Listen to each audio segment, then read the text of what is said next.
And we are live.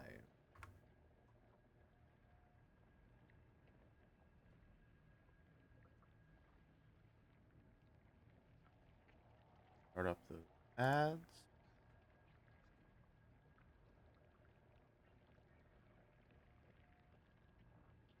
Good to go.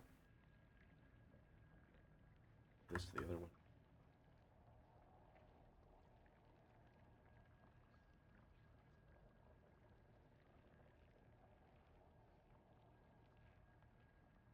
You okay there, computer?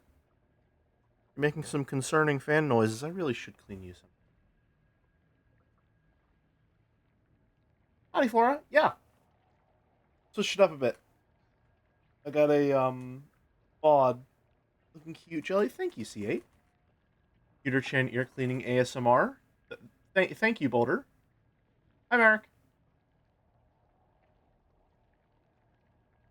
Why do I feel like my head is a darker shade than my shirt now? Am I seeing things? I think I'm seeing things. It's fine. This is one of those color theory things, for sure, for sure. Howdy, Merrick. Happy Kirby. Oh my, OMG jelly, so cute. Oh. At at a time I can actually watch. Why? I see the psychological horror has taken its toll. Definitely for the better. It's because the outlines on the shirt are lighter. That's it. Yeah. Yep. That is it. Except I'm arriving right in the middle of the story, aren't I?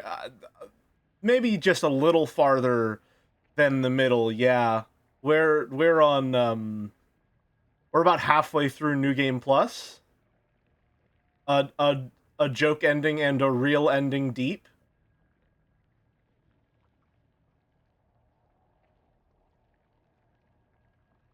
Ironically, you finally did a stream during prime time for me on the day where I'm EP at prime time. I see. Joe usually streams around this time. I'm honestly wondering if I should just like stream when it's most beneficial for me. Because I know having to work around Joe's schedule definitely disqualifies a lot of stuff, but I mean, I'm just streaming for me. So maybe I could try just streaming, I don't know, in the middle sometime during the week instead of trying to work around Joe's schedule. We'll see. I'm in a process where I need to figure it out. EP at prime time sounds like an album you'd find on Bandcamp. Which did you get first? We got the regular ending, which you need to get. It's the only ending that you can get first, and then we got the UFO ending because it was the fastest ending to get.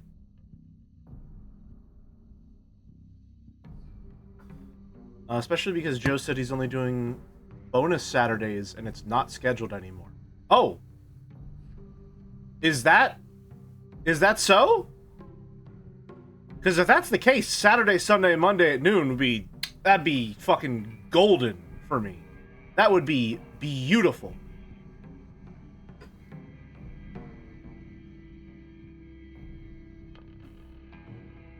Huh.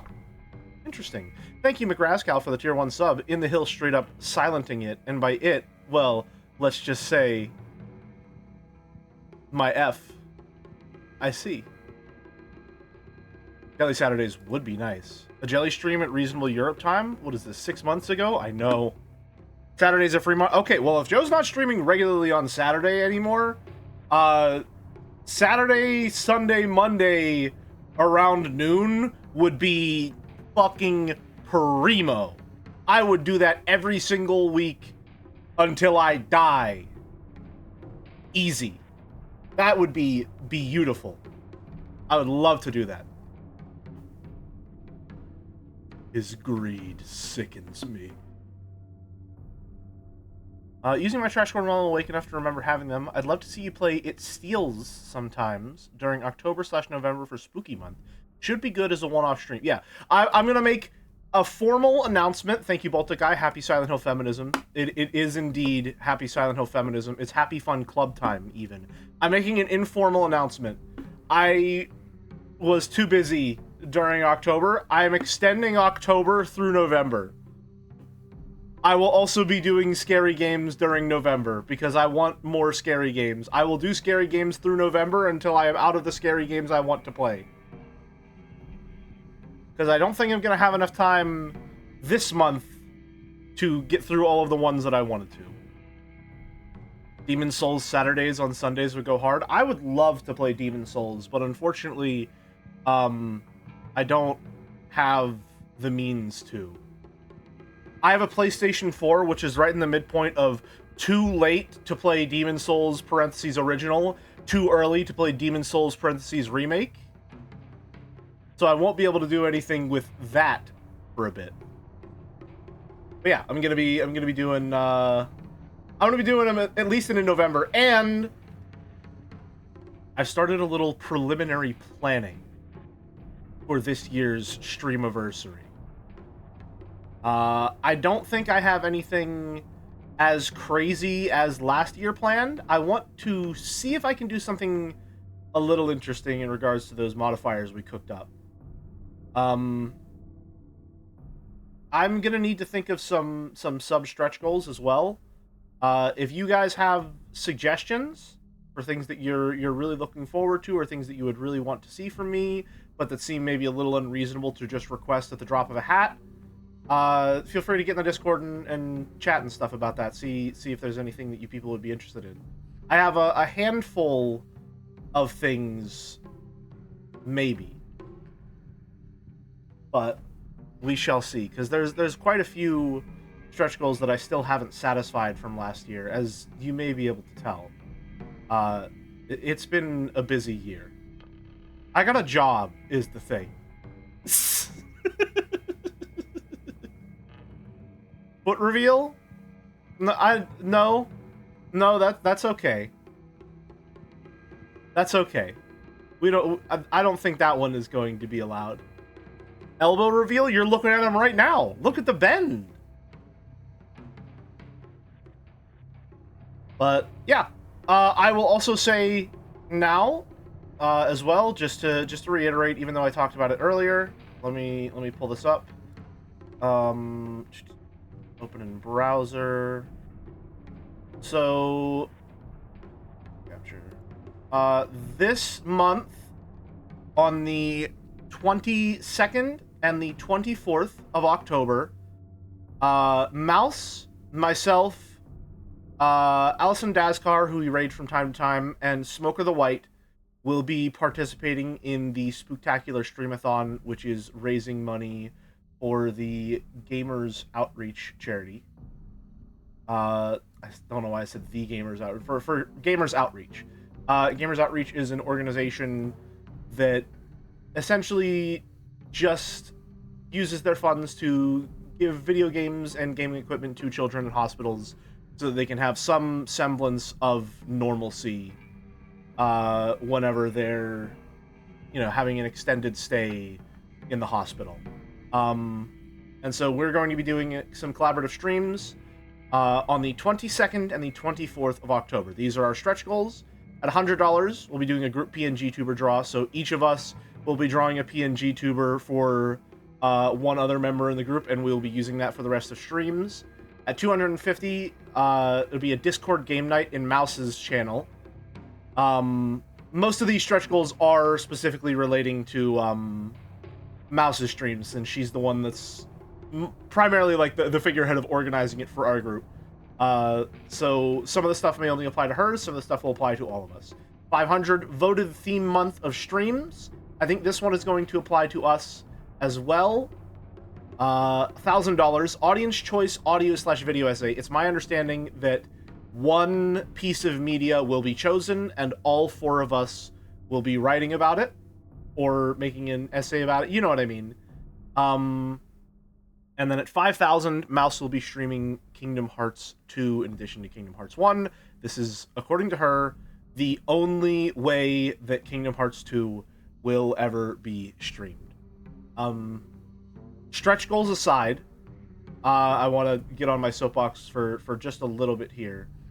I grew up watching the Vine Sauce's Hope charity streams where they raise money for the Pediatric Cancer Research Foundation.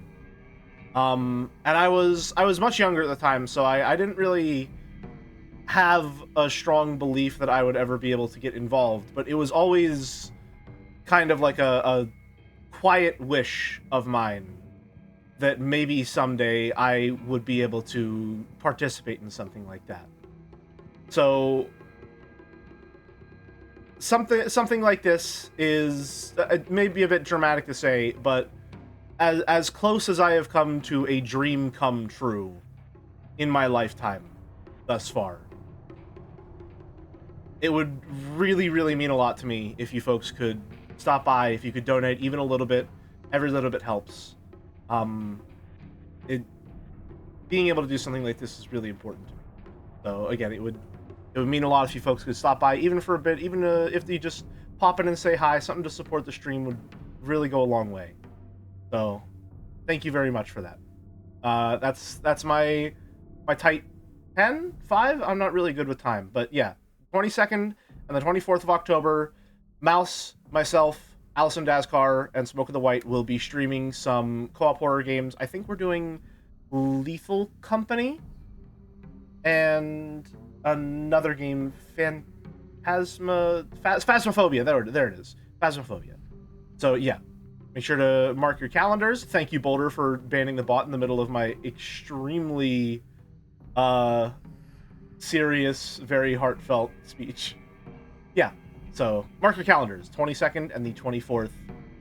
Well, I guess for some of you it'll be a bit late, but it'll be 6 p.m. EST. Alright, thank you very much. Back to the game. Imagine if the audience chooses Destiny 2: the final shape for the essay. It's not impossible. I would have to do 2 of them. I'm sure I could find 2 different things to, to write about in regards to the final shape.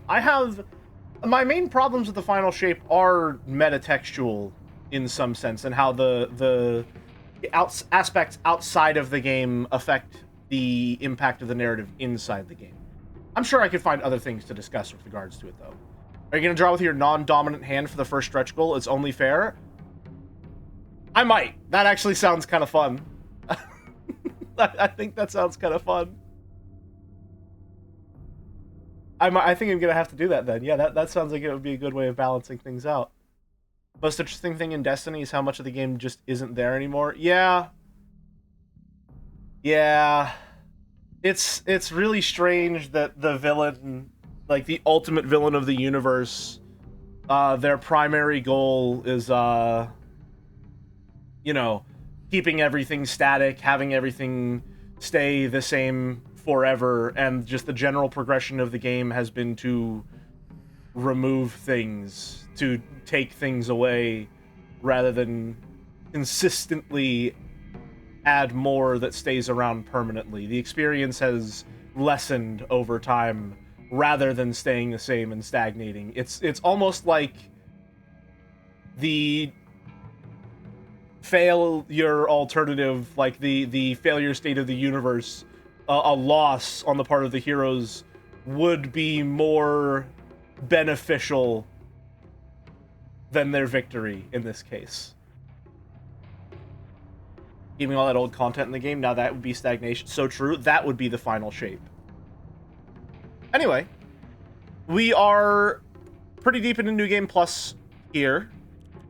Which one is it? This one here, I think? Yeah, we're pretty deep into New Game Plus. So, some stuff is going to be pretty different. I know, Merrick, I don't know if you've been watching the VODs, but things have changed just a little. And I hope you're doing better, by the way. I remember last time you were here, you were saying you were sick. I hope you're feeling better, buddy. If it were really metatextual, the Destiny villain would be weeping about how many classic cars he has. All better now, unlike your character? Yeah, she's seen better days. I considered adding a wolf arm to the model, but considering that I made these adjustments to the model that you're seeing right now, 15 minutes ago, I didn't exactly get around to it. Okay, I'm gonna just explore this area a little bit, because usually when we get to this level, we're going through a whole thing. Like, we go through the ritual, but in New Game Plus, the ritual just sort of happened to us in between levels and early. So I don't know if we're just gonna be able to, like, go, like, go directly to hell, do not pass go, do not collect 200, or what the deal is. But I'm gonna explore just in case, because there might be new stuff on New Game Plus. Because having all of these abilities does just let us traverse this entire area immediately.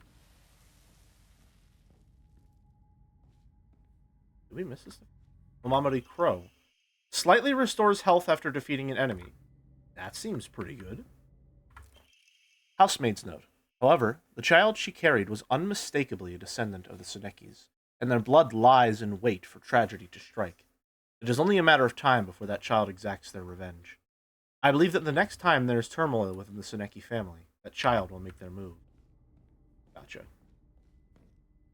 She's just prepared for a Japanese wedding in 1960, nothing else going on. Yeah, I'm sure that's fine.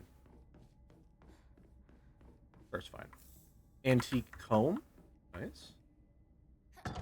Right, here's a sight gag idea. Now that Sony owns Bungie, they've got a whole cast of shapes to choose from. Hard cuts from the pyramid to the Traveler, to a Borg cube, to Jesus carrying the cross diagonally. What?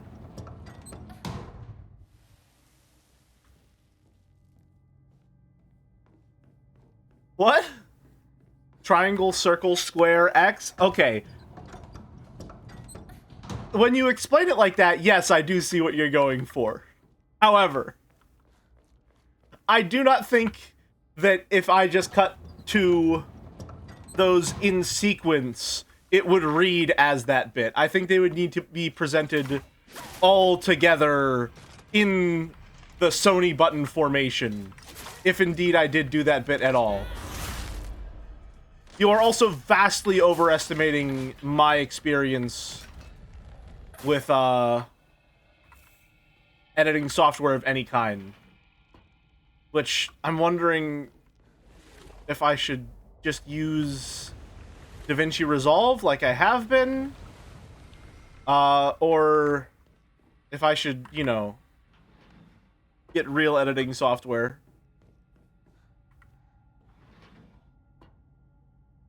There are a lot of technical concerns that I haven't even begun to work out, unfortunately, because it's been a very busy year, and I was the kind of person who wrote their essays last minute. Is DaVinci Resolve that basic? I haven't explored with it much, but I know that whenever I tried to cut my videos down, it would lag a lot.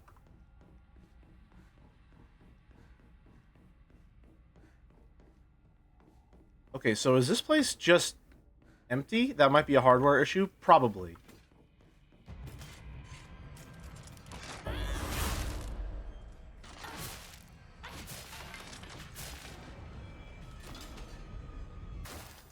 Okay, yeah, I get the feeling that there's not... Well, I mean, there's a lot of stuff to grab. There's dried carcasses. That's always nice. We love a dead bird.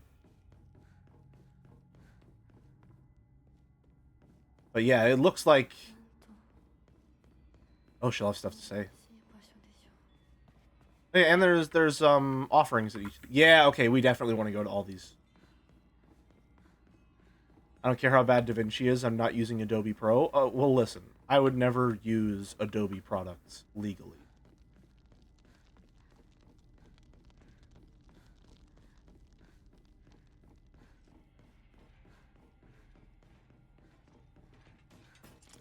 So I guess we'll stick to DaVinci.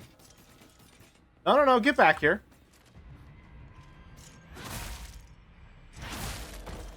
One, two, three. Full siphon. God, I miss Soul Calibur. I was doing a little cleaning the other day, and I found my old disc for Soul Calibur 5, which was loose in a cabinet for some reason, which is not good for the health of your discs. But it's probably fine. I'm sure it's nothing to worry about. But I was remembering everything to do with the story of that game. And I remember it was very, very harshly criticized on release. Rightfully so, because it was the first Soul Calibur game to get rid of arcade mode endings, in favor of a admittedly very, very, very mediocre mainline story mode. Obtained all the Omamori available from Hokuto. Oh, nice! Sanity and stamina are unlimited, but Hinako will die instantly from any physical damage. Okay. Sure. Yeah, that sounds funny. I mean, yeah. The only charm Joe might use? Yeah, he just has to spend, I think, like 15k faith to get it. Something that you can only reasonably do by playing this game like I played Dead Space Remake Hardcore and selling every single item you come in contact with.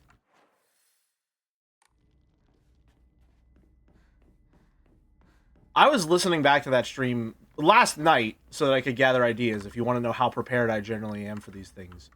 Did I go up that way? And one, I sounded delirious by the end of that stream. I've never been drunk. However, from what I've experienced of drunk people at the casino, I definitely sounded like it.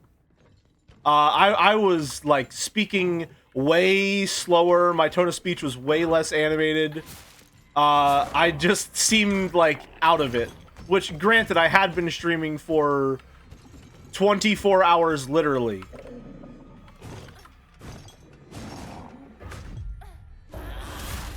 So, you know, I had every reason to be out of it, but man. Fucking zooted jelly. The other thing that caught me off guard was... And I guess I shouldn't be surprised, considering that, you know, I was playing on hardcore for 24 hours straight. I was locked the fuck in when it came to anything to do with the gameplay. Like, my aim was crazy. I was still placing my shots unbelievably effectively. You have something to say about this one, too? No, but there is an antique comb. I was genuinely shocked at how good my aim was 24 hours in with no sleep. Granted, it wasn't perfect, and I don't know how I survived the cargo room encounter, considering how poorly I played and how much damage I took, but I did it, goddamn.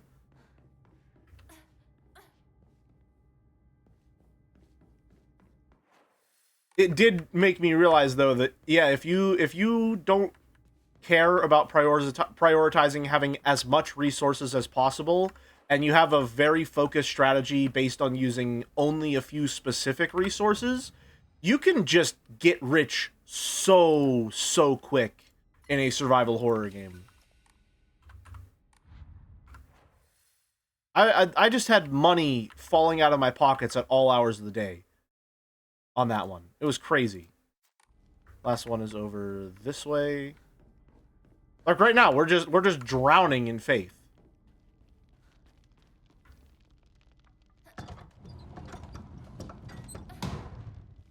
Is he? I'm really interested to see how Joe reacts to this game, honestly.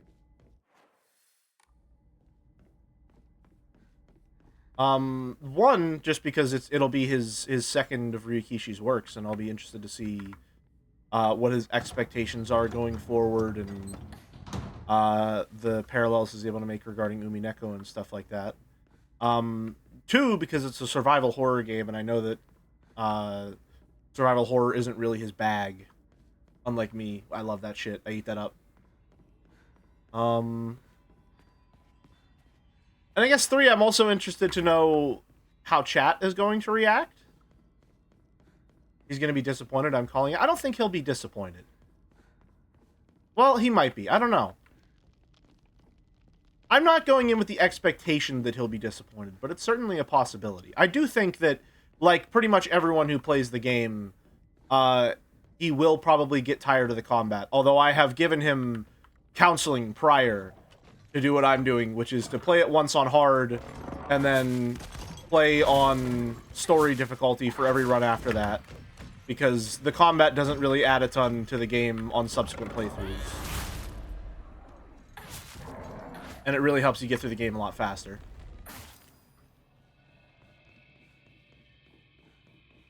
But I'll be interested to see how it goes. Honestly, I'm more interested to see how his chat will react.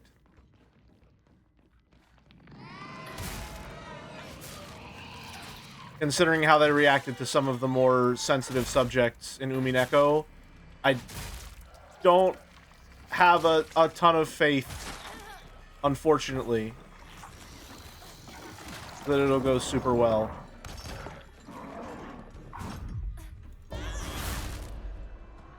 Go. Ow. My counter opening. You know what? We're going ghost.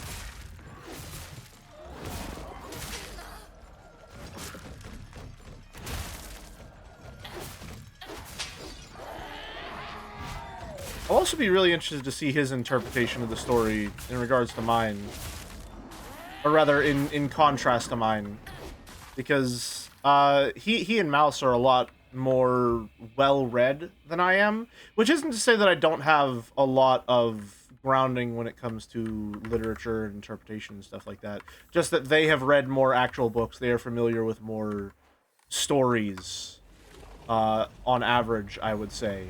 And so some of the things that I'm thinking are novel or interestingly executed are maybe things that they've seen done better in other stories. Definitely missed this on the first go around, unless it's new. Thought I'm exploring.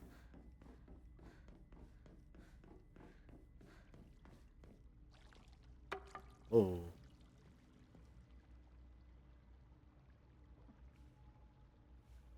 Was not expecting this.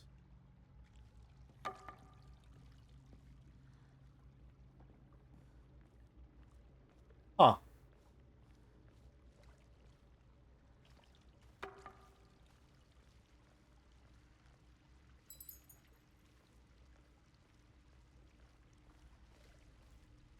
Huh.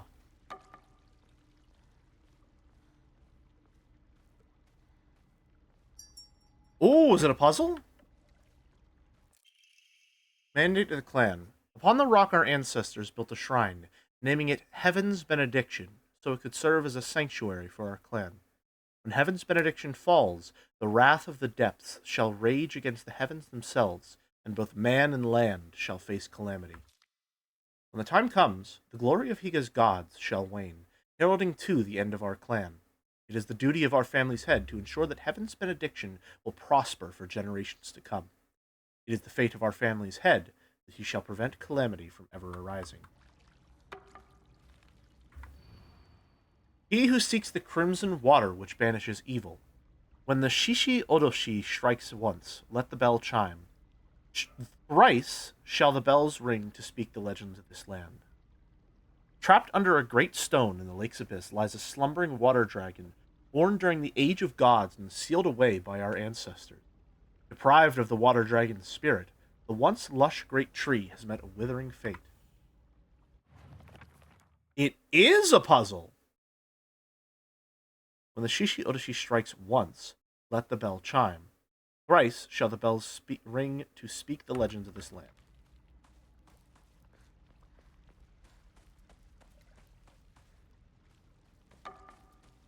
So, fire, water.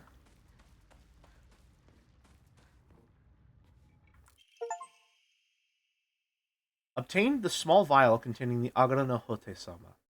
A medicine bottle with Hote-sama, the monk, engraved on it, contains a red liquid. Oh, did I... Oh. In ancient times, when people believed fevers were the result of demonic possession, this infusion was considered a miracle cure that was capable of dispelling evil spirits. Though the original formulation has been lost to time, historical documents indicate that it took an extraordinary amount of time and effort to prepare. Huh. Oh yeah, no, I'm just imagining Joe having to read all of this. Oh, is there more? Okay, did I accidentally solve the puzzle and get the reward already? I know where this is, so we need that to purify the sword in the basin that we find like this in the real world. And Emma, nice. Note of caution. Agna no Hote-sama bestows unto us the blessing of crimson water. This blessing can be found deep beneath the sacred mountain, where spring water pools to infuse the benison herbs. Its medical properties, unlike any other, are the bounty of many moons of steeping. The power imbued to the crimson water shall eradicate even the most wicked evil. But beware, for its frightful potency makes it unsuitable for the purification of mortals. Only for the excision of ancient evil shall it be used. According to the writings of the Iwai family, whose members have served the people of Bisugaoka as physicians for generations, only infusions prepared using the traditional method can truly be called Agara no Hote-sama. Anything bearing the name in the modern day is merely snake oil. True infusions are said to be a double-edged sword, both a miraculous elixir and a dangerous poison. That is, if one harbors any guilt inside their hearts, then not only shall the infusion cleanse you of any evil spirits, but it will also destroy your very self from the inside out. Okay. Gotcha.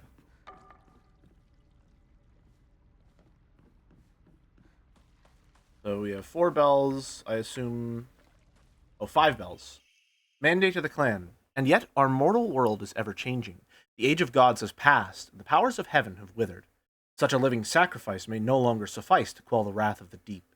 So our ancestors saw fit to place a seal of immense power upon the being below. Upon the water they set a great stone. Now the being remains sealed away, unable to break free of its prison. However, earth cannot endure forever against the might of water. As its power wanes, the seal shall break. When the wrath rises once more, we shall be powerless to stop it. Okay, so... Earth? Not sure. Wood. Water. Fire. One of those is probably air.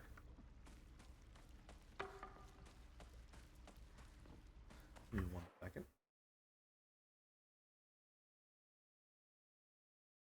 Sorry, I had to get in a big sniffle. It's getting a little chilly around here. That's bad audio. Okay. So...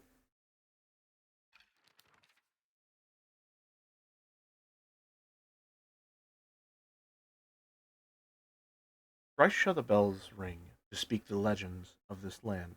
So I need to ring 3 of the bells when that thing strikes. Trapped under a great stone in the lake's abyss lies a slumbering water dragon, born during the age of gods and sealed away by our ancestors. Deprived of the water dragon's spirit, the once lush great tree has met a withering fate.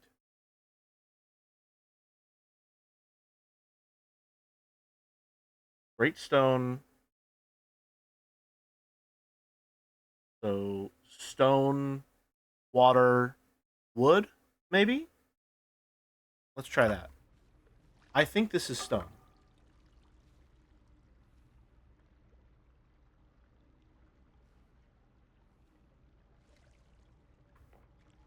Oh. Alright, let's try that again.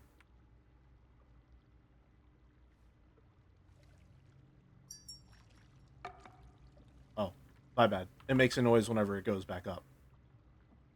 Third time's a charm?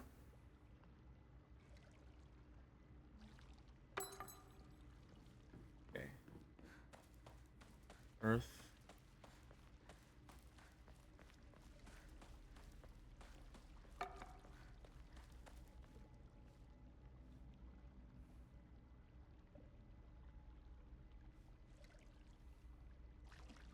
Water.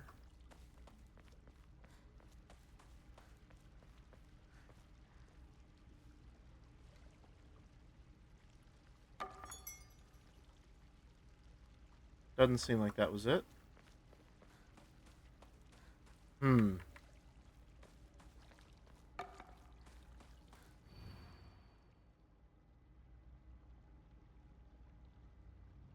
When the Shishi Otoshi strikes once, let the bell chime. Thrice shall the bells ring, speak the legends of the land. Trapped under a great stone in the lake's abyss lies a slumbering water dragon, born during the Age of Gods and sealed away by our ancestors. Deprived of the water dragon's spirit, the once lush great tree has met a withering.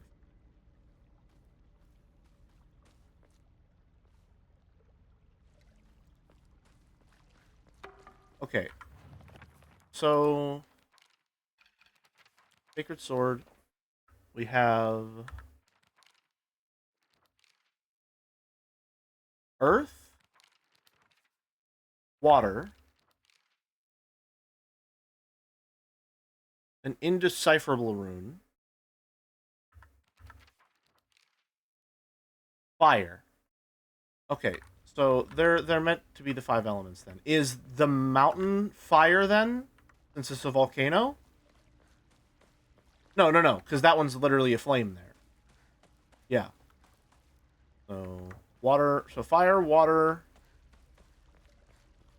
wood, which I think is the indecipherable one. I don't know what this is supposed to be.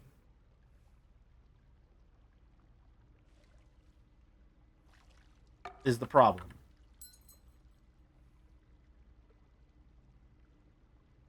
I don't know if that's Earth or if the mountain is Earth.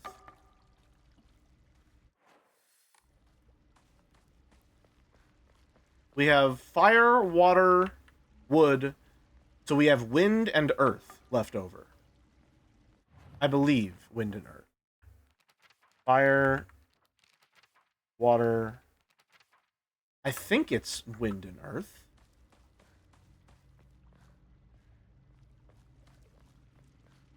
Hmm.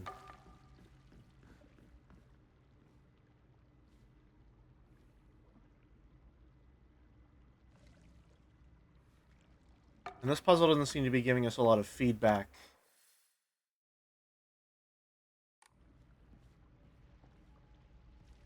Hmm.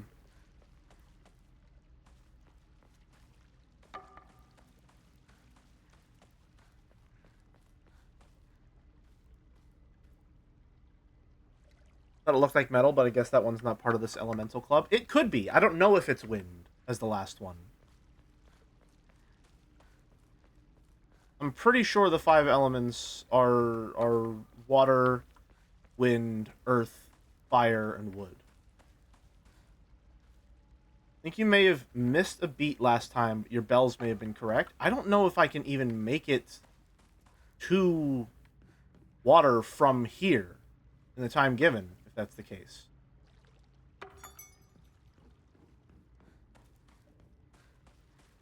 Which makes me think that that isn't the solution.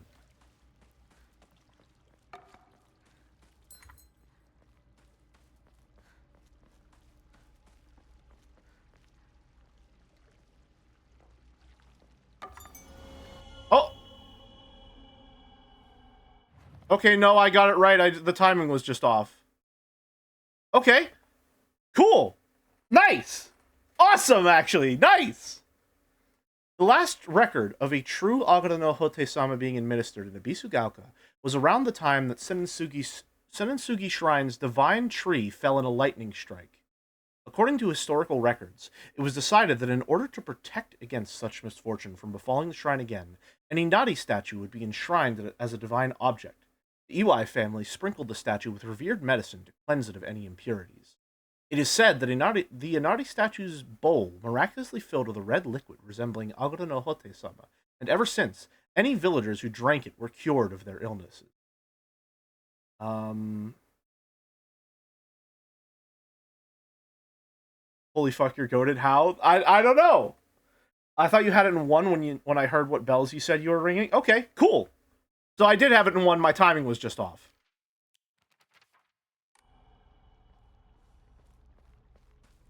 Interesting.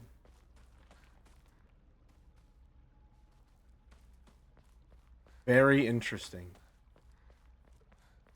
So I assume that will give us...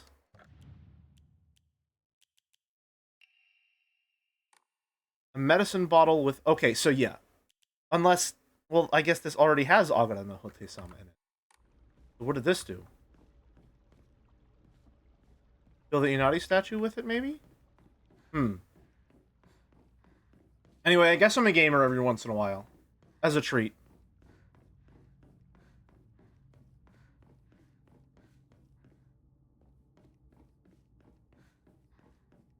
Straight up drinking clay to cure illnesses.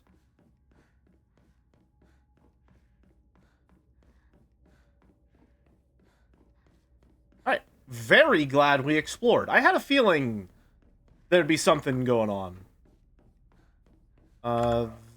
This way? No, that's where we came from. Down the steps.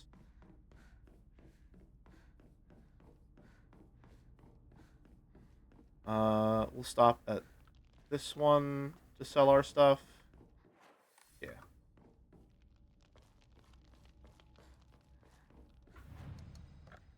Shrine. Free money. Right now we're saving up for the next, Omamori slot. Which we're probably going to get pretty soon here. I want to max up my Omamori slots and then I'll start upgrading all my stats. Are you winning? As a matter of fact, I am. Shut the fuck up. No one asked you. Go away.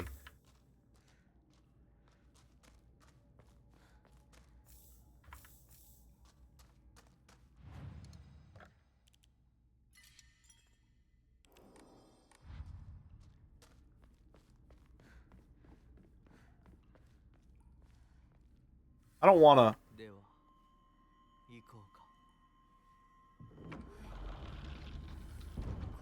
I don't like it here.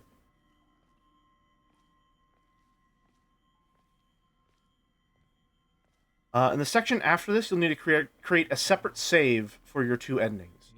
Okay.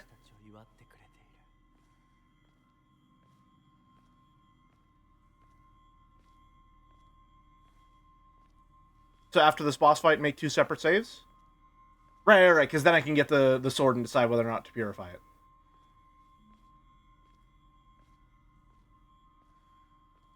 We'll probably be able to get an ending by the end of the show. I mean, we've got 3 hours left, yeah. We'll probably be able to get one. I think it's very interesting that the men of the clan still have their mouths revealed, whereas the women of the clan have their faces fully covered. Oh! Hey, hold on a minute. That wasn't a fox mask. Was that Junko?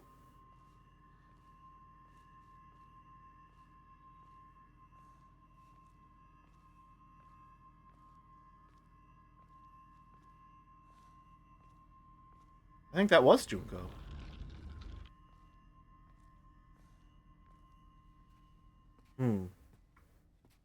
This cutscene's the same?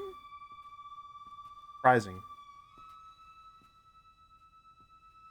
God, I got a paper cut on my... Well, not a paper cut. It's like a foil cut. Opening a new bottle of my medicine. That's fucked up. That's that's supposed to help me. Why is it hurting me?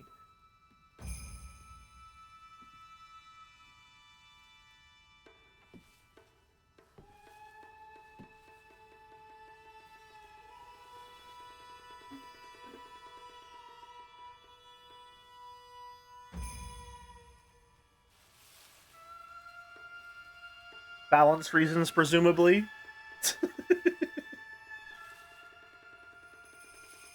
Yeah, they're all fox masks there.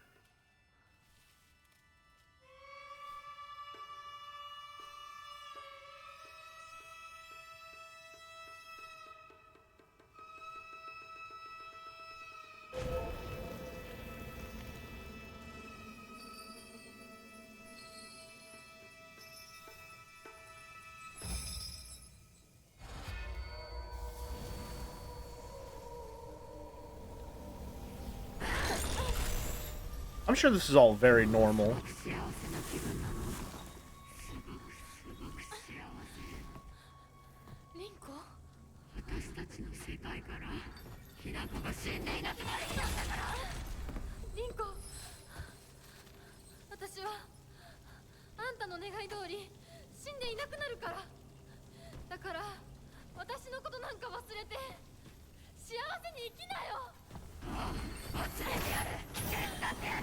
I remember this boss fight, I just rolled it when I did it on story last time. Hopefully I can get through it relatively quickly. Does that burn mark stay?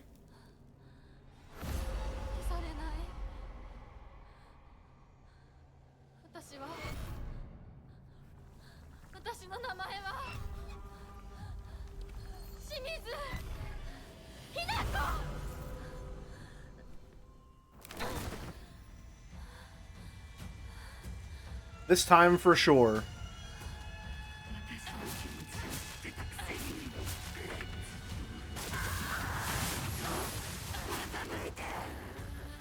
I just realized we have the dodge talisman now, which means we're gonna get way more counters. Yep. Oh yeah, especially with the wolf arm.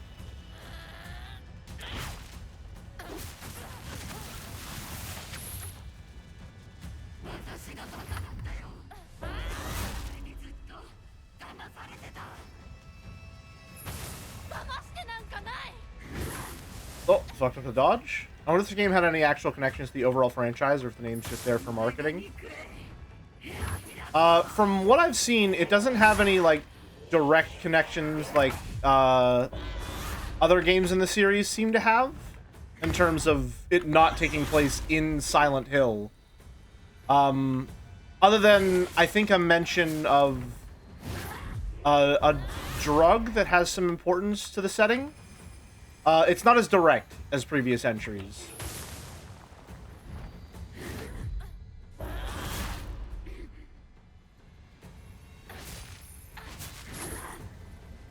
But it definitely does, what is it? Use the same theming and structure, I think, storytelling-wise, as previous entries.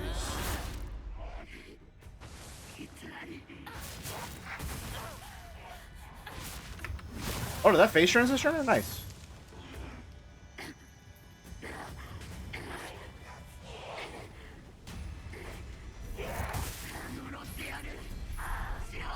Okay, it did phase transition. Nice.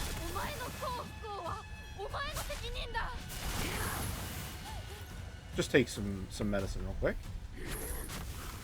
I think the idea is that Silent Hill phenomena is not unique to that location. There are places everywhere shaped by the local culture. Yeah, I like that.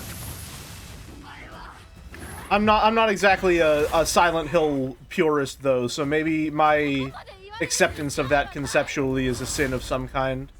A moral failing of mine.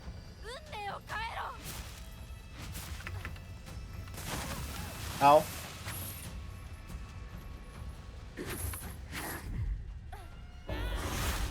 Gotcha.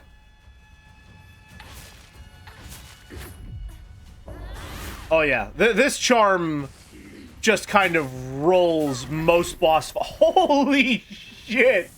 Wow, that charm is insane! Oh my god!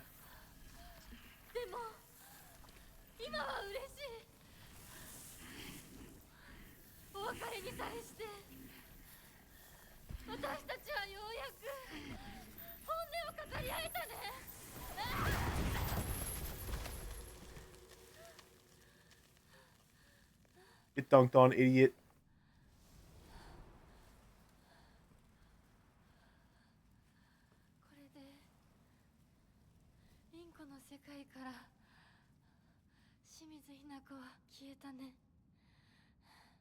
This one's still the same too, huh?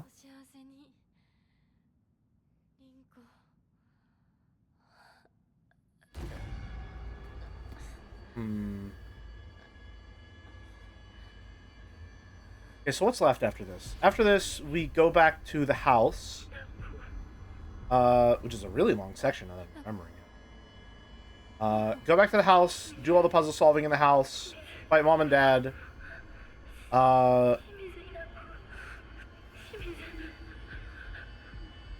Right? Yeah. Yeah, fight mom and dad. Then we go back down to the village. confront Spirit World Hinako. Then we go through the village as Spirit World Hinako, back to the house. Then one last section in the Spirit World as regular Hinako, at least the boss fight. That's the end of the game. So we're pretty close.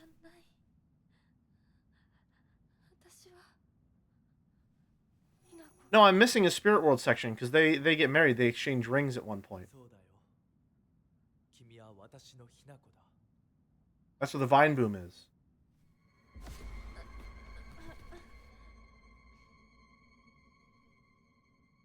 That happens on the way back through town? Not sure. No. We are, however, in the end game.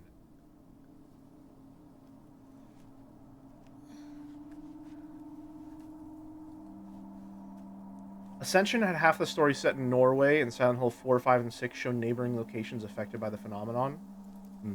To me, so this is going to be an outsider's perspective on Silent Hill, right? And this is from someone who hasn't played the previous games and just has an understanding of the setting as this is a place where your traumas and your psychological problems manifest in such a way that you are forced to confront them directly and violently or die. And so when I look at that framework, for me, it feels a little weird that that would be constrained to one specific American town. Even if, like, you do find yourself showing up there, even if geographically it doesn't make any sense. The idea that there's a town in America, and that's the only place in the world where this happens, seems a little weird, as opposed to it being a conceptual place that can manifest wherever you are. And reflect your surroundings, just like how it seems like all of the enemies in the situation you're in reflect your surroundings.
Okay.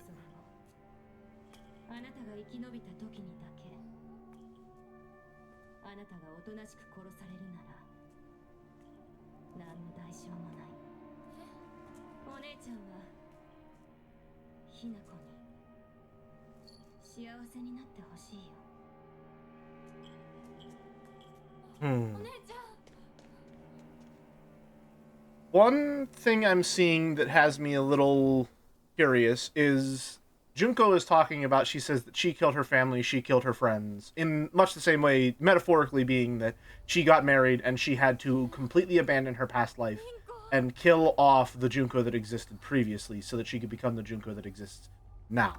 There should be no trace of the Junko that was before left.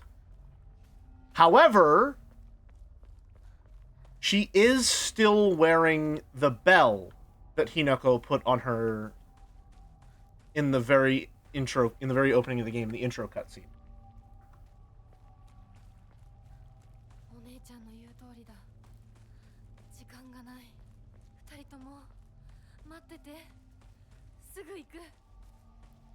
So even though she claims to have killed everyone and completely separated herself from her past life, even Junko, still has that piece of Hinako with her.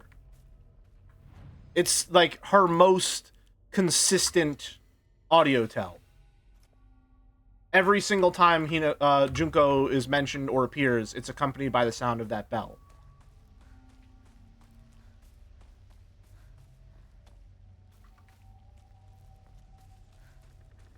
Higashi, free money. Nice. Fake, I don't give a fucker. Alright, split the saves, right? So save once here. And we'll save once.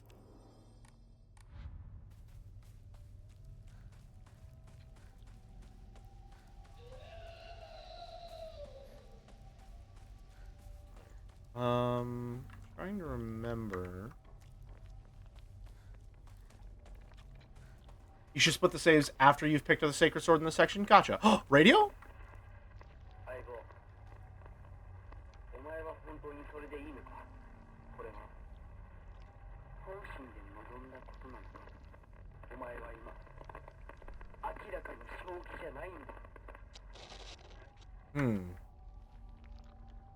That might be along the lines of whenever she told Shu that she was getting married.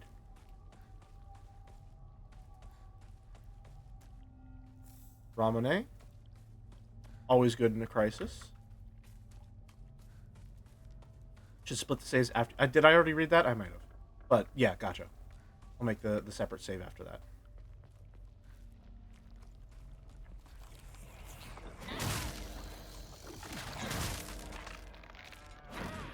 You're done. Alright. There's a very brief fight with a pregnant woman soon. Research journal photo. Photo attached to the research journal appears to be a clue collected by a researcher investigating the folklore of Ibisugaoka. So, around a building... Gotcha. Regarding the legend of the Sacred Sword. In the Edo period, lightning struck the divine tree, leading people to believe that its spiritual power was lost. They then turned to worship the next oldest object, the Inari statues. Thus, the people of Ibisugaoka began worshipping Inari-sama. However, the sacred sword predates even the Inari faith. If the oldest object was to become the next object of worship, then it should have been the sacred sword. In other words, Su-Mari.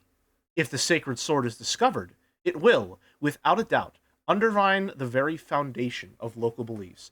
This is the most Ryukishi-ass note we have found in the entire game.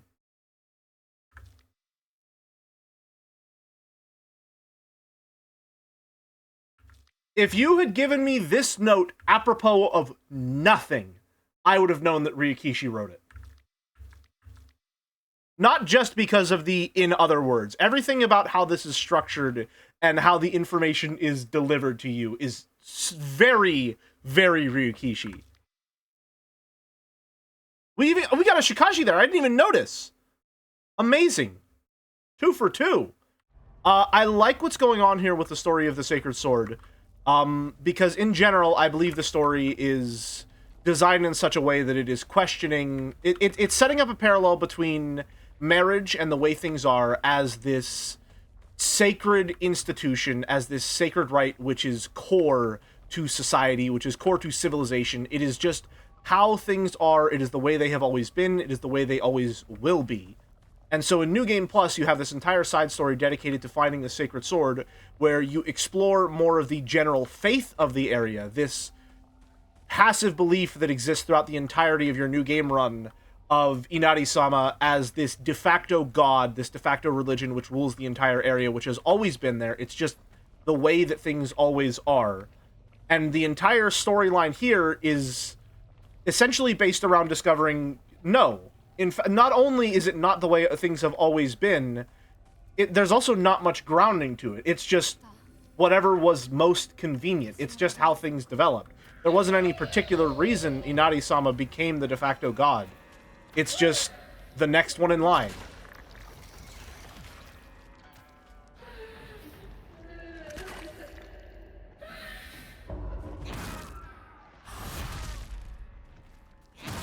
I don't know what Sumari is in this context. What does Sumari mean? Sumari is how the phrase, in other words, is usually translated in Umineko. Or rather, the phrase Sumari is usually translated as, in other words, in Umineko. I think it's just a general phrase of, like, to summarize, In other words, put another way, an all-purpose term that indicates that you are condensing information or phrasing it differently.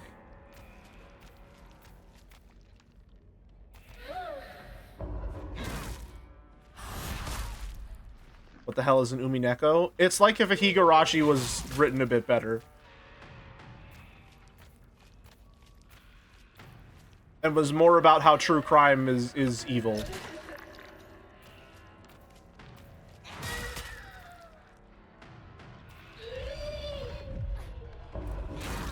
Gotcha.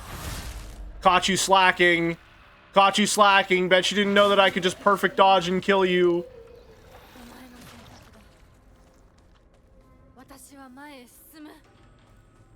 Once you realize the Japanese like sumari, you can notice the translated phrases in summary and in other words all over localized dialogue. Yeah. Okay, that's just mean. You're being mean for no reason. Now you're just being nasty. Can you show the map real quick? Yep. I think the shrine is here. I think it's around this building, or is it... It's behind... Or is it over here, maybe? I know it's around a corner of a building. We haven't gone past it yet, wherever it might be.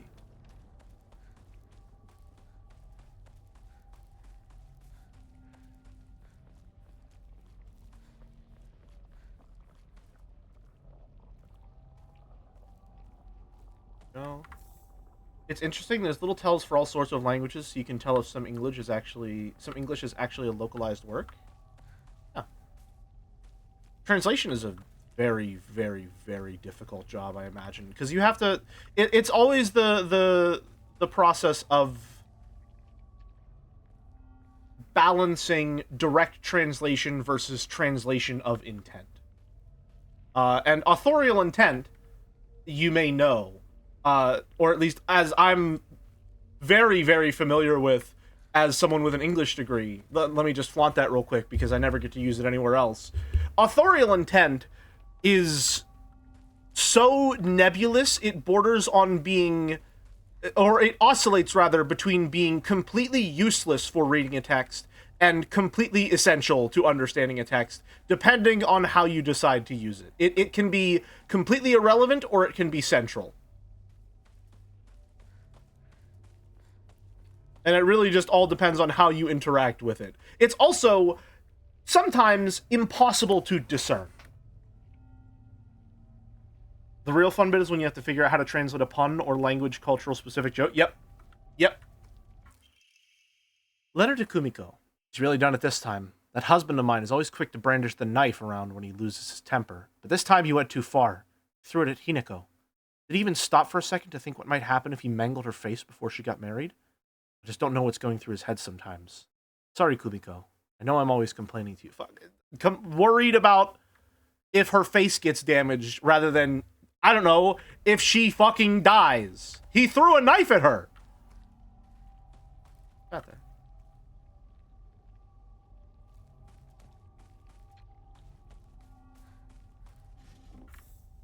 Bandages, yay.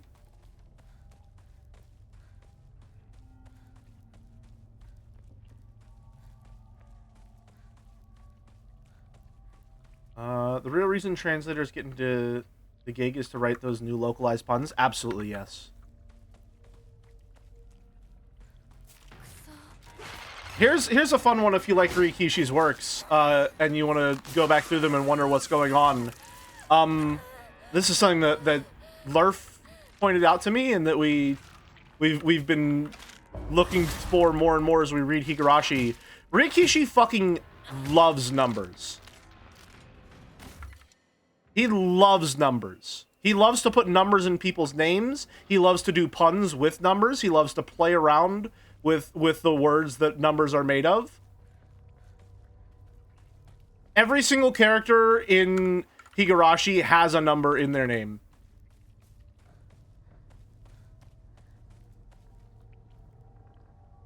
This first. Clinical trial. It has now been 2 weeks since I began taking Kakura Makakura. Gotcha. I've observed no significant physical changes. If anything, I've been falling asleep and waking with ease.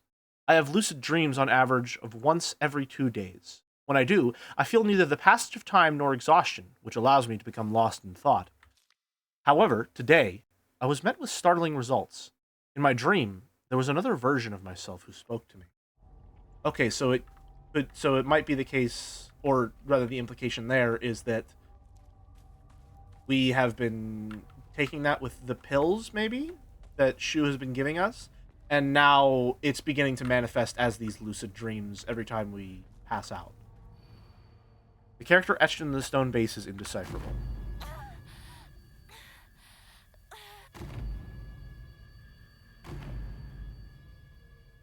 Ooh. Is it metal?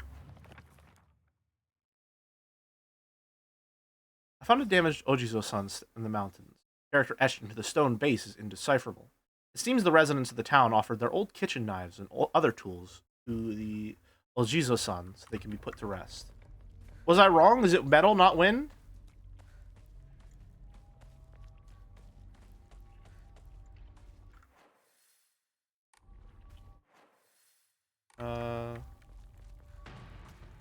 Right. Yeah, okay, we go right first.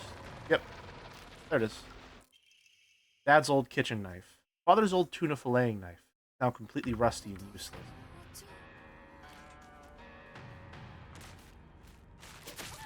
Ow. Very mean.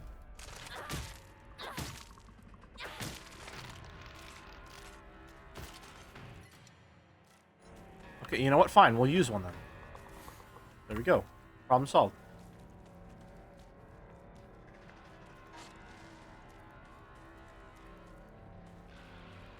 And that one was very close by. This? My ears were met with the soothing chime of bells upon offering the item. This should do. Alright.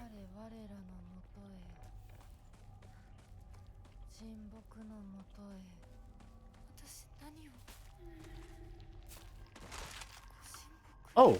Okay, wow, there's a lot of you. Excuse me, sorry. Okay, well, never mind. Alright. We'll fight pregnancy with lightsabers, I suppose.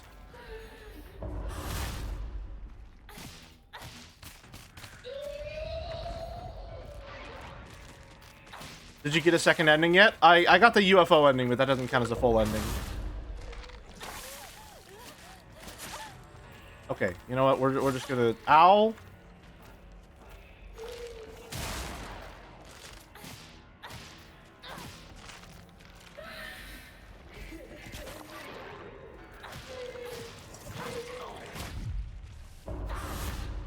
Did that miss?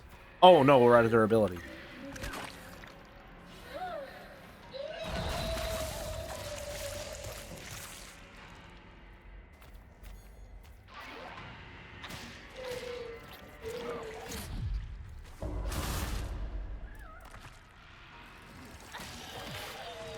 Got him. I just got here. Why is she Jedi? Because we did the joke ending early. So we could get the joke ending weapon. Now I'm thinking about the hand cannon in Dead Space. My beloved Dead Space. I got genuinely kind of nostalgic watching back the VOD yesterday. I was like, man, Dead Space is fucking great. Love that game. Oh.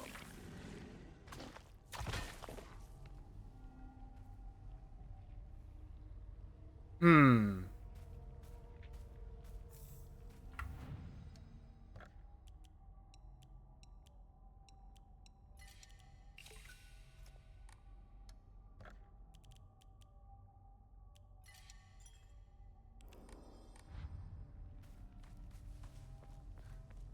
Huh.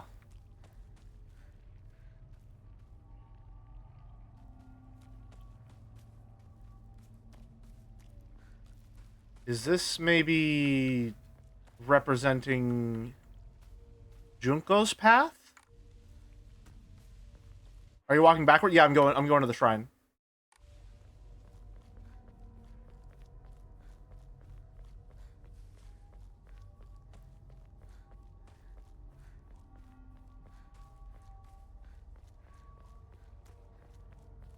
I think that's meant to represent Junko's path, maybe.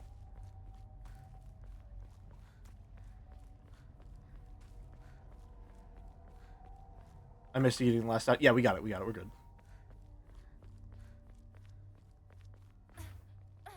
Remember to wave dash up steps? It goes much faster than running. Or rather, double dash, like Mario Kart.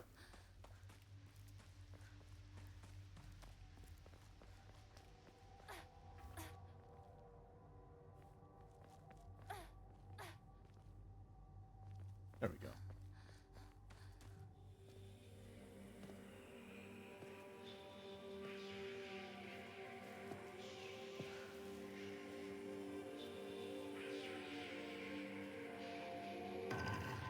Oh.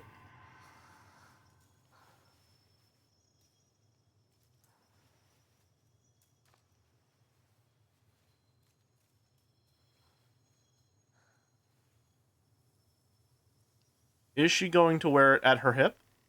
I think that would be really cool if so.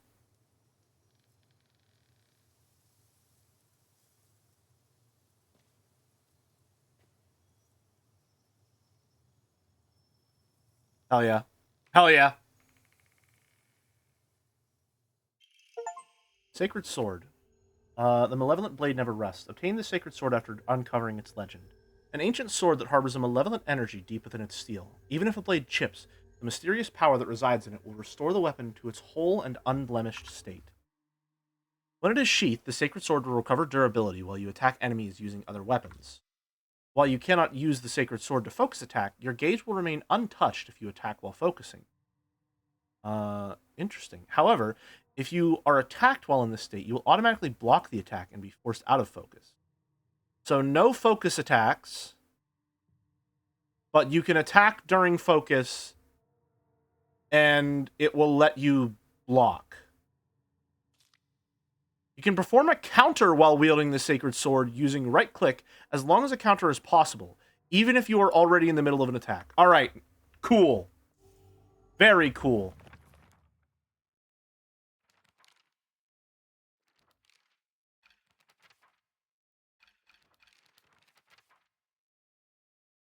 Why did I say come to the divine tree again?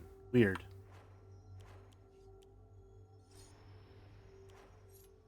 I'm a little sad that she doesn't always have it at her hip, now that I have it unlocked. I think that would be way cooler.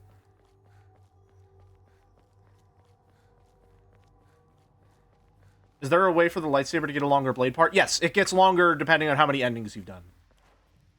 It gets longer and more durable.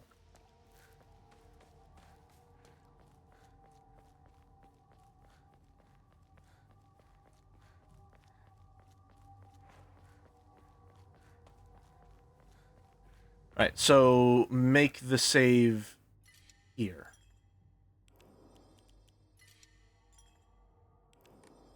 Right. You can make some crazy builds with the Sacred Sword, I imagine, yeah. Because I know there's the Omamori that restores durability when you kill enemies with other weapons. So I think that would synergize really well with it. Considering that it just passively regens as you deal damage with other weapons already. So you could mostly use the sword to restore the durability of your other weapons. And then play around with that. So it's most useful to get the UFO ending first and then get the other endings? I'm not sure. I did that because it was fastest. I guess it would be most useful then, yeah, because you do get... Even at the shortest length, it's still an incredibly powerful weapon that doesn't break. When it gets to low, like, when the durability is completely exhausted, it just shuts off, but it never goes away. So if you get a repair kit, or if you have Omamoris that restore durability, you can just get it back. So it's nice to have a permanent weapon that does knife damage in that case. I got the Omamori that doesn't use durability during focus time. Oh, holy shit! Hold on a minute, I forgot about that. Whoa, whoa, whoa, whoa, whoa, whoa, whoa, whoa, whoa, whoa, whoa. Hold on a minute. Okay, wow, 1 second. We're equipping that immediately and never taking it off. Holy fuck. Holy fuck. Where is it? Tanuki, go prevent staggering from normal. Sanity, unlimited, doesn't matter. Omamori, Weasel. Okay, well, hold on a minute. Because this with the sword would kind of go crazy even if we die instantly.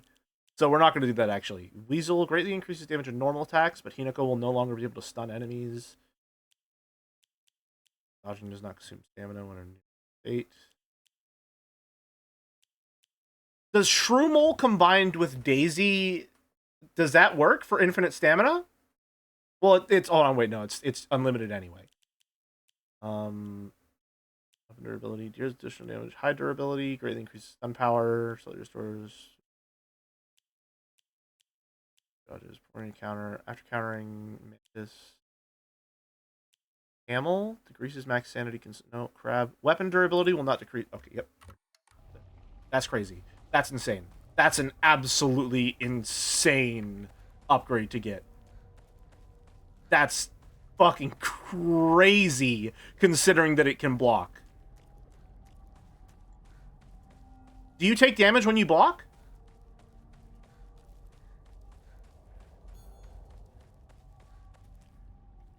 Do you take damage when you block? Because if you don't take damage when you block, wouldn't this make me invincible?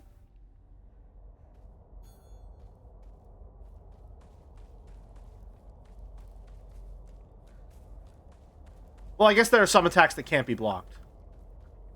So not necessarily.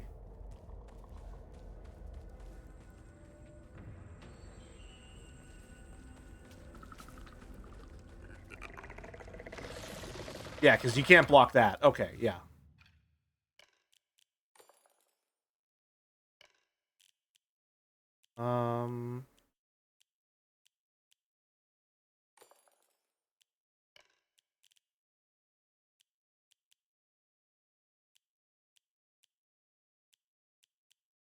Oh, this is really good with, other one.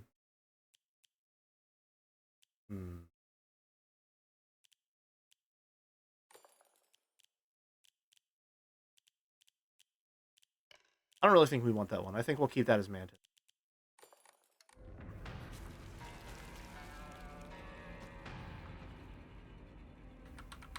Just sort of sits there for a bit, blocks the path.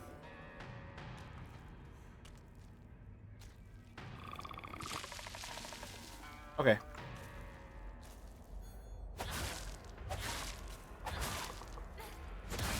Oh, wow.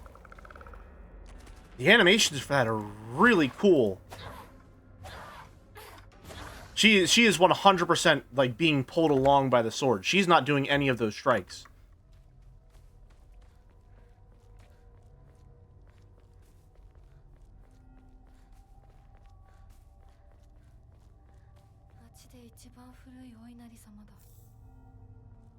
The oldest Oinari-san. There it is. Yep.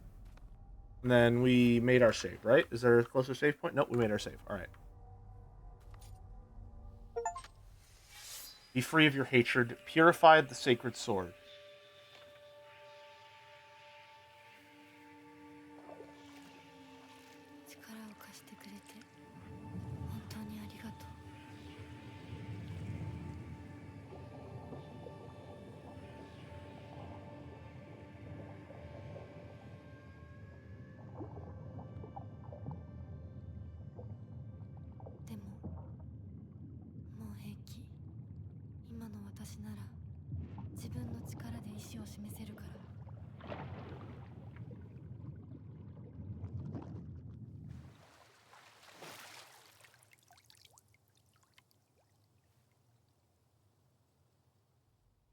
Is that going to change how it works? Once the sacred sword has been purified, it will no longer provide you with any protection. Likewise, it will no longer repair itself when sheathed. Instead, you'll need to rely on toolkits to restore its durability. Gotcha. So, it can't block anymore?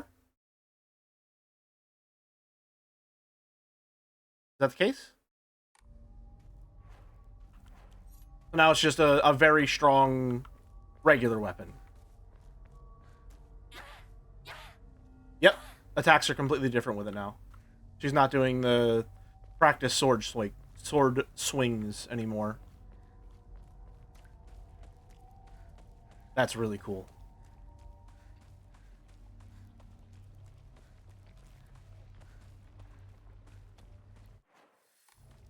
I like that a lot. Nice.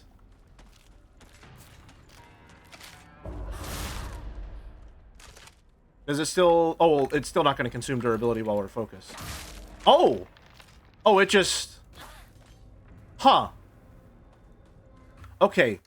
So it's just a completely normal weapon now. Gotcha.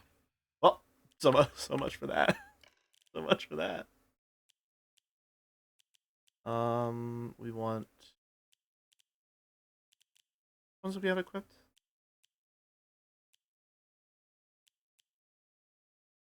I think Swordfish is really good with, Rabbit. Because if we get unlimited stamina after a counter, it completely counters the downside of a Rabbit.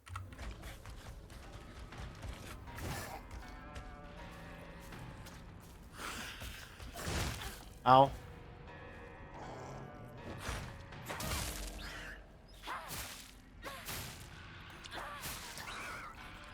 It still does a lot of damage. So even though it's not a super special weapon anymore, I mean, one, it still can't break. Which is good. But also, most importantly, it has bat length with knife damage. The best of both worlds, and the objective winner of the hypothetical.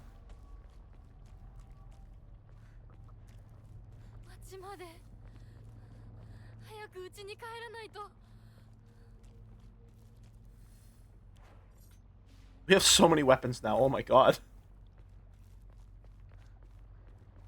I will, you know what we're gonna do, actually? Omamori... We can get around that ourselves. Where's the one that repairs durability when we kill a little?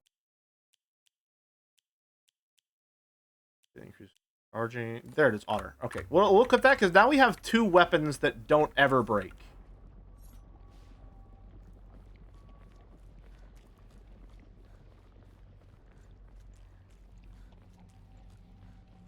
So we can cycle through a lot of our weapons and probably never have to worry about a weapon breaking ever again. If we use Otter effectively. Which, granted, we're not playing at a difficulty where we need to worry about weapon durability, like, at all. But still, you know, it's nice to have effective builds.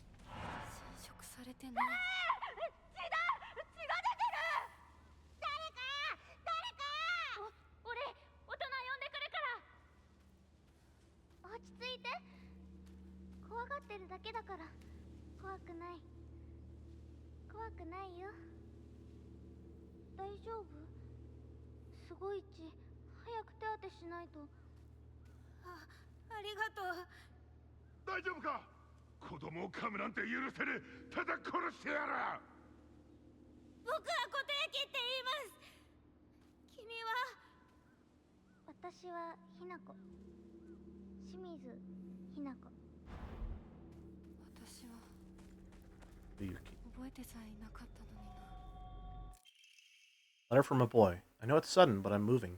I won't ever forget you, Hinako. Thank you for saving me. You saved my life. I'm eternally grateful. Higashi? Old medical records. Notes. While the request for emergency transport was being made, I was left alone in the examination room with the patient. During this time, he briefly regained consciousness.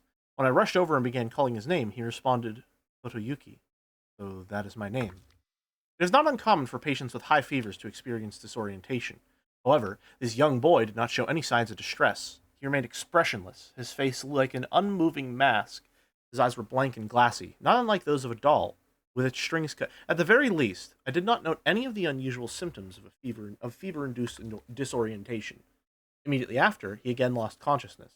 As I did not accompany him, I do not know the details of what happened at the prefectural hospital. Although such an episode can likely be attributed to a temporary disturbance of the patient's memory, as a long-practicing physician of Ibisugaoka, I cannot help but be reminded of the local phenomenon, the fox possession.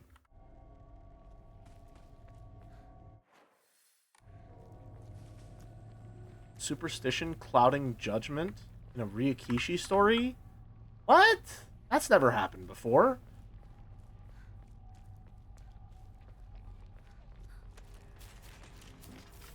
Dead birds. Nice. Hello.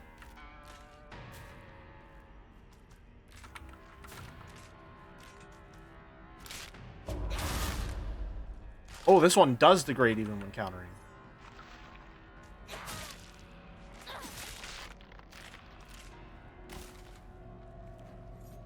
Oh, that's a very considerable amount of durability regain on kill. Holy. Alright, never mind. We can juggle weapons forever. Durability will never be a problem again. Pipe chain is infinite. That's crazy.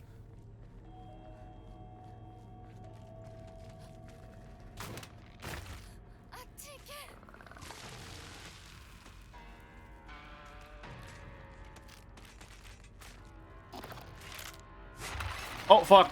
Fuck. Fuck.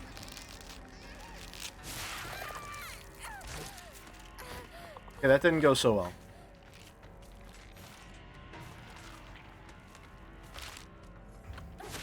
Ow. Okay, going very, very poorly.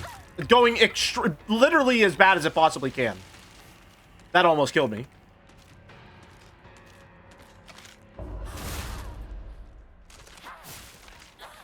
Nice.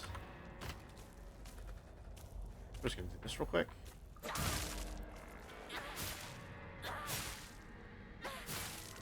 Three.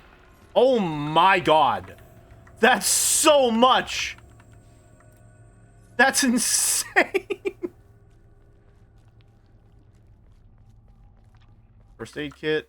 Okay, I guess we don't need bandages. I wish you could sell first aid kits. We'd be rich.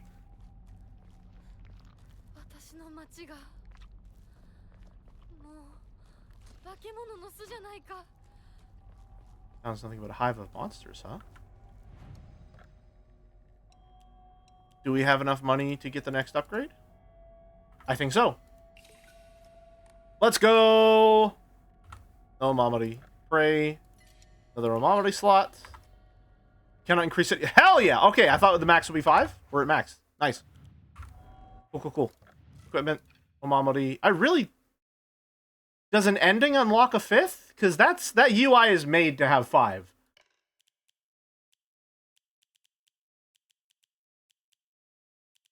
And now... we can equip the one swordfish.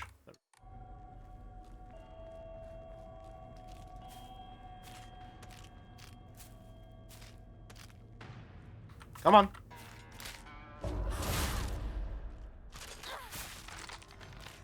Yeah, this is still a busted weapon to have. Very nice. Get your, you know, we don't have a knife. I'll take a knife.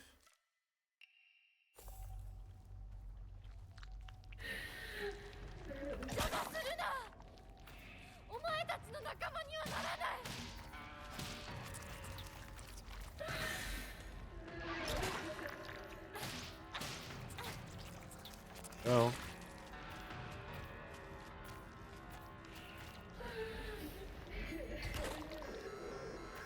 Oh, do we not have enough left? Whoops. Ow.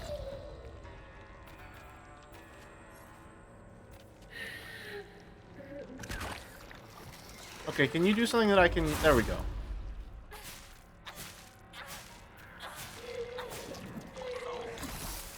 How is that not a perfect dodge?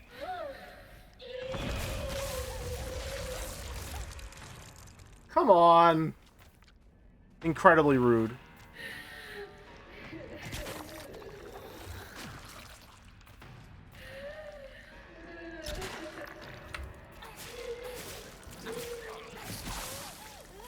Does that count as a kill? It does. Oh, come on. I dodged the migraine. There we go. Nice. She's dead anyway. Alright. But that does work. Rabbit does work with swordfish perfectly. Nice. Nice, nice, nice, nice, nice. That's incredibly powerful.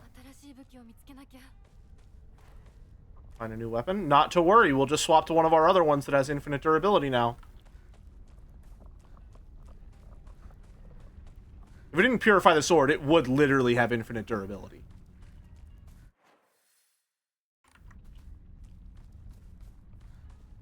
Free money. I'll take that. Thank you very much.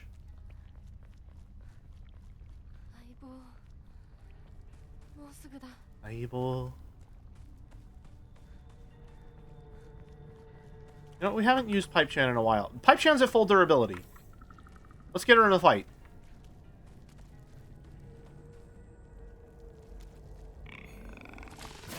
Okay. Rude.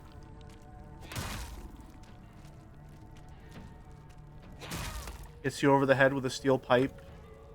Hits you over the head with a steel pipe. Hits you over the head with a steel pipe. Hits you over the head with a steel pipe. Wow, this is just like getting hit over the head with a steel pipe.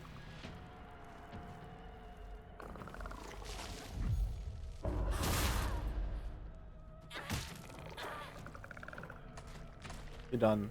A toolkit? I don't know that we need those anymore, actually. No, no, no, I want that smoke. I know it's foggy, but I want that smoke, too.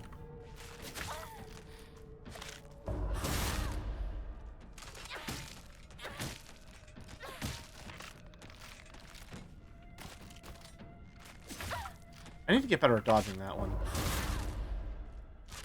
1, 2, 3. Let's save as well.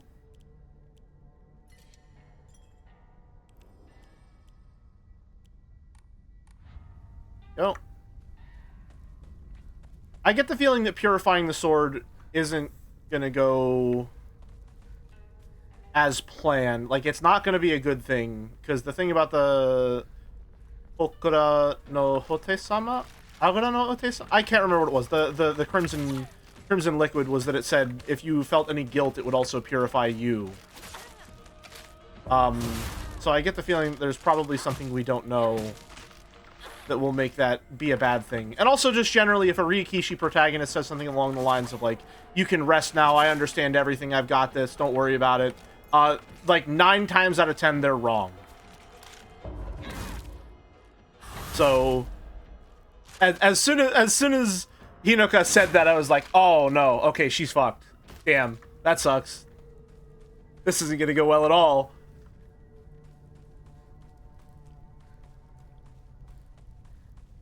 Go on down this way, even though we probably don't need to. No, I want to fight. Okay. Okay. That attack is very annoying.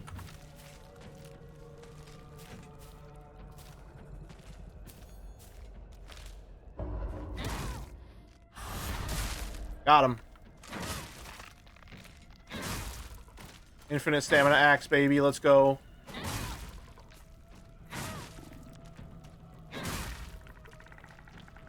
You're done. I completely missed this place on my first run through the game.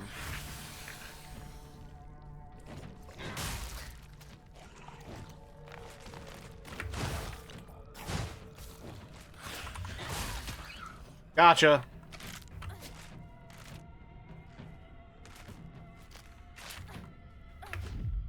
Sure, I'll take that as a perfect dodge. If you say so.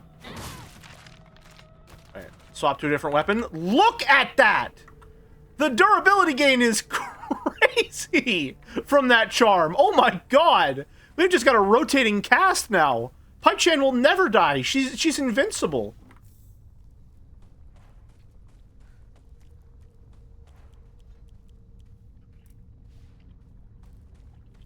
No one ever has to die again. We've achieved the Golden Land.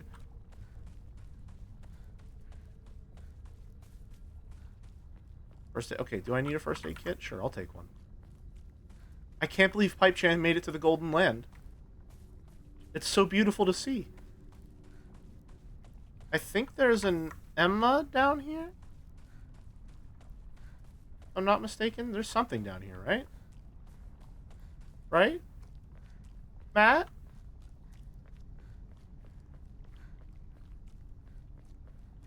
Quite a ways to go. Well, it's probably going to get replaced by an antique comb or something. Yeah, there's chocolate. Chocolate tastes better than bandages, after all.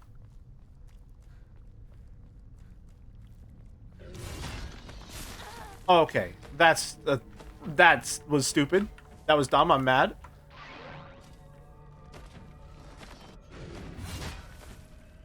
Also dumb. Get fucking Henshin Flash or whatever the fuck. Deed. Deed.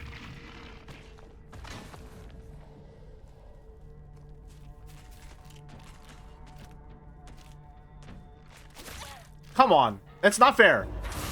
Unreactable, unblockable opener is bullshit. I guess we'll use the cursed sword a little. I hate this.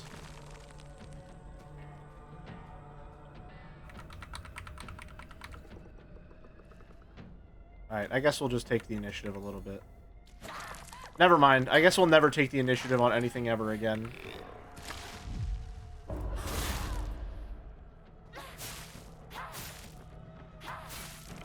There we go. You're done. The durability gains are crazy, man. Honor Talisman is kind of fucking busted. I do like that you can just get this overpowered by the end of New Game Plus. It definitely makes the replayability much less abrasive, if that's the right word for it. Is there anything new in here?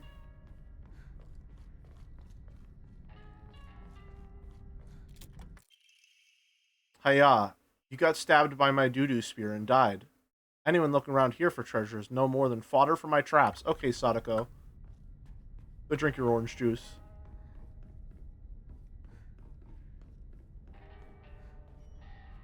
Doesn't look like there's anything new here at the end of the game.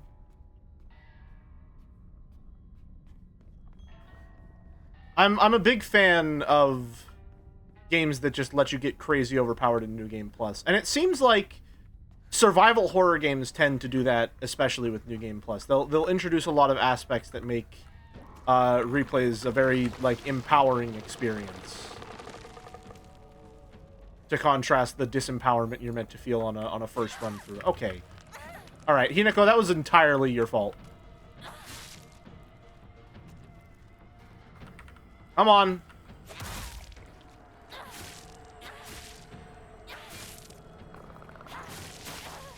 Ow. Eat. Like, now in any given run, I'm gonna have 2 weapons that can never break. Well, 5 weapons that can never break, because the durability charm is just that busted.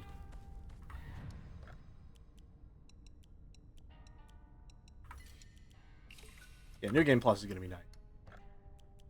24. I'm noticing a little bit of lag. That doesn't seem very...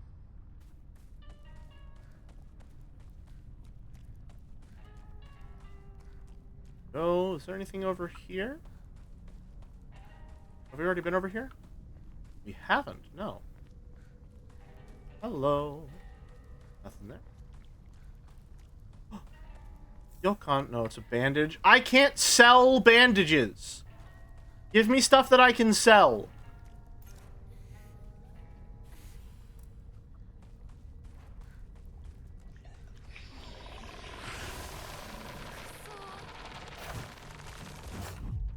You're done. Get fucked. Outplayed. Outplayed. The rabbit swordfish meta is unbeatable.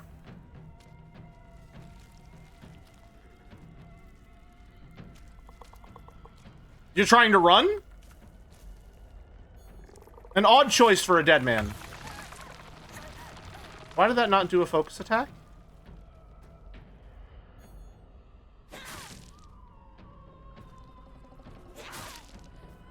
On your first New Game Plus stream, I went, did you miss anything there? And walking by the first Jizo statue. Should I have actually said anything? No, you're fine. I think it led to... I mean, it didn't really cause any problems. So, you're good. It was a little annoying having to go back through it, but I think having to go back through it made me realize, like, oh, this game can actually be beaten extremely quickly if you know what you're doing. Stop giving me so many bandages!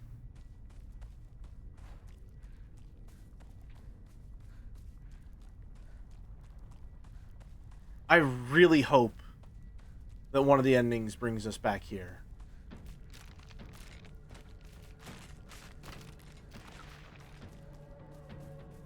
This is the one shoe that I've been waiting to drop for a bunch of runs in a row now.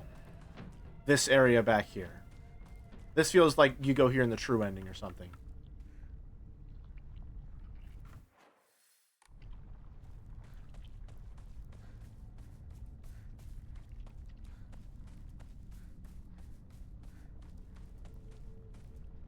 See, there we go. I can sell Yokan.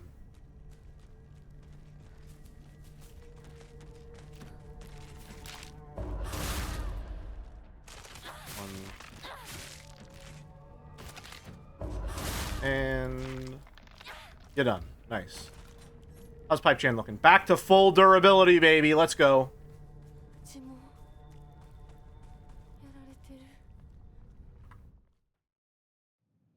Is this going to be different? I wonder. I wonder.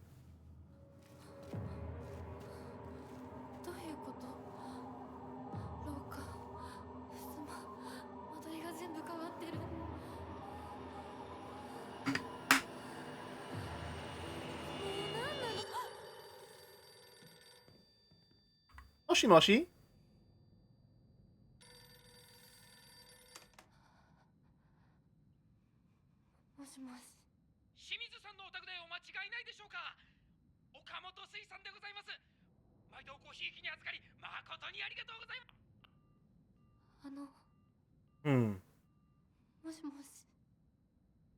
I was kind of expecting that one to be a little different, not gonna lie.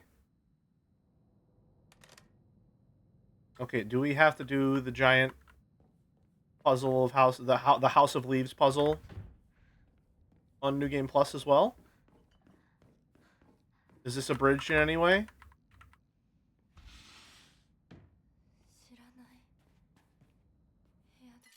Naughty sushi?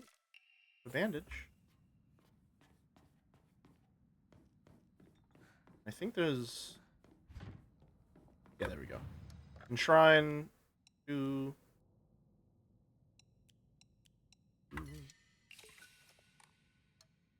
Full puzzle, sadly. Alright, I guess we'll just game through it.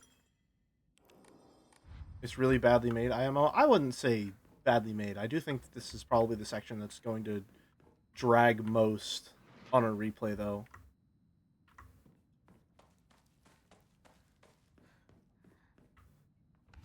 I don't know. Adare. How different are the puzzles going to be on Lost in the Fog, though, is the question. Oh, hello there. Revenge Diary here? My father had the courage to call out the town's religious group for the embezzlement of local taxes. He died in an accident shortly after, and those crooks claimed it was Inari-sama's divine punishment. I abandoned all faith and became an atheist from that day on. I don't believe in the gods or Buddha or divine punishments or stupid curses.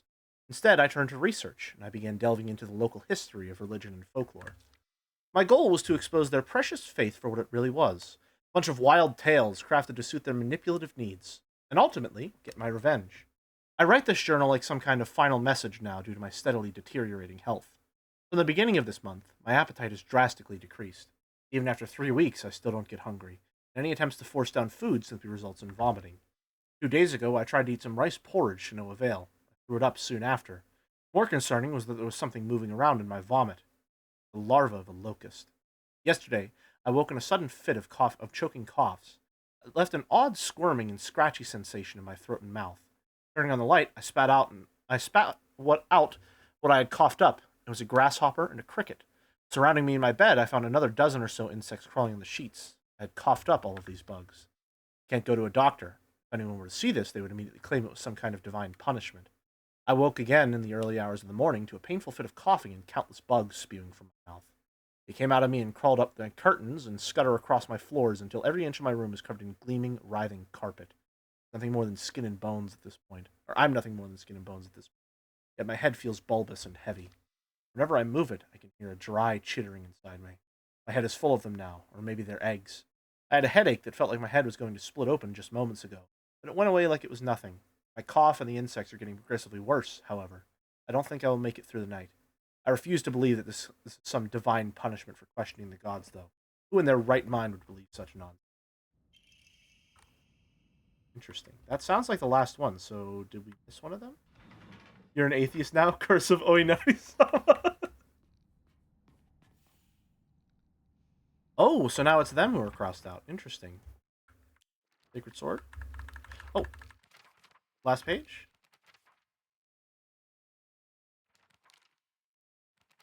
Oh, I never read this one. In the Edo period, lightning struck the divine tree, leading people to believe its spiritual power was lost. Then they turned to worship the next oldest object, the Inari statues. Thus, no, we read this one. Gotcha. In other words, so we need them right side up, you upside down, you upside down. Go.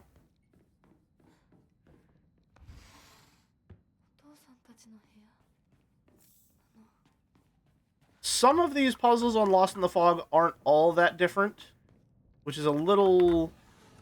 I mean, on one hand, it does make replaying on a higher difficulty easier, because I'm not solving every single puzzle for the first time again. But on the other hand, it is a little sad when I do come across a puzzle and it's just the same.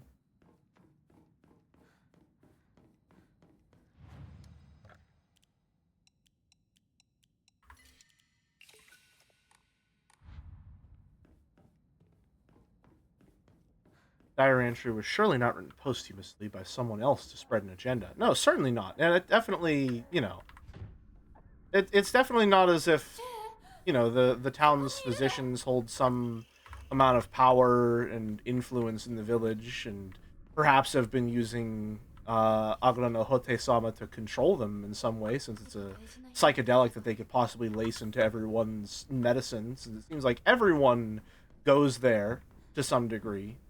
And it also couldn't be the case that even the documents that we find in the physician's office and the doctor's office, which mention finding a body that has insects inside of it and disposing of it, might have something to do with what's going on.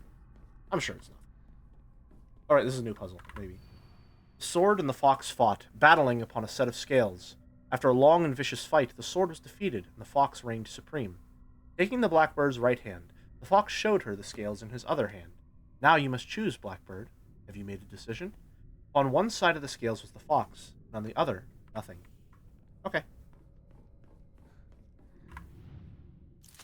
There. And have we already explored all the rooms? We haven't. Hold on. I don't think there's anything over here as it relates to the puzzles, but we're going to go there anyway. I know there's an axe in one of these rooms. Yeah, there it is. Which would be useful if we couldn't go infinite. Like it's fucking Marvel.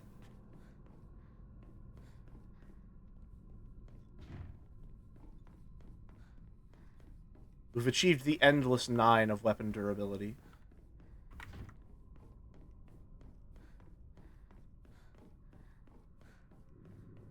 Howdy, Zach Lurker.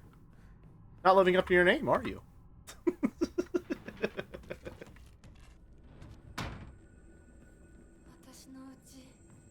Sorry, that's kind of like whenever someone who usually like stays inside comes down for family dinner and they're like, wow, look who decided to show up. Sorry about that. Look who finally came out of their room.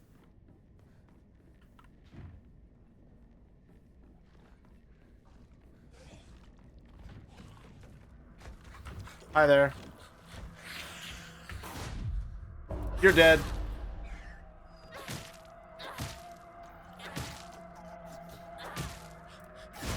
Ow? What happened to my infinite stamina? Alright, there we go.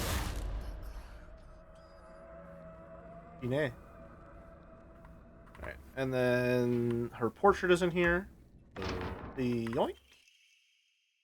Can't remember when it was taken though.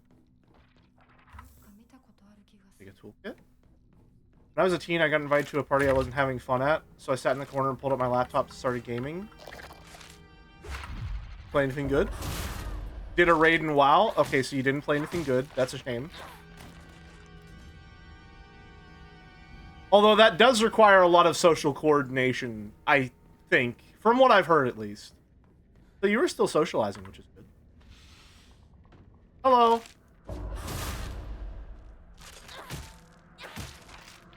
Nice work, Pipe Chan. Excellent work.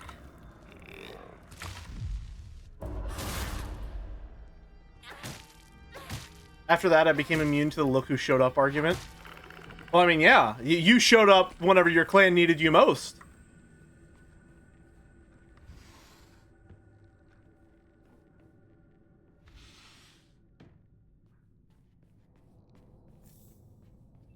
Apropos of nothing, I'm thinking about the bit in Umineko episode 2 where there's a mention of Beatrice hitting Natsui on the head with her pipe.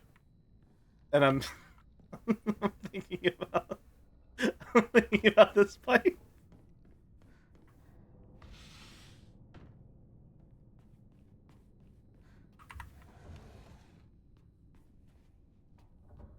It's called intertextuality, actually.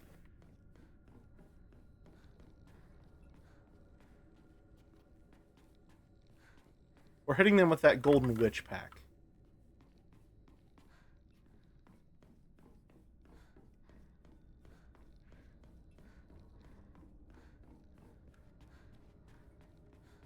But also using some plumbing to smoke would go hard.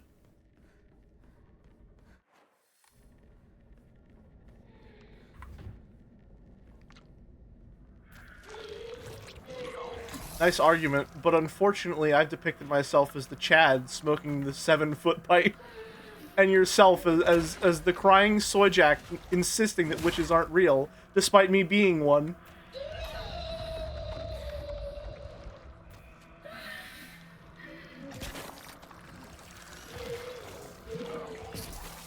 Okay, I'm not doing a very good job dodging.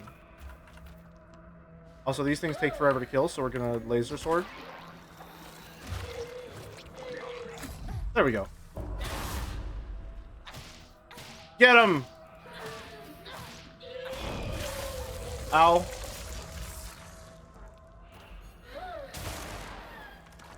Gotcha. Wow, why? That consumed durability so fast. Did we get hit by something that drained it?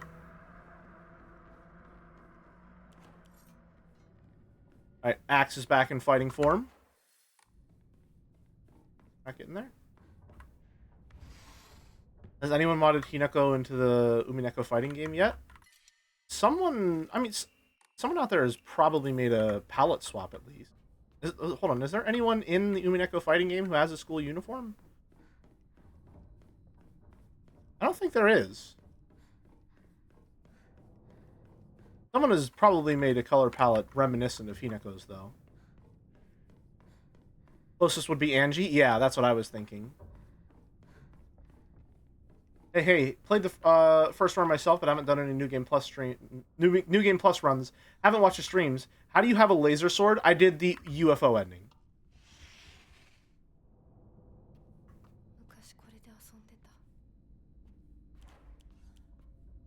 You get a funny little sword that gets more powerful depending on how many endings you've done. I'm always alone, so I'm okay with playing by myself. That means I have the right dish and the left dish all to myself. I like to play with Kokeshi dolls a lot. I'm extra careful to share them with left Hinako and right Hinako, so it's fair to both of them.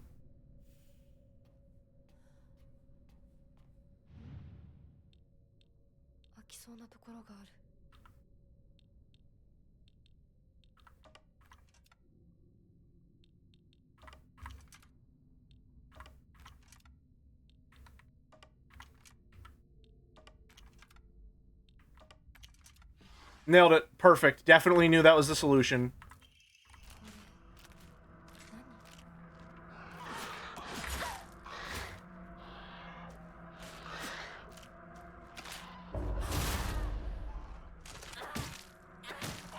Got it.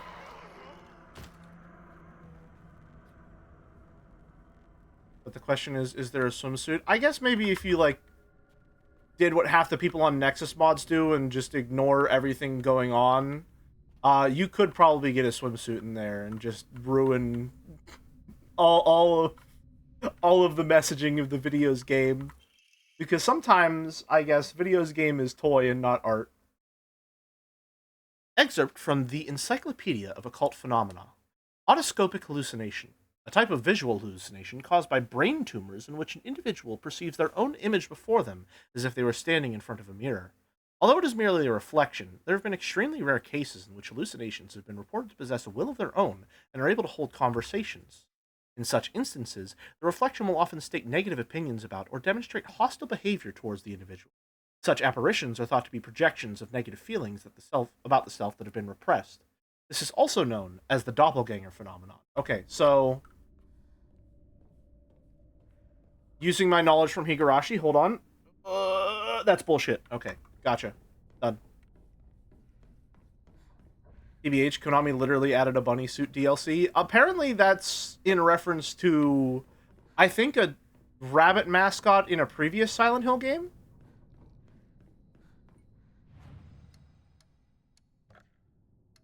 Yeah.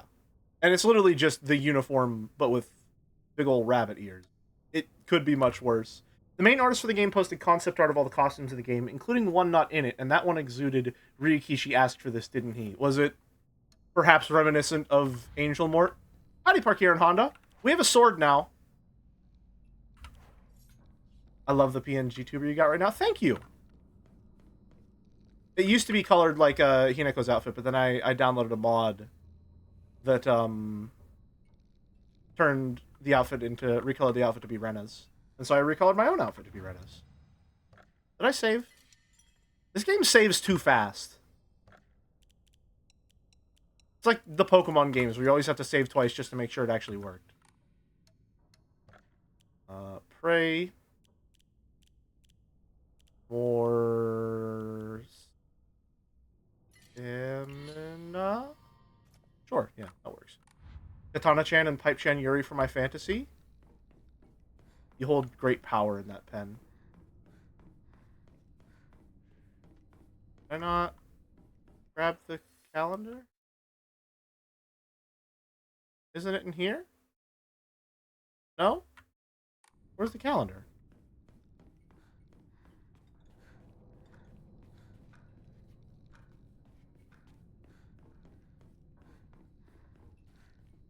I don't remember where this one is at all. Hold on.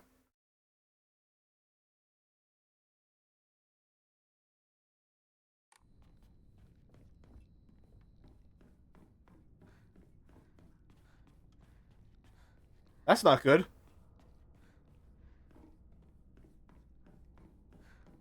First one was by the shoe door.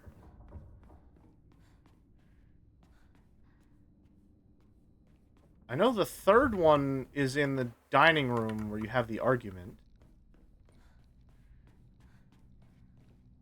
I don't remember where the second one is. That's bad. Is it in our room? Can we get into our room in this one? We haven't tried. I think we can. Yep, there it is. Okay. Oh! There's a new one. お前はお前らしいままが一番だ。周りに流されるなんて相棒らしくないぜ。そうだな。私もそうだと思ってた。ひなこ？すごい音が聞こえたけど。気のせいじゃない？全然知らない。あ、その服どうだった？可愛かったでしょ。言ったでしょ。私にそんな可愛いの似合うわけないって。だからさ、もうそういう服をもらってくるのやめてよね。恥ずかしいんだからさ。そうかい？じゃあよそにあげようかね。うん。それがいいよ。ひなこにとってもよく似合ってると思ったんだけど。シュウは悪くない。私が望んだことなんだから。I don't know. It's kind of Shu's fault a little bit. It's kind of Shu's fault a little bit. Man. What's that? An immature boy in a Ryukishi story saying something carelessly that drastically affects the outcome of events in a very tragic way? No way! What? That's never happened before. Young male characters in Rikishi stories are always thoughtful and emotionally secure.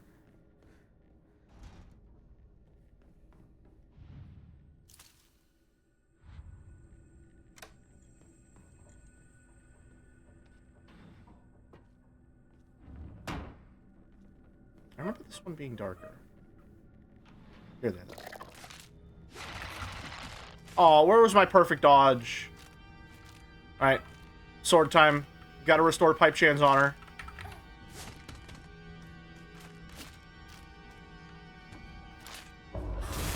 There we go. Oop. We got a whole rotating cast.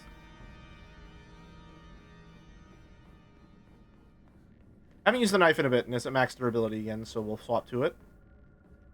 This is crazy. This is probably one of the best Omamori in the game. That's insane.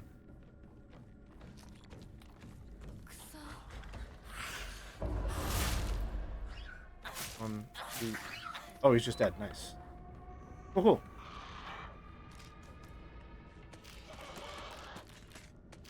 Hello there. Are we gonna fight?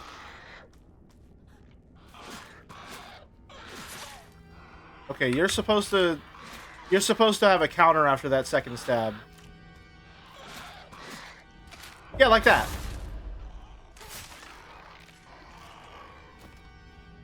There we go.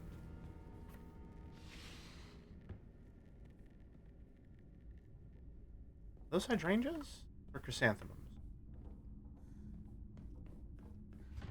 I don't know anything about flowers.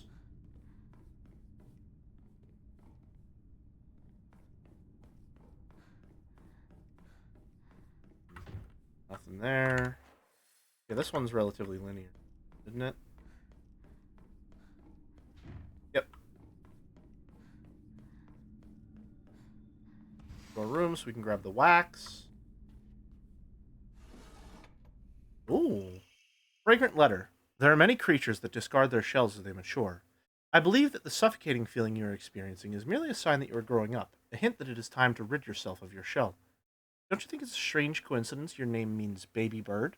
I'm sure all of this is simply pointing you to the fact that the time for you to spread your wings and fly is drawing near.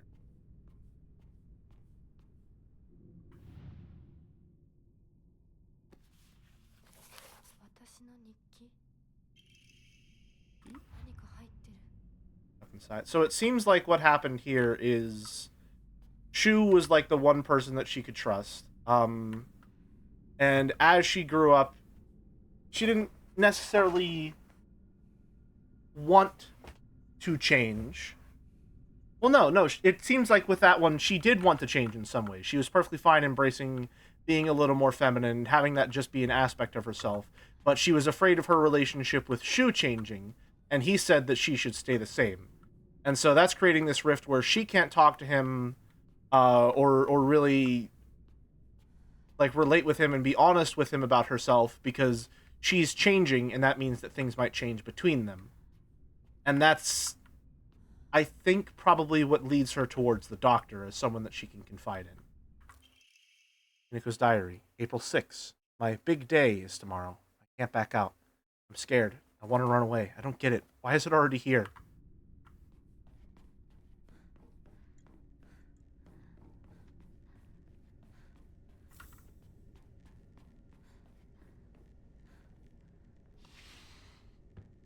Okay, is this the room I think it is? Yep. This one... I wonder what this room is supposed to mean.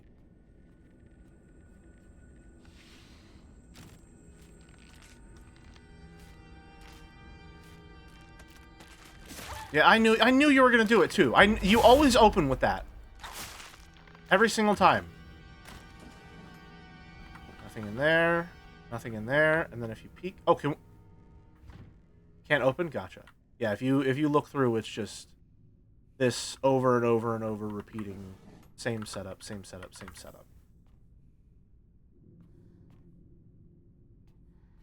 I wonder if this is like a marital bed? Something along those lines?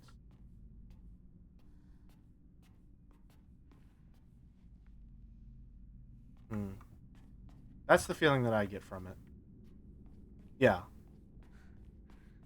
And so it's just showing that it repeats and repeats and repeats. Hey, what have you posted?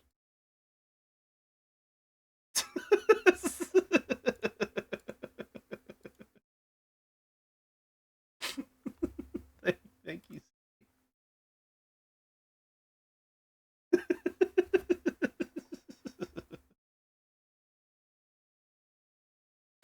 Smoking that golden witch pack, baby.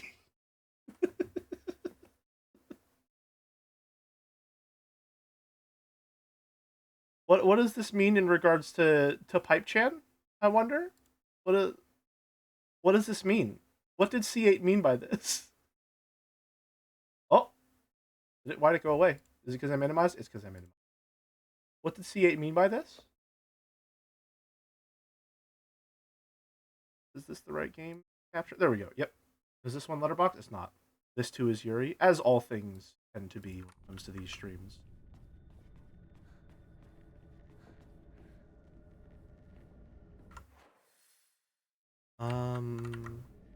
Over anything over here? No. Anything in here?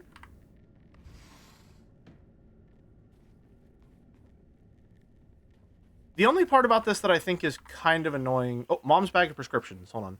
Patient, Shimizu Kimie. Take once after each meal and once before bed. Store in a cool and dry place. So something perishable then. Take one tablet. Take two tablets. Take two tablets. Take one tablet. Take one tablet. Take one pouch.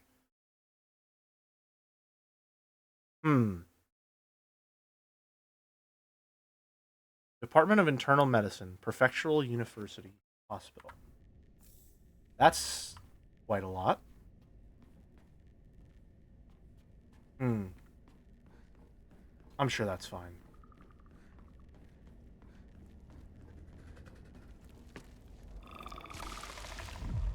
Got him. Nice. Real. I hate these enemies considerably. These are by far my least favorite enemy in the game.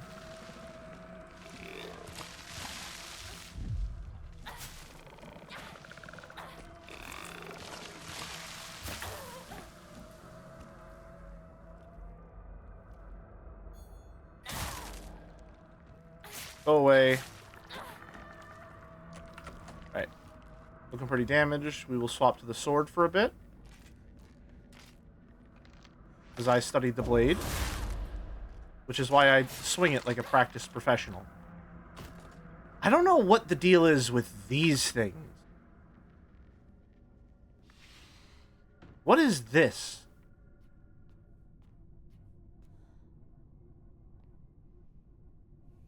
Should leave right away.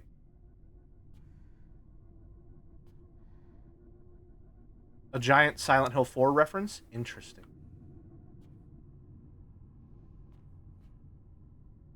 Ugh.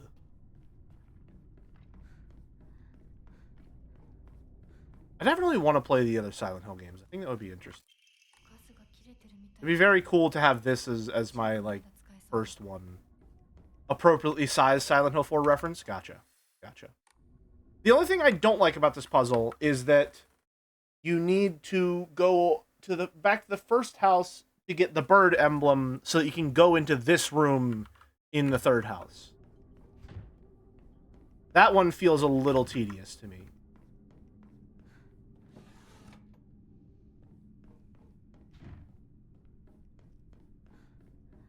That paper cut on my thumb fucking sucks so much. Oh my god.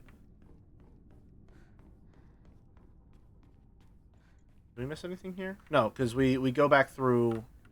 Yeah, that one's already got there. We go back through, we put the painting up.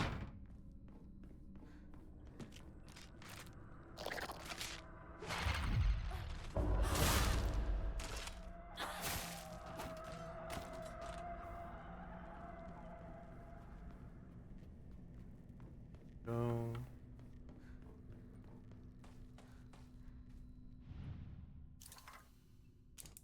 propane's on. Hank Hill will be proud. And then melt the wax to get the bird emblem.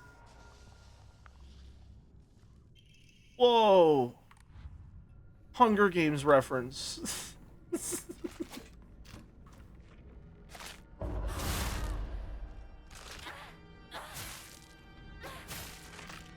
Gotcha. Oh, hello. Why do you exist? Who gave you permission? Go away. Hang up the painting, or not painting, hang up the photo. Photos are kind of like paintings if you think about it. Think about it.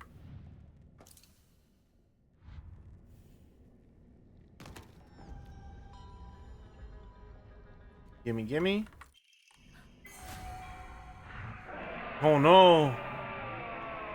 Kawaii. Anyway. Right on back through. We are really close to the end of the game. We'll take a break after we've fully solved this puzzle.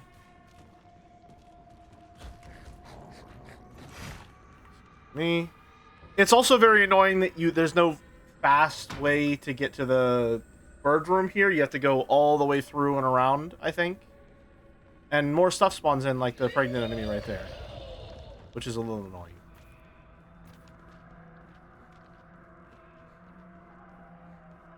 I remember there being Letras here as well, but I guess I was wrong.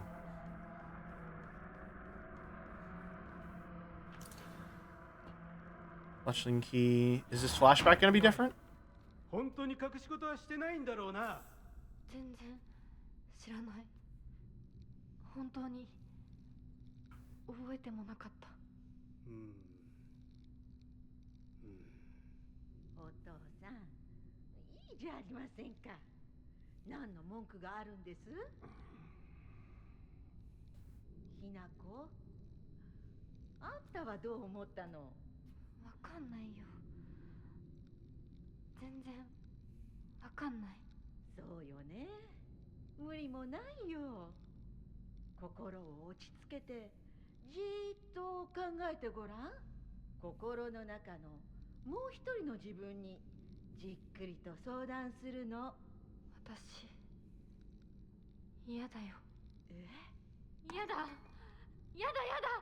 絶対嫌だ。どうしたのひなこ？だって私お母さんのこと嫌いなんだもん。私お母さんのこと嫌い。お母さんみたいになりたくない。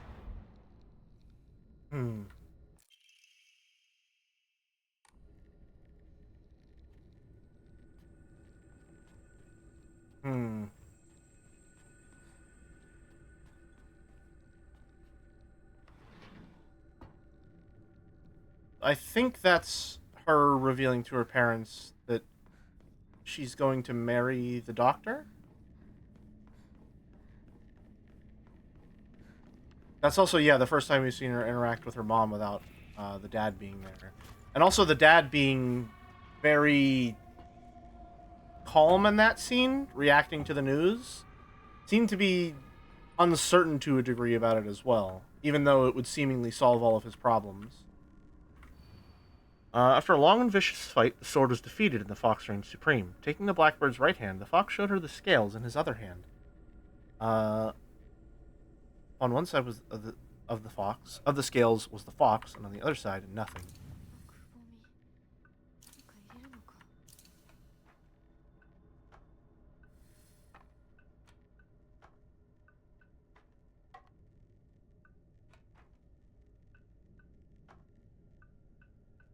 Hold on. 1 second, please.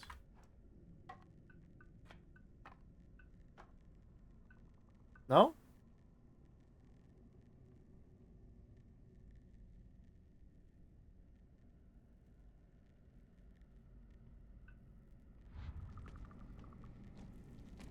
We'll deal with that later.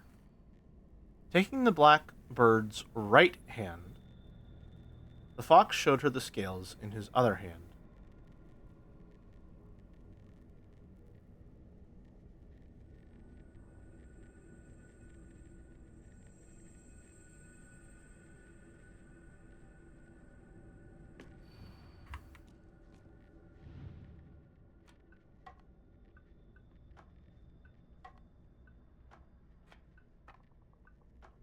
There we go. Okay. Gotcha. でも何の話だろ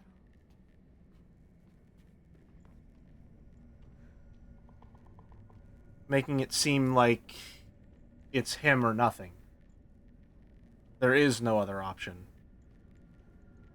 Even though the sword is the other option. Huh. Is this puzzle like that in New... Is that just what it's like in Lost in the Fog? Because if so, that's a deeply revealing puzzle in terms of the mythology you discover in New Game Plus. Huh. It's locked. ひなこ、しゅうくんから電話だよ。今いないって言って。いるって言っちゃった It differs based on your ending. 買い物に行ってるとか言っといてよ。 Hmm. はいはい、わかったよ。 I want pipe chain with me here.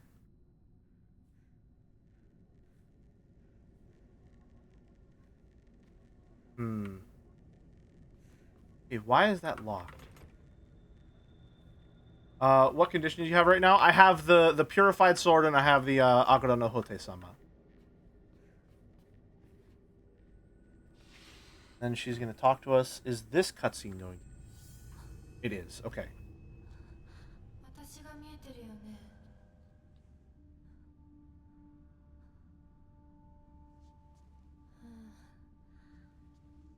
とうとう私の声まで聞こえるようになったんだ。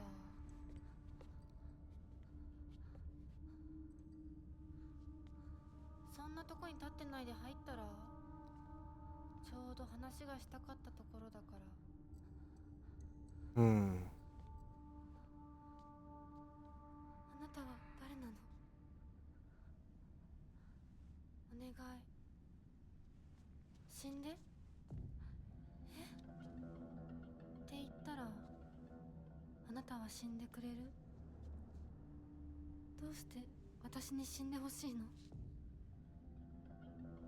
清水ひな子から生まれ変わることができるかもしれない。私以外のものになりたいってこと？どうして私として生きていたくないの？幸せなこと、辛いこと、大切なこと、嫌なこと、全部たくさん考えて絶望したから。ううん、もっと前向きな言い方をしよう。ひなのままいつまでも暮らせるわけがない。巣の中でひなのまま親鳥に食べさせてもらって、大好きなお友達といつまでも遊べる日々が永遠に続くわけがない。寒い冬が訪れれば、親鳥たちは巣を捨てて旅立つ。大好きなお友達だって飛び方を覚えた順に旅立っていく。後には誰も残らない。周りの巣はみんな空っぽに。親鳥たちも友達もみんな旅立っていってしまった。残ったのは自分だけ。やめて。今ある幸せと必ず訪れる孤独な冬をすべて足し算引き算して私なりに考えたの。やめて。嫌なの、怖いの、恐ろしいの。わかるよ。やだよね、怖いよね。でも一番怖いのはこのまま冬が。そんなの分かってる。分からない、分かりたくない、考えたくない。それでいいの。耳を塞いでわめいていることが選択でいいの？それがあんたの選択なら、私はあんたに死んでもらう容赦しないからね。嫌ならあんたが生きたいっていう覚悟を見せてよ。決意を見せて。逃げるのではなく、耳を塞ぐのではなく、しっかり私を殺して、あんたが生き残って、あんたこそ私を殺して私より幸せになれるっていう絶対の約束ができるの。怖いんでしょ本当は。怖いよ。私だってすごく怖い。でも今優しい人だっていつか変わるかもしれない。お父さんでさえ昔は笑ってたって言うんだよ。でも恐怖に怯えることは選択じゃない。目を開けろ。考えるのをやめるな。自分の幸せを誰かに決めさせるんじゃない。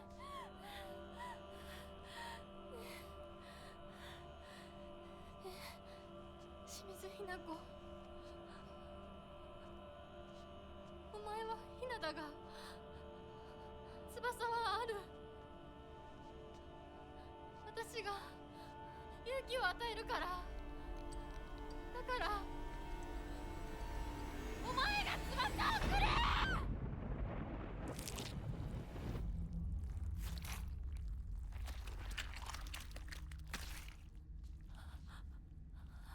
This again.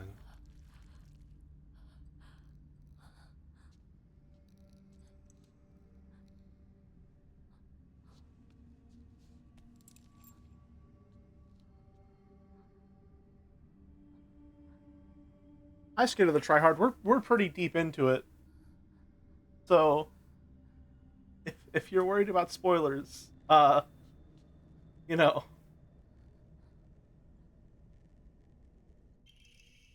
desk drawer key.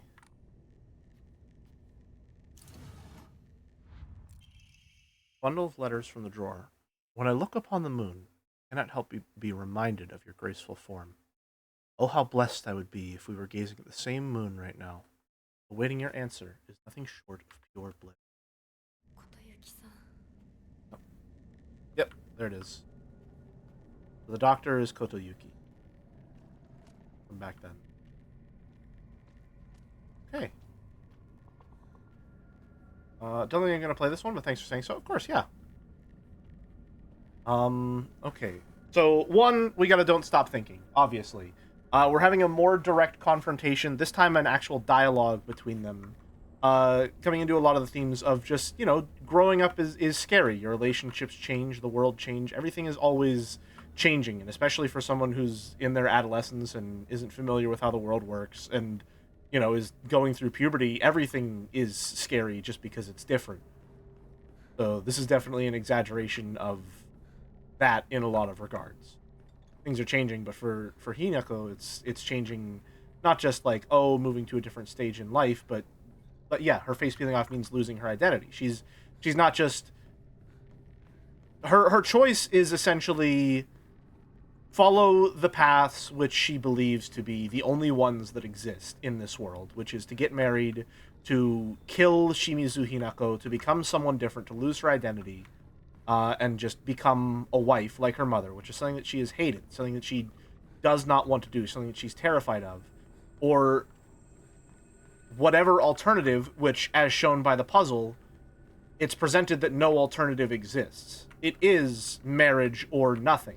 And so right now, she's on the path of just running away from everything, because the alternative doesn't exist, so she's just avoiding the only path that she believes exists. But there, she's having a dialogue with herself, and she's saying that you can't run forever. Running forever isn't a choice, so you need to make a choice. Whatever that choice ends up being, you just need to make it.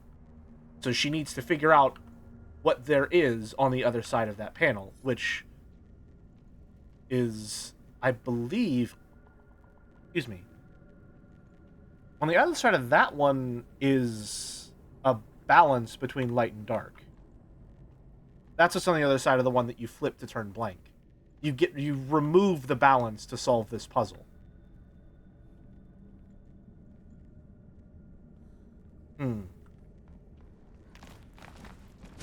Jesus fucking Christ. How did I manage to dodge into this room? What the hell? Hi, Lurf. Oh my god. Oh, wow. What the fuck just happened?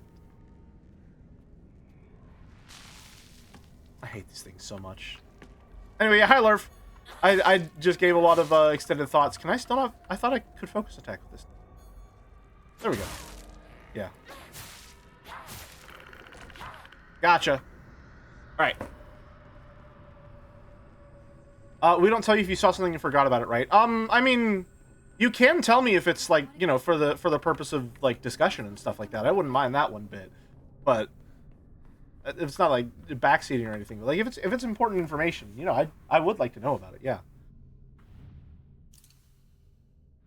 If it's something that would actively inform my interpretation of the text, that also I would also find that to be very interesting as well.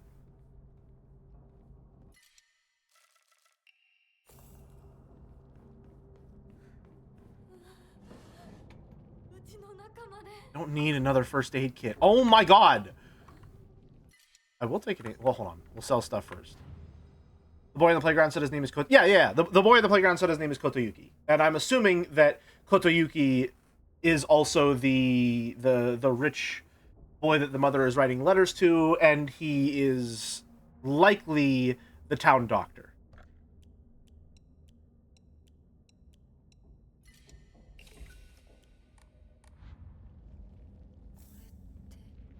Some sort of offering?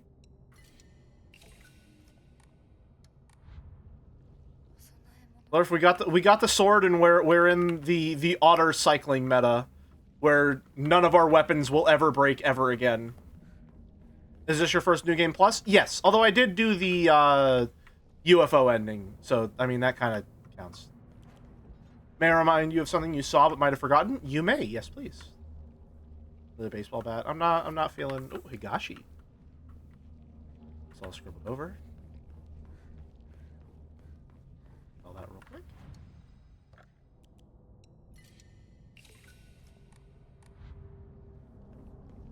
Can I open that? I can. Anything in there? Yeah, I'll take a toolkit. Why not? Do those take up individual inventory slots? You can stack up to 3. Okay, so we'll use the toolkit on the sword right now.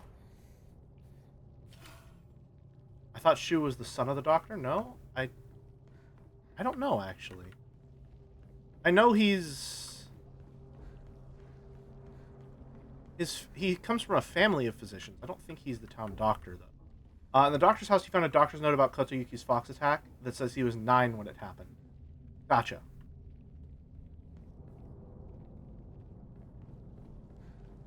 Hi, Graf. Good to see you. Alright. Let's fight Mom and Dad. There's an achievement for defeating Dad first. So we're gonna try and get that. Oh, right. Yeah, Shu's dead. My bad. Whoops. I mean, they're dead too as well. What did I miss? Quite a lot. Quite a lot. We have the sword now. We purified the sword. That's probably a bad thing.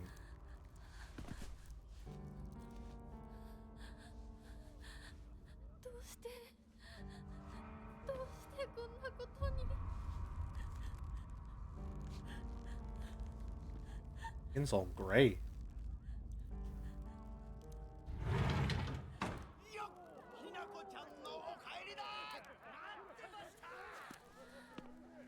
Are you serious, man?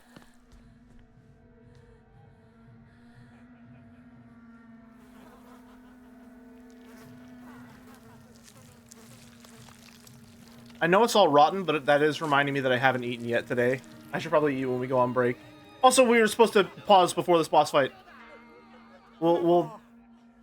遅かったな。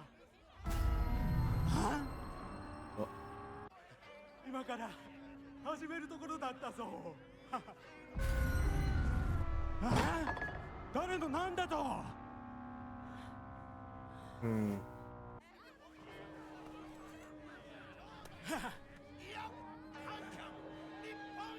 The way his face is animated is always really weird looking.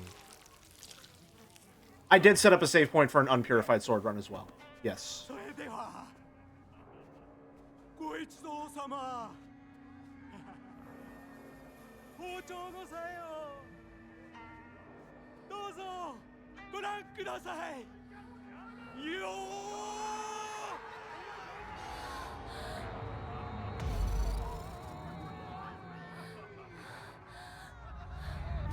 ーなんだその戦は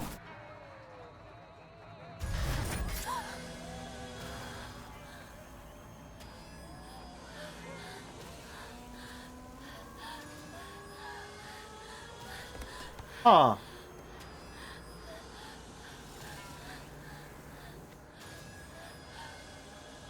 Yeah, he doesn't actually throw it here. He doesn't actually throw it there.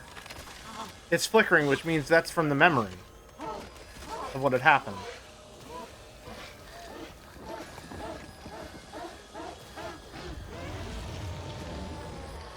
So this is her, I think, just overcome with the fear of that memory, seeing him transform into this thing.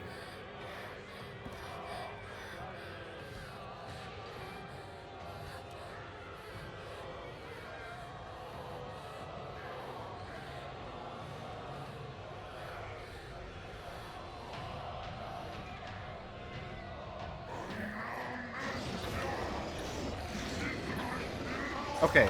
Alright. Okay. Ow.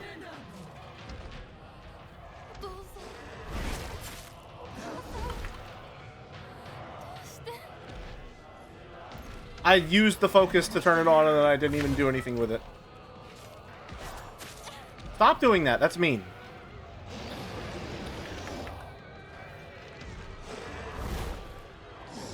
How is that not a perfect dodge?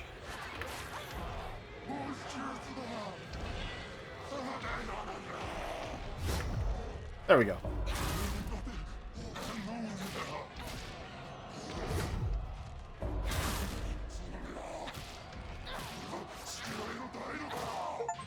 Oh, wow. Oh, my God.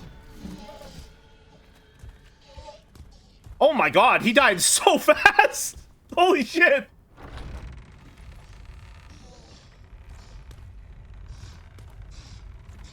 All right, bye, Dad. Bye, Mom.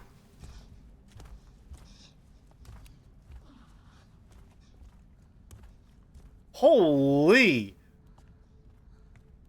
Okay, so lightsaber plus the dodge counter charm plus infinite stamina charm kind of goes crazy against big guys.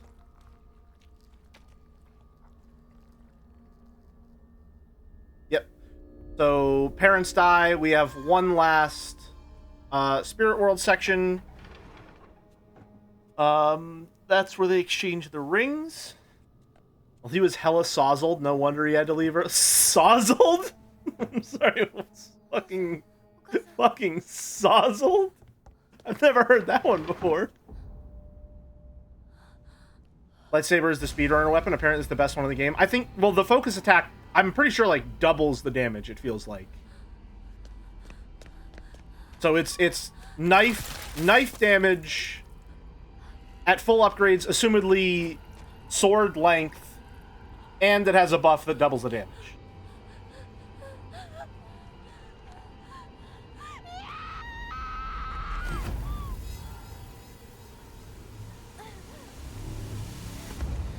Migraine time. Alright, then after this, we'll take a quick break.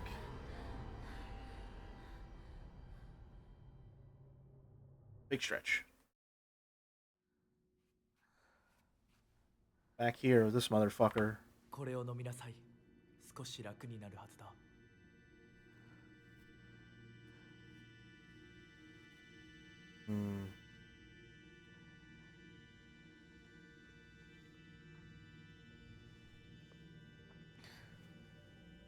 Google says English slang for drunk. I've definitely heard it before, yeah. Well, I understood the context, I've just never heard it before, is what I'm saying.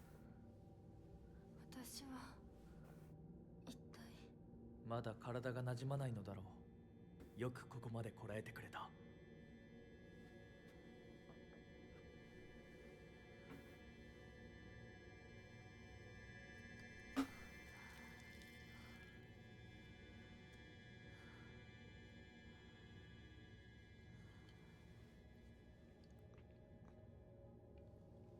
It's always good to learn one new word a day. That sounds like a vaguely universal thing to aspire to. 愛想をつかされてしまうでしょうか。そんなことは私が許しはしない。 Has your opinion on Foxboy changed? I mean, not really, no. I mean, I don't think he's as malicious as I believe him to be. I don't think he's, like, 少し消してくれるようになっ actively... Well, た君の体にも合う。 hmm.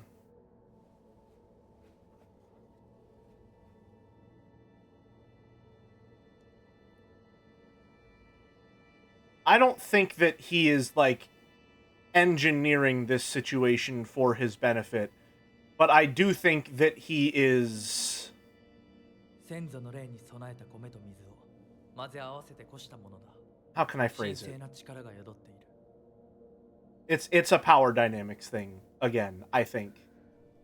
I think that Hinako turned to him because she couldn't confide in Shu, and that led to him taking this relationship in a place that it should not have gone, given the age and もう立てます。 power difference between the two of ござ them. います。そうか、気をつけて。行こう。君のために用意した一番大切なものがある。はい。 Which is to say that he is still at fault, but he's not like fucking evil, malicious guy doing it for his own benefit. It's more so societal problems and influences causing tragedy to become commonplace. Alright, as soon as we get to a save point, we will save. Are there two of them? There are two of them. Since when are there two of them? I remember there being two of them in Sakuko. She said it was Sakuko's dream.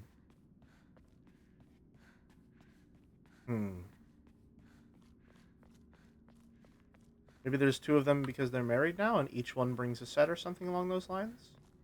I haven't done today's Scramble, no. Maybe we'll do it after break. Maybe, I don't know. We'll see. We'll see.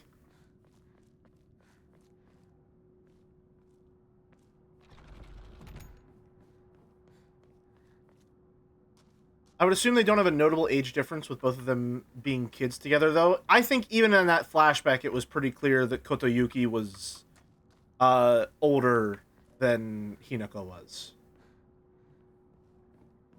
Had to step away for half an hour. Where are we story-wise? We just fought our parents. We just went through the Shimizu household. We had a big cutscene where Hinako was talking with herself, and essentially it's introducing this concept of fear of growing up, which is a big thing that happens whenever you're, you know, a teenager. The world is changing, and it's changing in ways that you don't have control over, and in a lot of ways that people tell you that no one has control over, and they're just the way of the world. The big thing that's being set up right now, and it's essentially being set up with the puzzle to get into Hinako's room, is the idea that for Hinako, the way the world is presenting it to her is that she has only the option of marriage. That is the only option that is available to her. It's the only one that has ever been presented to her. It's the only one that everyone in the world seems to believe is available. And so in the puzzle, we had two sides of the scale. One side is empty, the other has the fox. It's always the fox on one side, nothing on the other. And on the other side of the tile that has nothing on it, there is a balance between light and dark, which is that something which appears to not exist in the world. And so there is this conflict with Hinako where she wants to do something else because she doesn't like the one option that she's been presented with, even though everyone believes it to be the only option and is presenting it to her like it's the only option. So her alternative is to run away. But she had a dialogue with herself where she talks about running away not being a choice. You can't run away forever. The world will change whether you want it to or not. It is how the world works. You need to make a choice on how you will change with it. And running away is refusing to change. I think it's really interesting how that coincides with New Game Plus in learning about the story of the sword and learning that the worship of Inari-sama right now is sort of just something that happened over time. It's presented in the first game, for the most part, as the de facto faith. It is just something that has always been throughout the village. It's everywhere in the village, leading you to believe that it is this firmly established belief that has strong roots and is core to society in some way. But then you learn the Inari statue is only being worshipped because the tree was destroyed, and they believed that it lost its power, and that was only being worshipped because it was the next oldest thing, right? So it's only being worshipped recently, and only being worshipped because they just needed something convenient to worship. So it's not as firmly established. It's not as central to the world as it appeared, which coincide. There's parallels between the religion of the town and the institution of marriage as it exists in the society. It is two things which are believed to be immutable, inevitable, impossible to overcome or change factors of the world, which are not as powerful or insurmountable as they are presented to be. I think a really big indicator of that is the fact that there's a note that specifically says the worship of Oinari-sama in Ibisugaoka isn't even particularly in line with Shinto beliefs regarding Inari-sama. They're just its own form of belief that has risen through the circumstances in Ibisugaoka. So these circumstances that are believed to be simply facts of the world are in fact coincidental circumstances which are far younger than they are presented to be.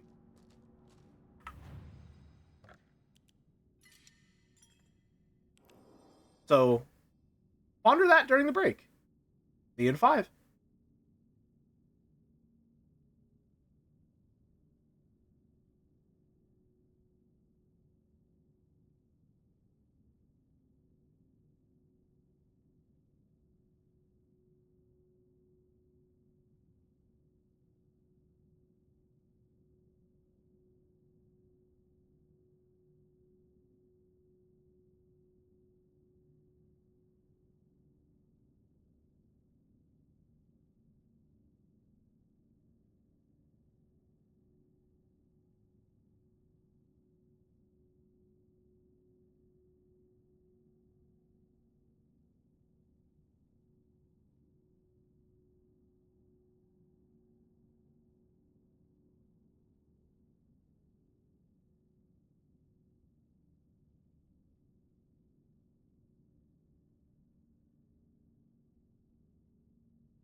let's get back to it.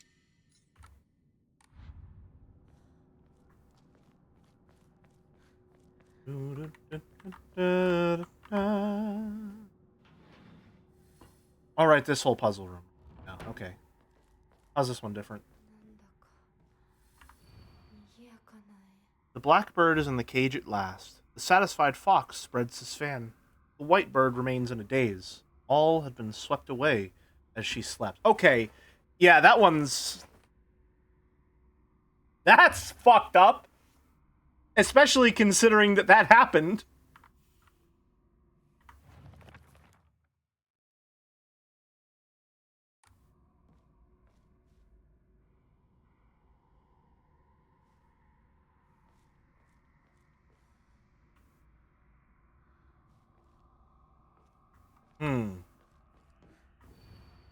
Prove your intent with the crest 3. Yep. It's just like Fire Emblem. No way.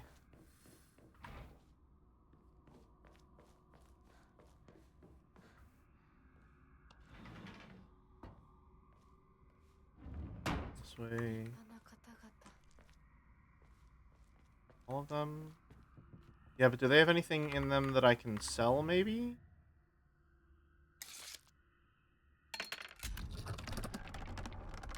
Thank you. Do not fear. I was once you. Be not afraid, etc., etc.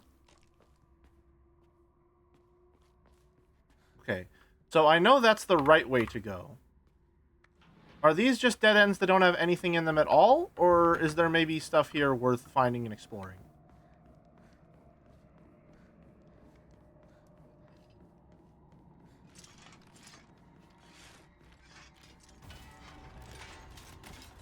I think they're just dead ends.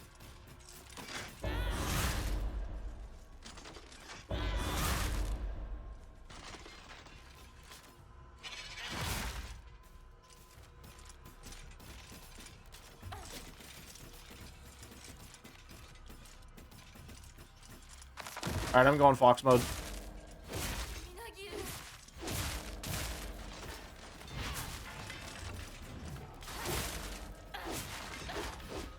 Man, I wonder how playing Five Nights at Freddy's is going to inform Joe's playthrough of Silent Hill F.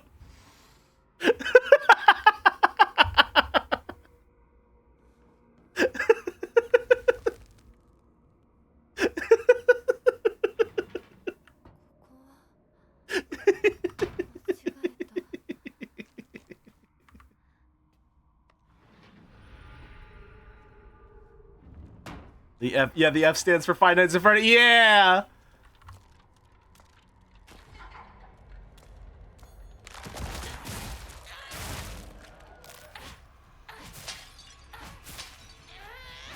Silent Hill F for Foxy.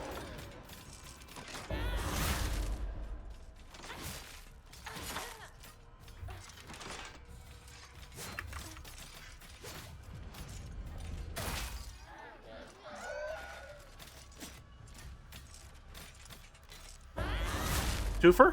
Let's go. And the double soul siphon. The F stands for Quaxley. His name is Quaxy, actually. Quaxy, actually. Quaxley is a Pokemon, and that's copyright infringement, and I don't want Nintendo to kill me.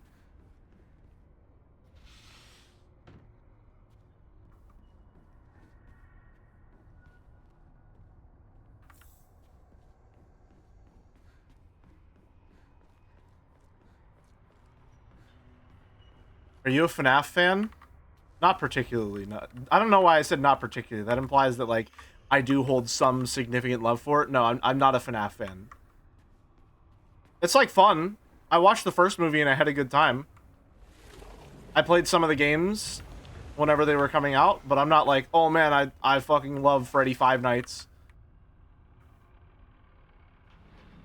Thank God. Oh, I didn't know my reputation hinged upon this. I would have answered more carefully. Leading with the movie is really funny to me. It's the thing I have the most positive association with. It's a surprisingly charming movie. The practical effects help quite a lot, I think. Days filled with tears. Attachments cannot be forgotten so easily. 私だけじ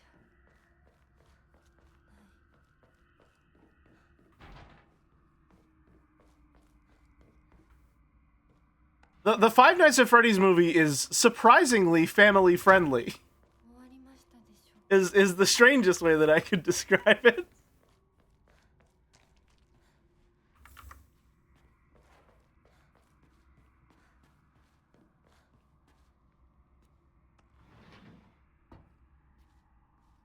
There's an extended scene during that movie where they just have like a sleepover with the animatronics. That's it. They just have a sleepover. Is this a puzzle or am I just opening random doors right now? I choose this one. Hey, Jelly just joined. How come we're part furry now? Okay, you have a lot to catch up on. We're part furry because marriage is a corrupt institution that is manipulated by those in power as an immutable just aspect of life and growing up. I hope that helps.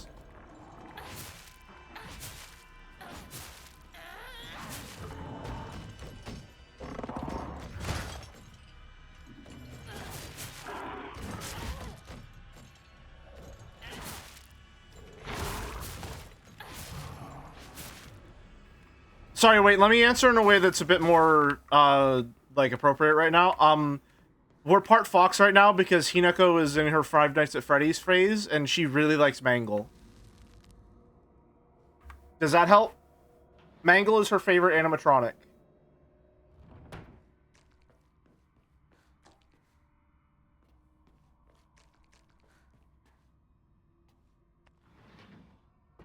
I have literally no- We were just in this room!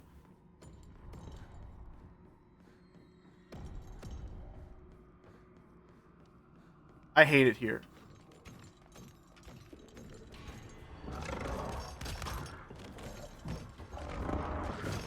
Oh shit, okay. Whoops. Oh my god.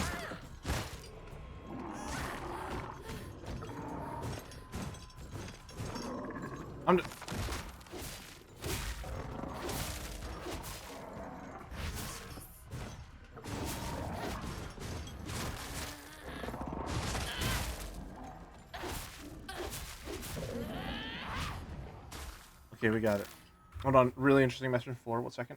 Couldn't mention it before break because I need a snack and meds break urgently, but not only does the game's religion represent the institution of marriage, but gender roles within society as a whole. Gender roles as we know them are vastly different from what they used to be, even going as far back as the Bible. Ideal women were women who were modest, not through clothing, but hiding their wealth. They were working women, preachers, etc.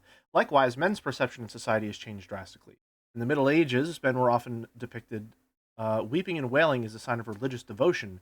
They pampered themselves, wore jewelry, heels, and wigs, even as cliche as blue for boys and pink for girls. A nuclear family with only one income supporting the household, no matter the social status, is only as recent as World War II. Yeah, it is. It is showing that all of these aspects of life that are shown to be inherent to humanity in Ibisugaoka are recent developments in the grand scheme of things. Even the religion of Ibisugaoka, something which is often viewed as spiritual, all-consuming, something which is viewed as underpinning all aspects of life in every single way, is recent in Ibisugaoka. It's something that has just developed recently. So none of the things which appear to be foundational in Ibisugaoka are actually that important. Or that powerful. They only really have power in so much as the people believe them to. They keep bringing up their ancient traditions are less than 1,000 years old. Yeah.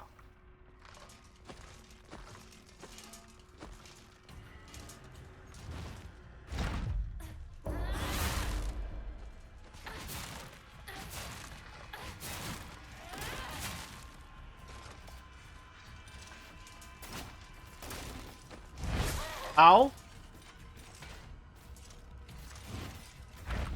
Alright. You're done, I think. Yep.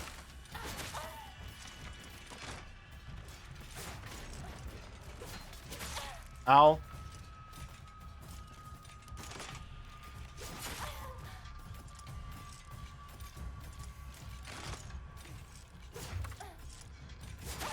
Ow?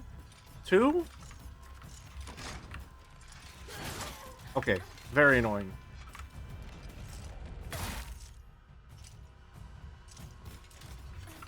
I am using the rabbit omamori.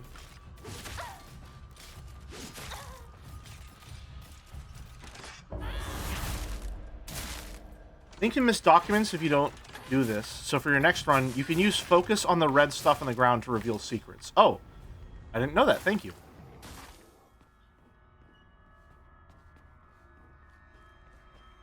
I know that we can do it there.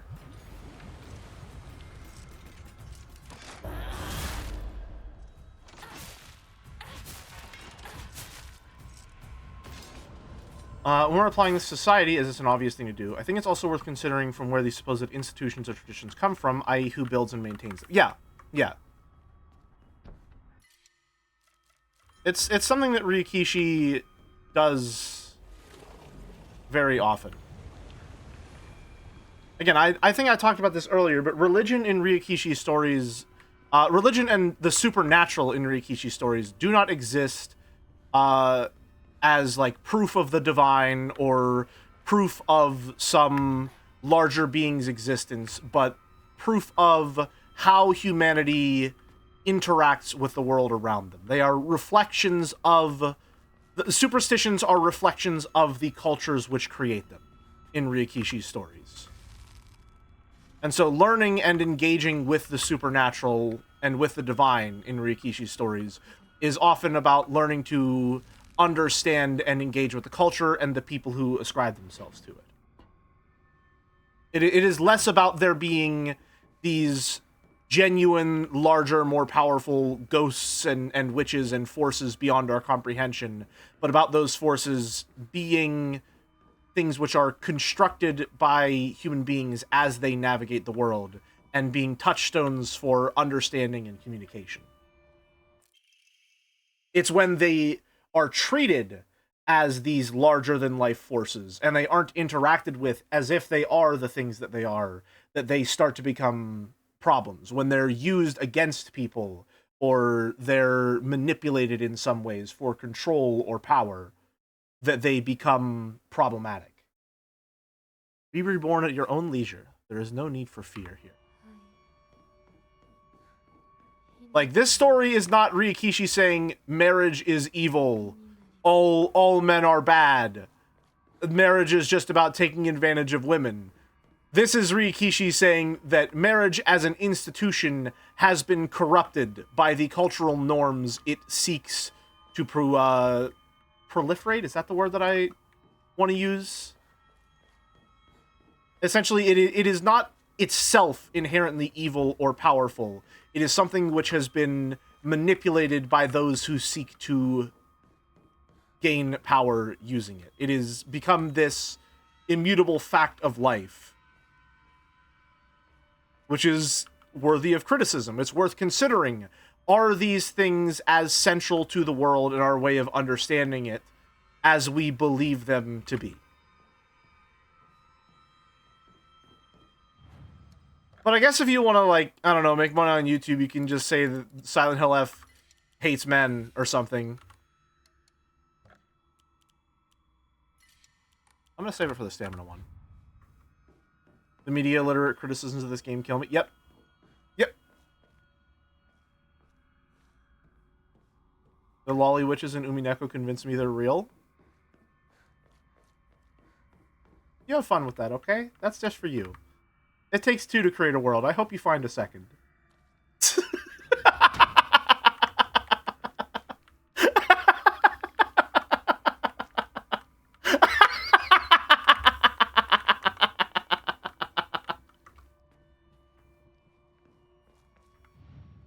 God damn. I didn't know that was going to come out that fucking venomous.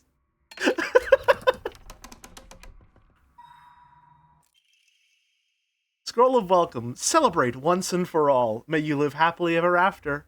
May we all thrive for eternity. 永遠の幸あれ永遠の栄あれ Box room, yay!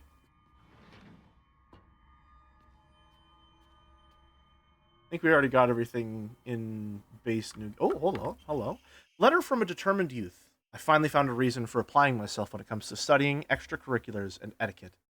I must be the perfect match for Hinako. Wanting to make Hinako my wife is the same thing as wanting her to be the happiest girl in the world, anyway. This specific phrasing of like wanting X is the same thing as wanting Y. This is a Ryukishiism to me.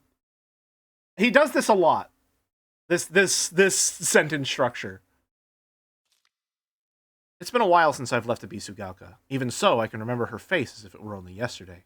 I see you every time I close my eyes. I have nothing to be afraid of. I can handle whatever comes my way. See, again, I don't think this is to me. I don't think Koto Yuki is like evil. You know, I don't think that he's fucking evil. I just think that he is someone who stands to benefit from the system, which is designed to benefit from him, and he is completely unaware of the advantages he is taking.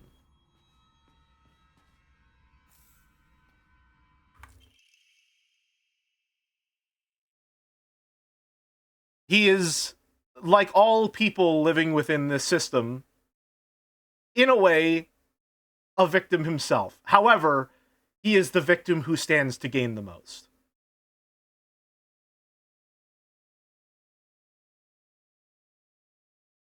A living sacrifice shall be offered every 8 days, for nothing else can quell the wrath which dwells in the water state. Let me also specify, that doesn't absolve him of any wrongdoing.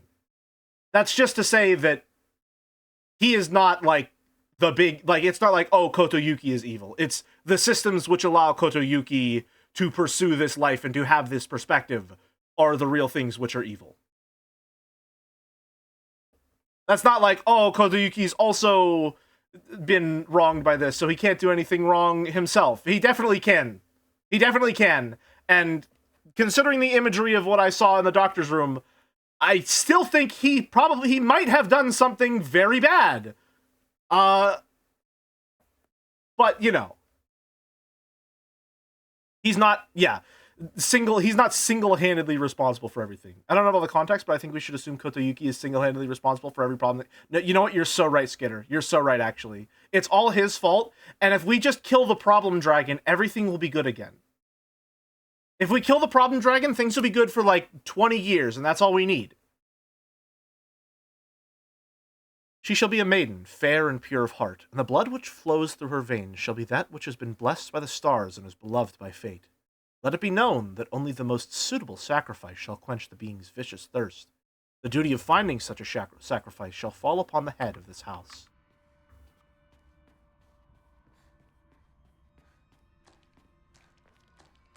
I mean, I guess since he's young, he can be considered slightly less evil, but in the end, if you use a system that grants you power, you're an abuser. In a sense, what I mean to say is that I don't believe his use of the system, in this case, if we want to phrase it like that, is conscious.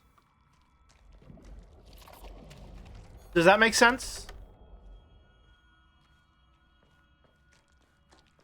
I think he is standing to gain quite a lot, and he is gaining quite a lot, but he's not looking at the situation like, oh, haha, yes, let me rub my hands together and lick my lips evilly. I have so much to gain in this situation. To him, that is simply how life is. He has no reason to question the world around him because it is designed for his benefit.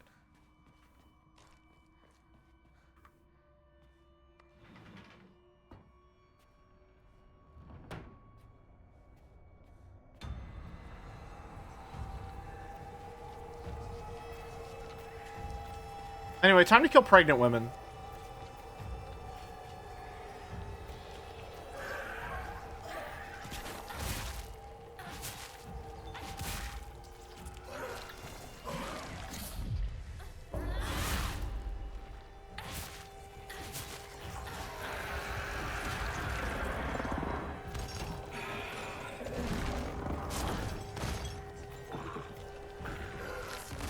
I'm going fox mode. Ow.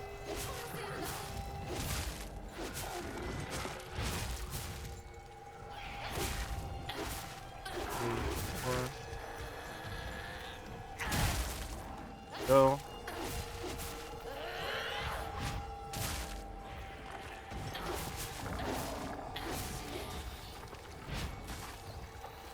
Alright, fox mode over. Go.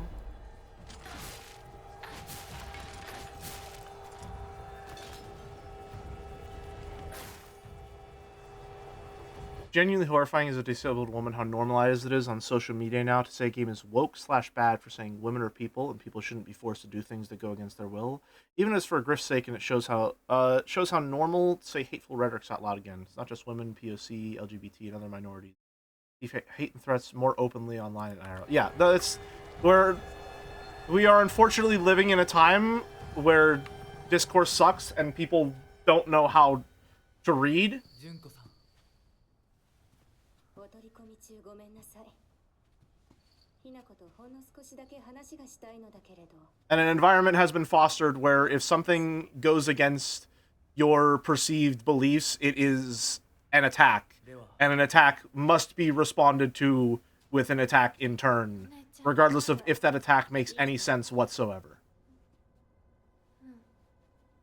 しっかりなさい。しっかりって。未練は拙速では立てない。そう思い時間を与えたけれど。生きていてもいいなんて考えてないわよね。そんな甘えは許さない。殺せ。必ず。もう少し外していた方がいいかな。Fuck off. Fuck off. いいえ。お時間をありがとうございます。それではこれにて。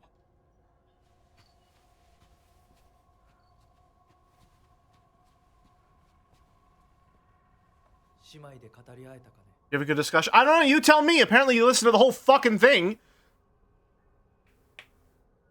それでは行こうか。 I'm like 100% sure that Junko is Hinako. I don't think that's the case. I'm not going to disqualify it as an option, but I don't believe that is the case. I do think, well,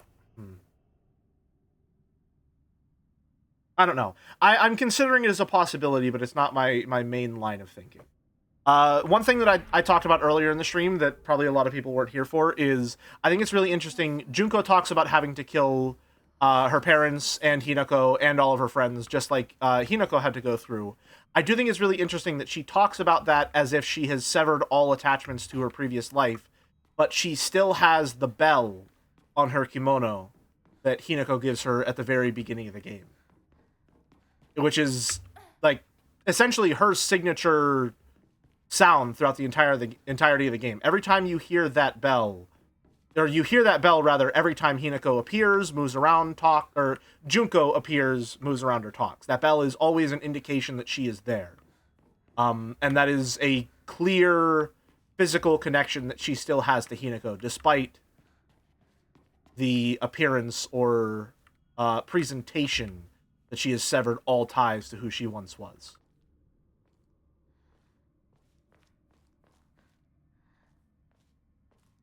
This is first New Game Plus after the UFO ended, yeah.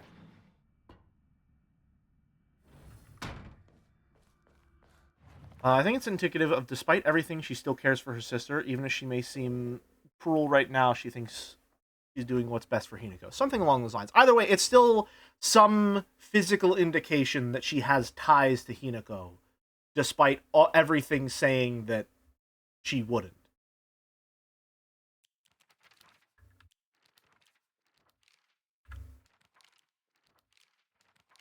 Okay. Let the line of foxes guide you. Off the crest and lay bare your soul. The black bird is in the cage at last. The satisfied fox spreads his fan. The white bird remains in a daze. All had been swept away as she slept. So, blackbird is in the cage. Fox spreads his fan.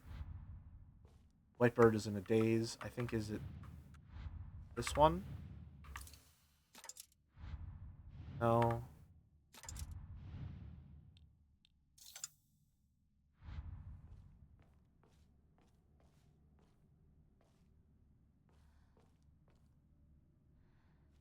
One maybe?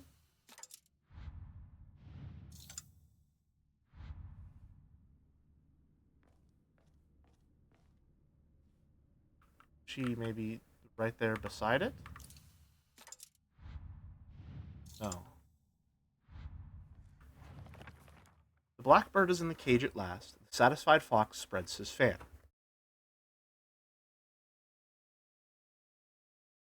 The white bird remains in a daze. Well, we can always grog it out. Not that one. Not that one.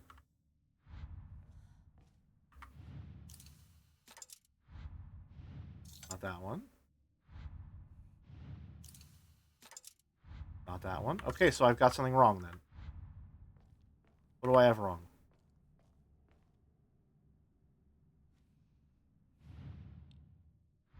Are you where the blackbird? I don't. That doesn't make any sense to me if that's the case.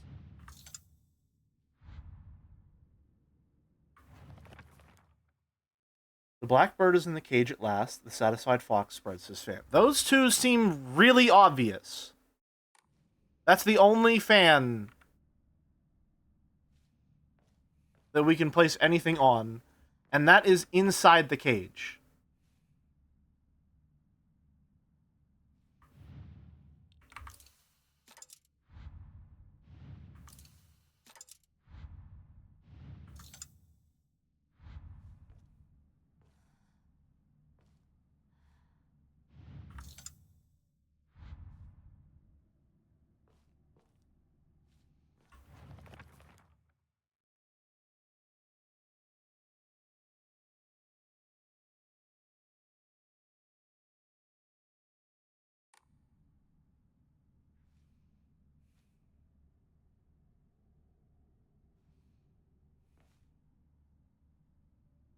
But if you're offering really poignant commentary that I agree with, however, you accidentally said the phrase "gets stronger," which has activated my the fucking vocal stem of the one fucking Sisyphus video. It's he gets stronger.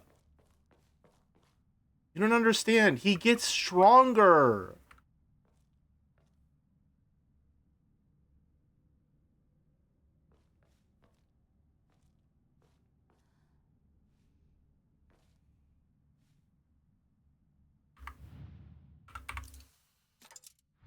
I still feel like that's it.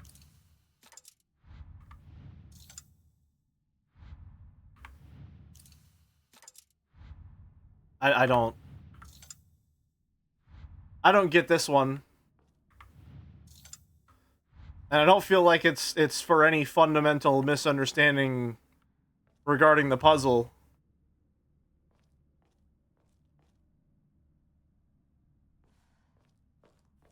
I just feel like I've done read the puzzle again.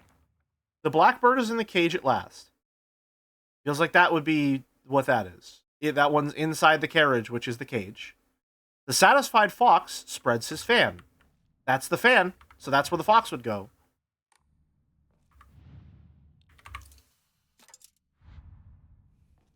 Those two feel like if that's not where they go, this puzzle makes no sense to me. That's where I'm at right now.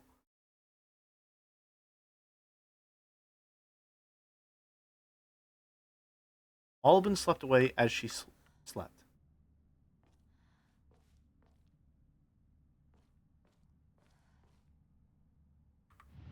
Is this one the white bird because it's in the carriage?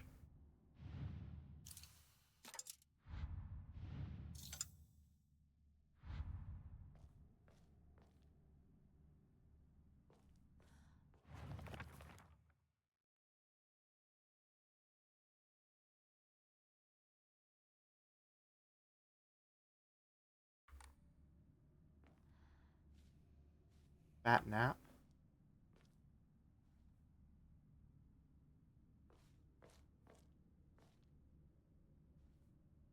That guy's resting, maybe.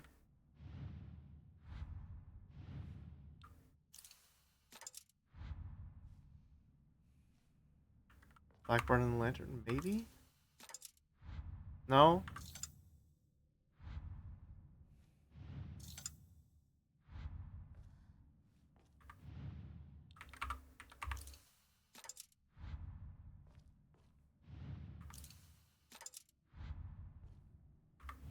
Oh. No, that's the White Sparrow? Okay.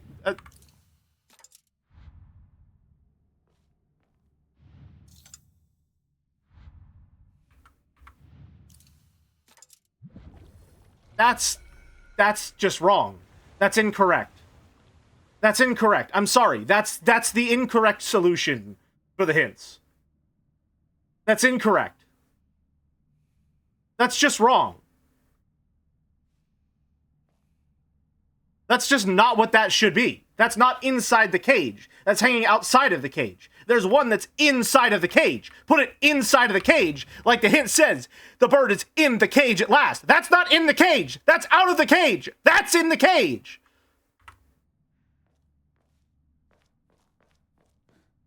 The lantern connects to the fox who is in the cage. You are correct. However, this is outside of the cage. That's out of the cage! That's not in the cage! You are right, though. The internal logic does say that the lantern is representative of the person carrying it. Except that's not true, because in the hard mode solution, the lanterns themselves are representative of the concepts. One of the lanterns is being taken away, and that's representative of the white bird being taken away. That's bad puzzle. Bad puzzle. Bad. Bad. Icky. No good.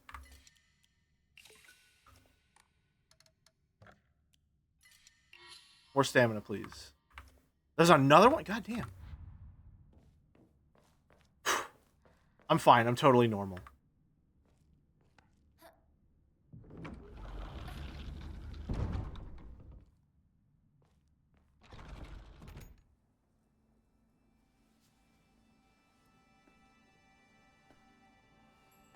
All right, everyone get ready. Everyone, we know what's coming. Everyone get ready. Brace for it. Brace for it.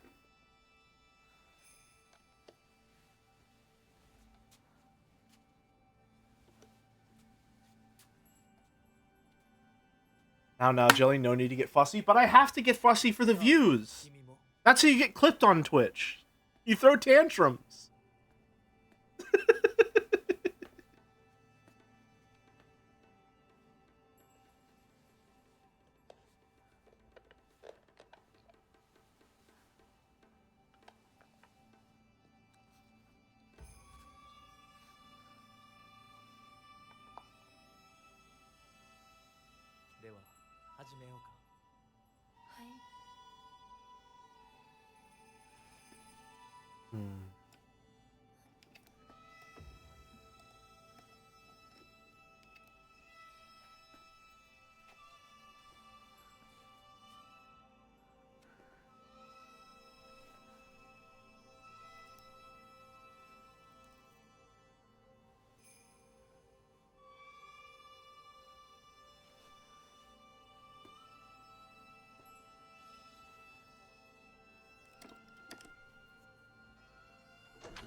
I think it's interesting that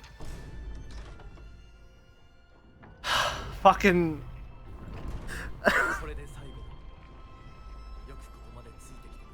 God damn it! I knew it was coming and then I forgot because I was analyzing the scene. Fuck! Fuck!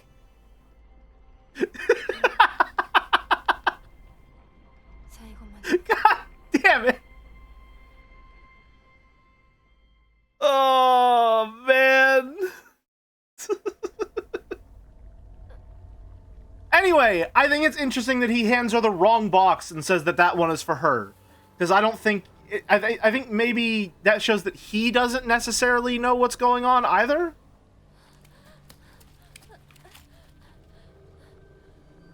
Like, even he isn't fully, like, perfectly aware of the ceremony and doing everything correctly. The exchange of rings. Yeah.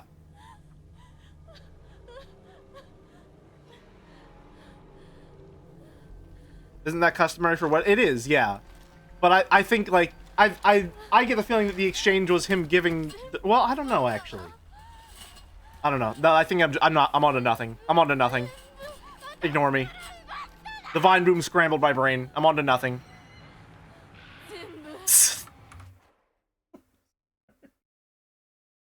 Okay. The fucking serious cutscene transition where she's holding the pipe, and then it turns into a fucking lightsaber. Alright, pipe jam time, baby. Let's go. Come on.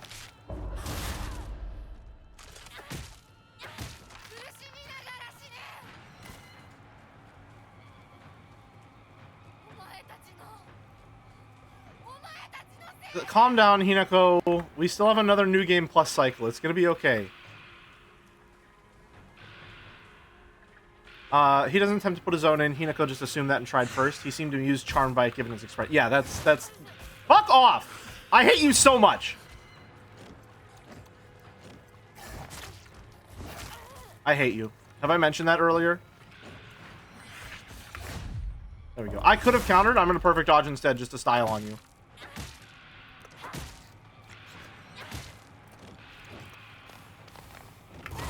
Ow. Okay, that's...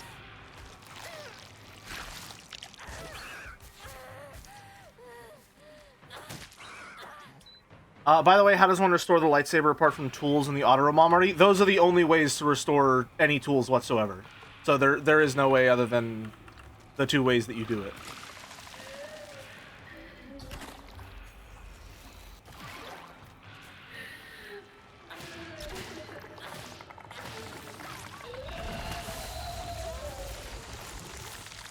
Oh no, we lost the sword. We lost the sword. We lost the sword.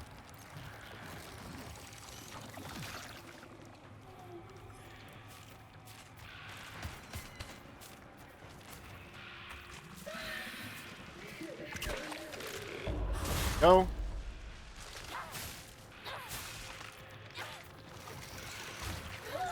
Didn't dodge it right. Also insane that Gaki's main attack looks like an attempt to flip up her skirt. I didn't clock that yet. Or rather, I didn't clock that until you just said it now. Interesting. I definitely knew that they suck. Because I have been calling them lechers for a reason. But I didn't notice that.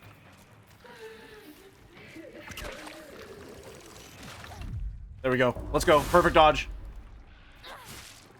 Do you intend to try to speedrun the other sword ending today too? Most likely not, no. I don't think I'll have the time to.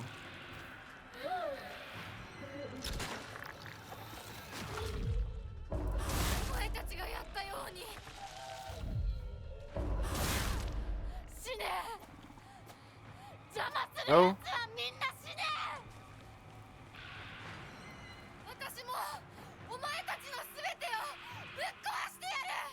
Hiniko's having a really normal one.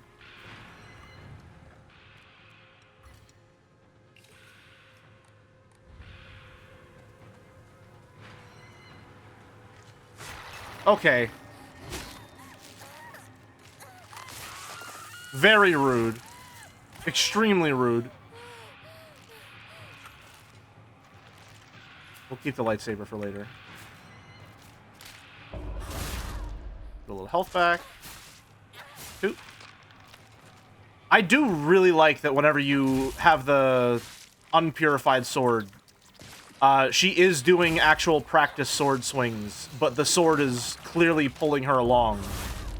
Like, she is not at all the one in control every time she swings that.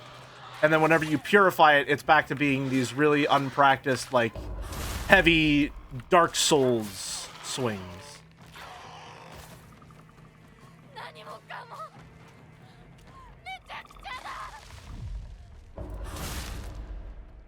The animations for that are really cool. I like that a lot.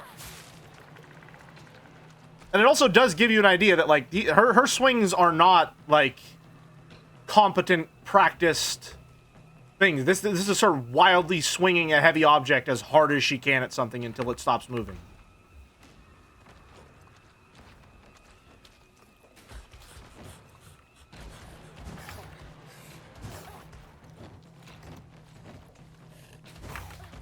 Oh, I can't unsee that now.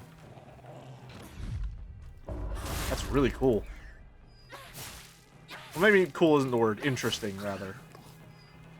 Right, swap to our other sword for a second here. No, swap back to Pipe Chan. She deserves her spot in the limelight.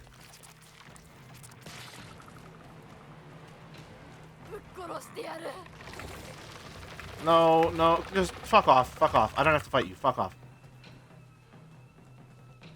Ramune? Getting too close to your inner self gives you a migraine. Keep this in mind, it's important for the future.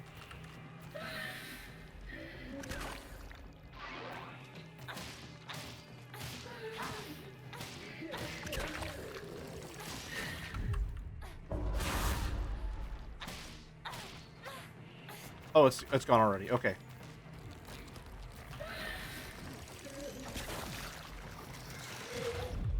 There we go. Clean. Okay, yeah, if you know what you're doing, you can just really take those out very, very quickly. You're done. Alright. Cool, cool, cool. Should be able to get through this section relatively fast. Stop giving me give me stuff that I can sell.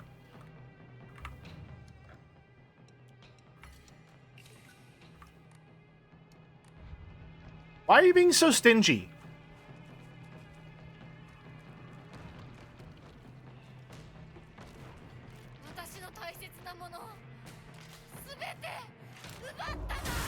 Which number playthrough is this? This is my second playthrough. Technically third if we're counting the UFO ending, but the game doesn't count the UFO ending, so neither do I.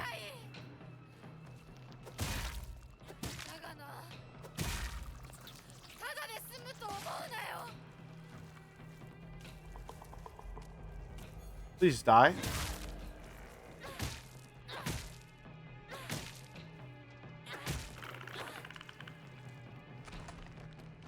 It's broken, nothing inside. Yep, we already got that one. Inari Sushi. What happened? Why is she no longer a fox girl? She's not a fox girl when she's in the real world. It's kind of like Discord if you think about it. If you think about it.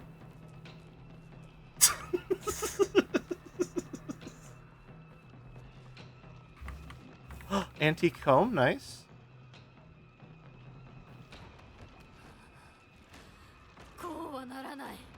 The real world? Brother, this is flesh. Me at the end of a cyberpunk dystopia novel when I'm a robot being forced to come to grips with the reality of being human now.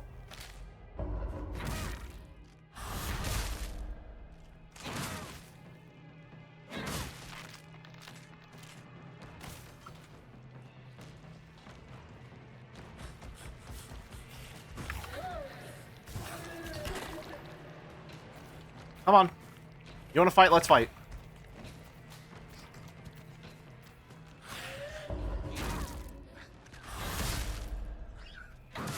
Next thing you'll say my fur affinity OC isn't real? No, it's very real. It's as real as anything else in the world. There are just different planes of being. There are different states of existence that you oscillate through in your life. You know? You are not always one thing. Sometimes you are different things. Sometimes you are all things. It is the nature of being.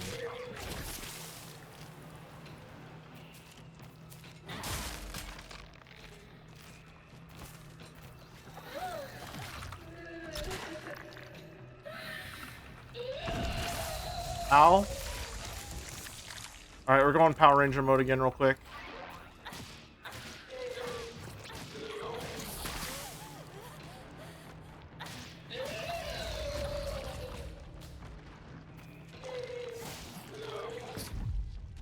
Get him. Nice.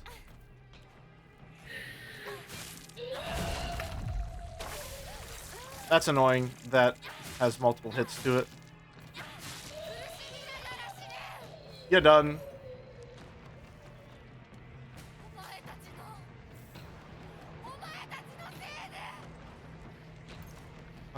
Use this real quick on Pipe Champ.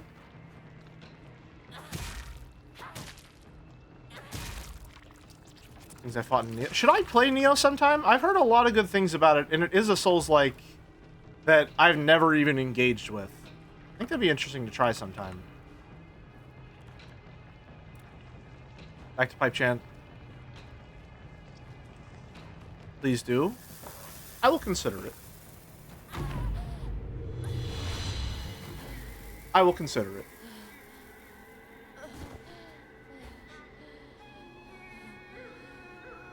Is this cutscene different? This one's the same, huh?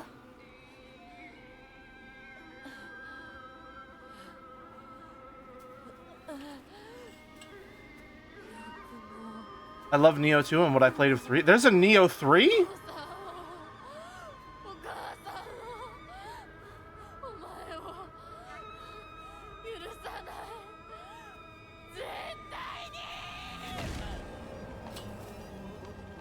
Pipe Chan, no! Neo is more like the Guilty Gear of Souls-likes? Interesting. Are there Roman cancels? これがどれだけ失礼なことかあなたにも十分分かっているはず殺しなさい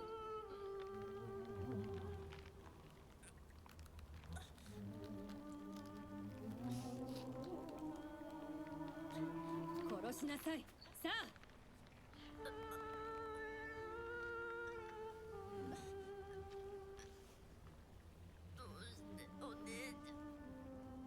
それがあなたのためです死になさい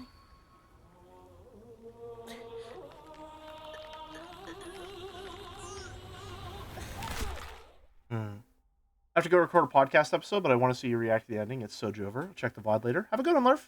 Have fun with the podcast episode.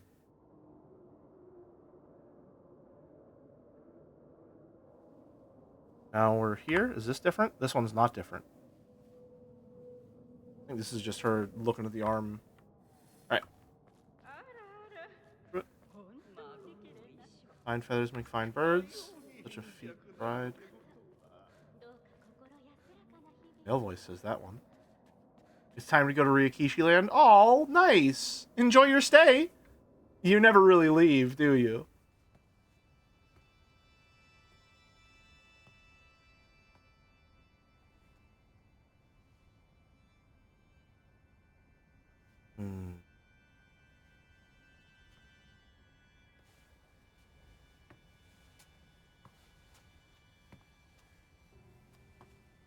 Two of them. Two of them.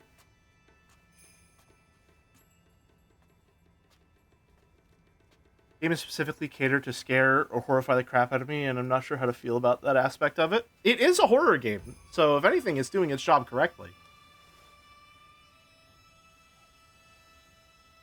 This game would be better if we had some Beato assassing us out of Fox Mask. You want George to be Beatrice?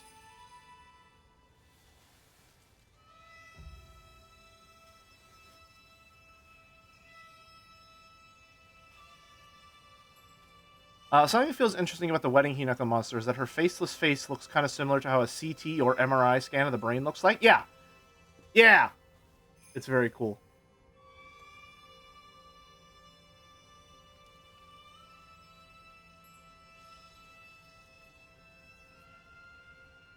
I'm sad that some people I know who would be interested in this cannot handle the insane levels of gore in this. Yeah.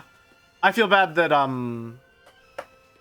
Mouse probably won't get to experience... Well, I guess maybe she'll watch VODs and stuff like that, but she's apparently very bad with gore. So, won't be able to experience it all that well. Implying Georgiatrice isn't already can't... You know what? You're so right. I'm so sorry. You're so right. Oh, they're mirrors of each other. All of them.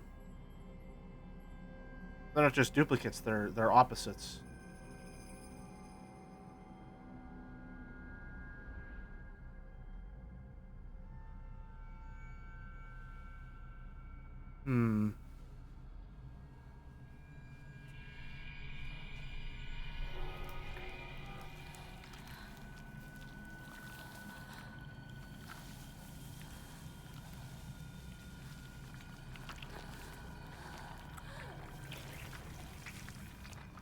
Ugh.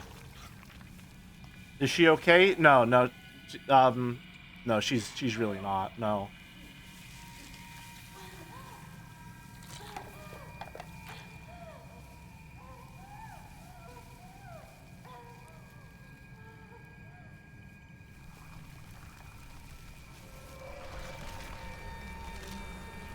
That game also needs a trigger warning for abuse, grooming, and so many other triggering things. It does have a lot of them at the beginning.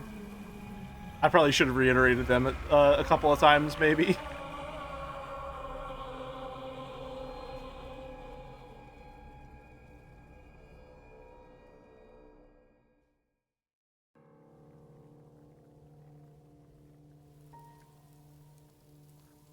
She doesn't have cute fox ears. That's what you're worried about? That's what you're sad about?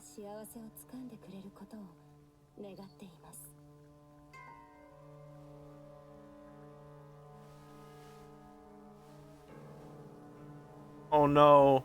Her horrifying transformation, emblematic of how society has shaped her into a completely new being against her will because it didn't offer her any alternative, isn't cute enough. What a shame!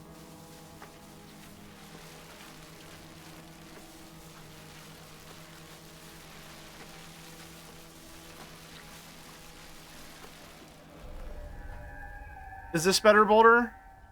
Are you happy that she has the fox mask ears here? A little chocolate as a treat.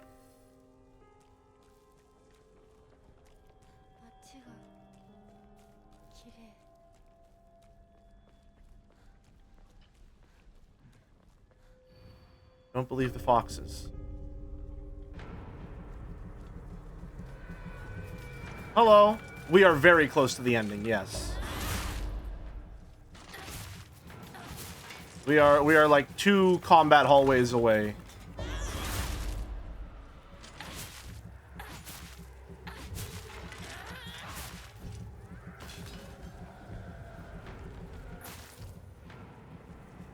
There's also a theme about how women in extremely patriarchal societies are either children under their father or grown women to be locked away until old age, and nothing in between is allowed to exist. Yep. Again, like we saw with the puzzle of the tiles on Hinako's room. It's the fox or no alternative, because the balance is turned over to be nothing. No alternative is presented whatsoever. It is simply marriage or nothing.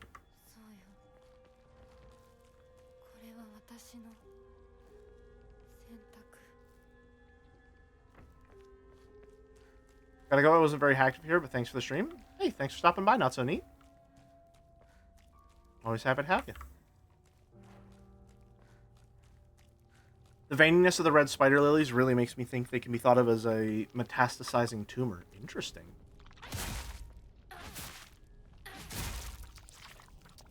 I will say I'm wary of any medical explanations that appear in Ryukishi's stories. Mostly because I think I've just been predisposed to, like, think they're bullshit. Does that make sense?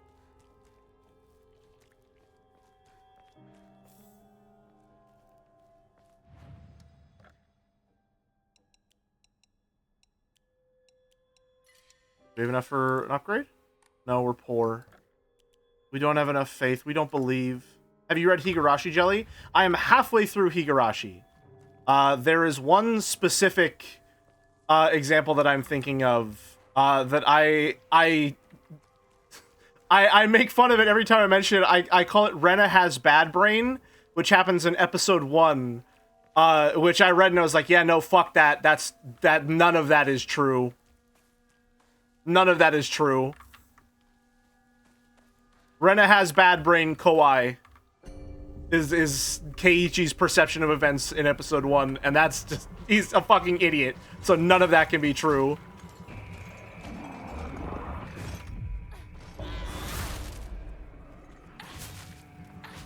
It was really nice discussing how this and Higurashi relate and compare with streamers who are more open to it. Yeah. Discussion tends to be fun when people are willing to have it on equal terms, you know? That's the thing. Talking with other people is actually really fun.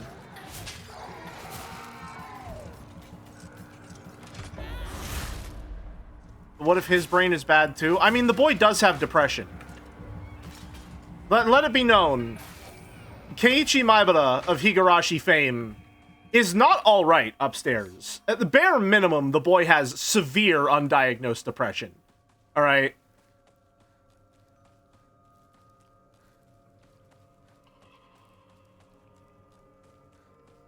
My current running theory, which I am rereading episodes 1 through 4 to try and solidify before I get to the Answers arc, is that Keiichi's paranoia is so severe it turns him into an unreliable narrator.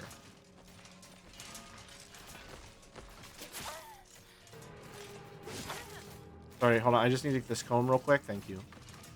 Thank you.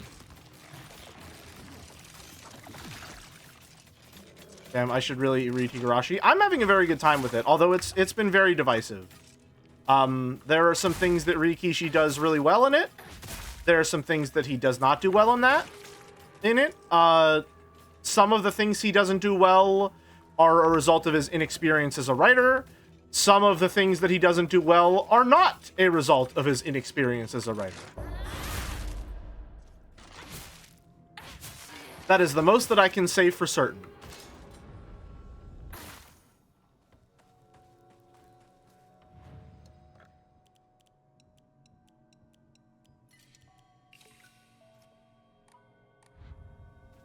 I think they looked at the store page and was kind of put off. You probably saw the Manga Gamer sprites, which are quite terrible.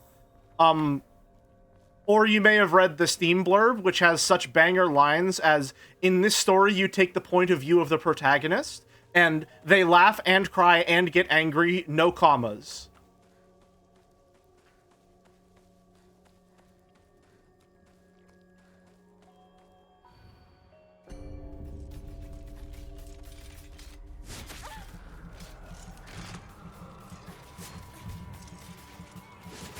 You know, we're going Fox mode. I don't like any of these people.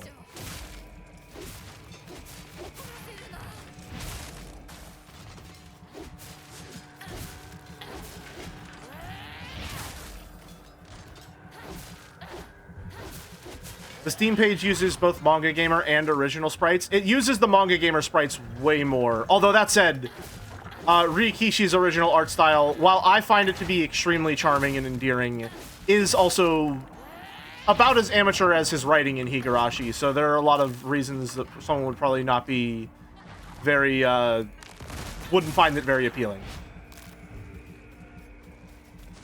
To me, I love his art style. I'm very charmed by it.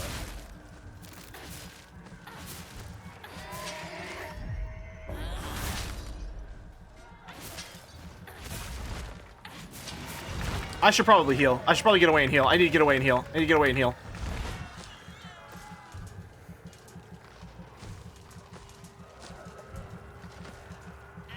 Please die. Ow.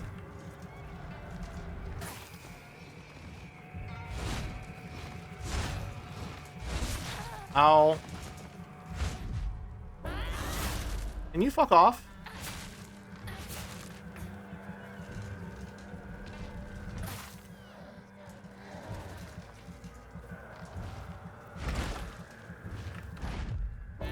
How was that first one not a perfect dodge, but second one was? I can only describe enjoyment of his sprites as Stockholm-esque.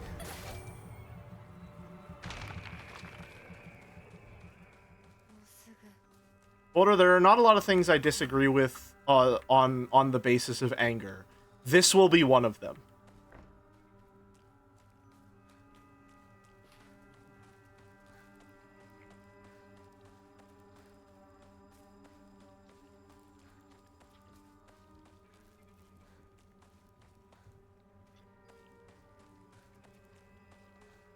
I do not like the implication that you only come to enjoy a piece of art because you spend enough time with it to be tricked into enjoying it. I find that suggestion repulsive. I know it's not that real. Let me full disclosure. It's not that real. That's not what you're saying. That is what your words imply to me. Even though I know that's not what you're saying. Also, Stockholm Syndrome is made up.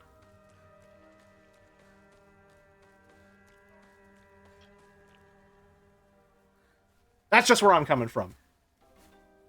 Yeah, you're upset because the description is hitting the mark. I'm sorry. Did you just come off like a wicked Reddit binge? Why are you like this? Did a teenager at the playground fucking school you and you need to get back at me specifically? What 14-year-old hurt you? ひなこや綺麗だよほらお父さんここはもうお前の家ではない。一人で帰ってきても敷居をまたげると思うな。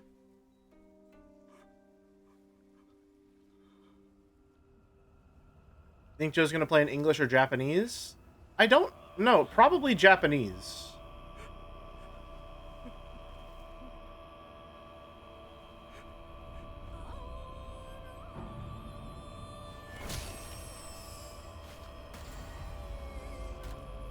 He almost always uses English dub. Oh, does he?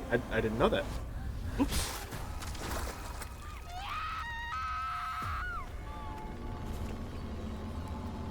Uh-oh. I'm sure they're fine. Junko said that she killed them. Why was her dad crying? I think it's some indication that, like, he did actually care for her in a way, which doesn't absolve him of any wrongdoing that he's done, but it is proof that her perception of him as this one-sided, violent, abusive person isn't necessarily all there is to him. Even if that is emblematic of the harm which has been done to her and that he has inflicted on her knowingly. It's not like he's just evil. Rikishi doesn't like to write characters who are just one-dimensional in their maliciousness. Which can be both bad and good. Because on one hand, yes, he is trying to show that humans are more well-rounded. There's not a person who just fucking sucks, and they suck because that's just how they're born. They're immutably evil, and there's nothing they can do about that. They're just born evil, and they want to be evil, and being evil is what makes them happy. But on the other hand, in certain contexts, it can come across as abuse apologia, which is rough. It's a very difficult line to ride, and I don't think that he always rides it effectively. I think given that the dad doesn't get a lot of screen time in this story, and he is mostly portrayed and emphasized or represented by the abuse he's done to Hinako, the small bits and pieces that give you like an indication that he is a more well-rounded man, unfortunately do come across a little bit like abuse apology in that case of like, no, but like, see, he was sad whenever she got married, right?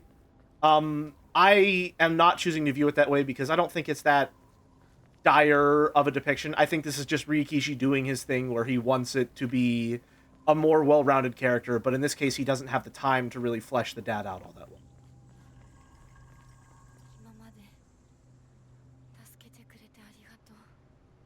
I assume he felt guilt after sobering up? Yeah. That's generally the impression that I get.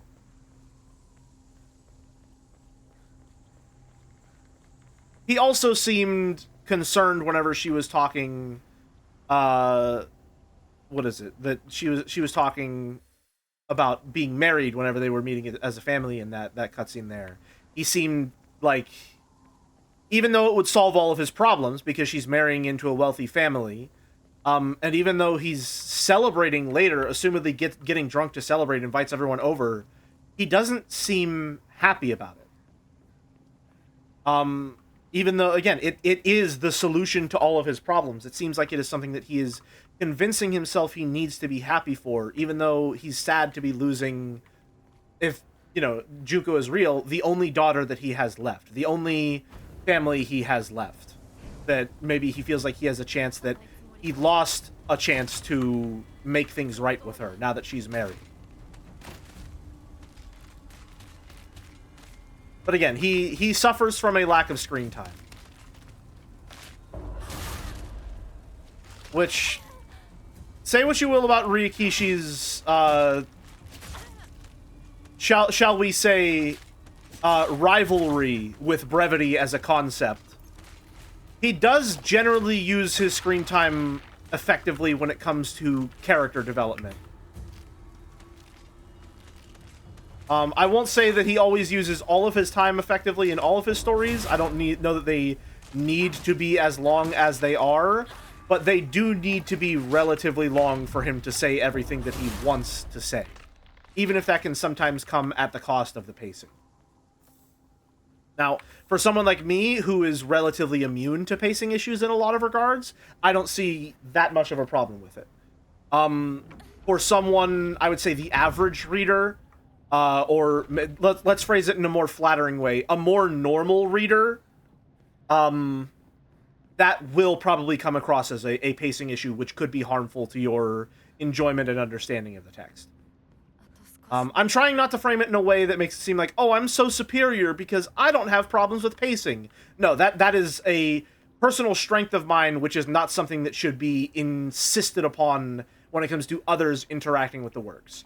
Is Ryukishi's pacing a problem for me? No. Is Ryukishi's pacing a problem generally? Most likely, yes. However, I'm not equipped to comment on it in a way that would give you an accurate understanding of what's going on.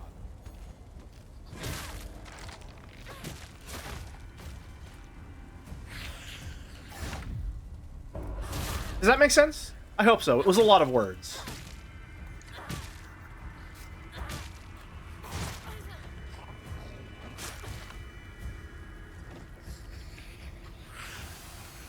I'm gonna hit you over the head with a lead pipe. How's that sound?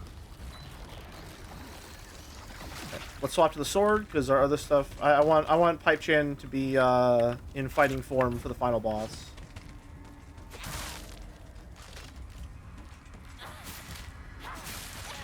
Ow. In other words, he really needed an editor? Yes. You know, there are definitely a lot of things in this story that you can look at and you can say, wow, Ryukishi has really grown as a writer. This is perhaps, not perhaps, at least in my estimation, from what I know of his stories and his storytelling, this is by far the most maturely told story that Ryukishi has ever written. However, a large part of the maturity and pacing of this game are going to be dictated by factors that are not necessarily inherent to Ryukishi himself. So it can be difficult to judge growth in some ways with regards to that. Is the game better paced because Ryukishi got better at pacing? Or is the game better paced because a visual novel and an action horror game are subject to different pacing constraints? Is his story more maturely told? Is it lacking in a lot of those otaku-isms that he is very fond of because he's grown as a writer, or maybe is less fond of those? Or are those things absent because he now has a lot more oversight working with Konami? It's difficult to measure growth in those regards. But in other ways, you know, just in terms of his character writing, I do think he is definitely improved. His character writing is genuinely something that he seems to continue to impress me with time and time again. He was already, in my opinion, very, very good at it with Higurashi. He was great at it in Umineko, and I think he's doing a good job here. If anything, I will say, though, I do think the character writing in this does suffer a little bit from the pacing. Ryukishi, with his characters, I think, does need the time and the space to really explore them for them to become those fully rounded characters that you come to love and enjoy as you continue reading. His works are carried by his characters. And it's not that the characters are lacking in this game. It's just that they don't get a lot of screen time, so they don't feel as fleshed out as I am used to seeing from Ryukishi. which isn't itself a problem. It is more so just an observation and kind of an inevitability of the structure of the game and how it was created. Auteur culture is cringe. Give Rikishi a competent team and a good co-writer of equal standing, and you'll get really good stuff. Yep.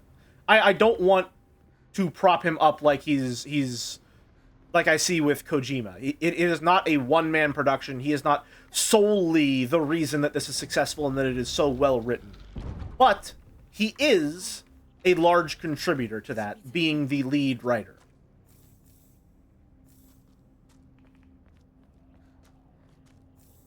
I'm surprised there's not an encounter in there.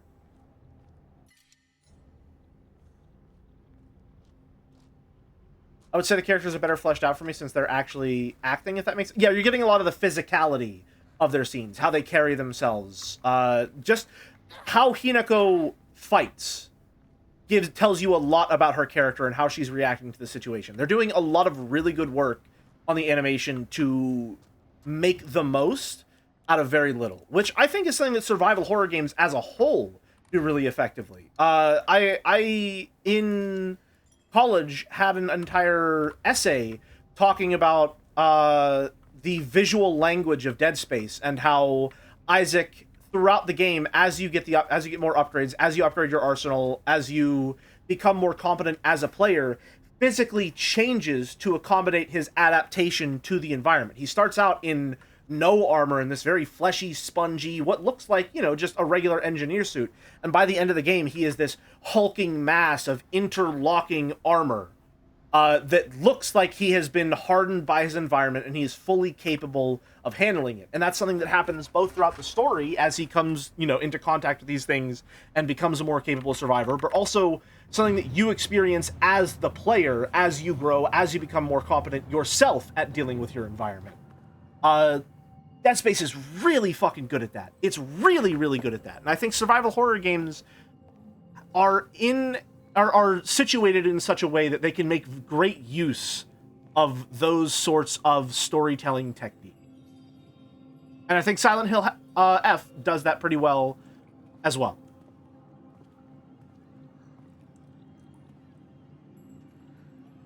I think the cutscenes also show parts of the characters that aren't easy to portray in writing without spelling it out directly. Yeah.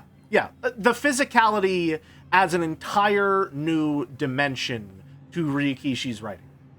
So the animation team deserves major, major, major props for all of their work. Like I said, just swinging the cursed sword in and of itself tells you so much about everything that's going on in the situation, because you're comparing how the cursed sword swings, which is these practice sword stances that look like they're lurching Hinako forward. She's being pulled along by the sword. It's the only attack in the game that is this actual practiced stance. And it's literally pulling her along into the stances as she strikes with it.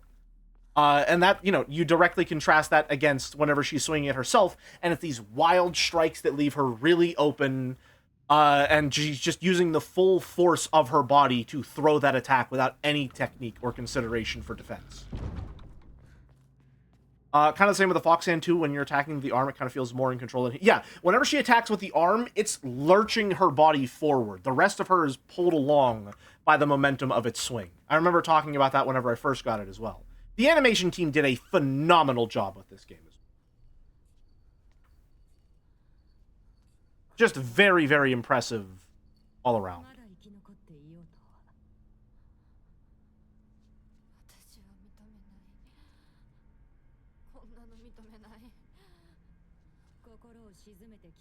CMC, that's a really good comment.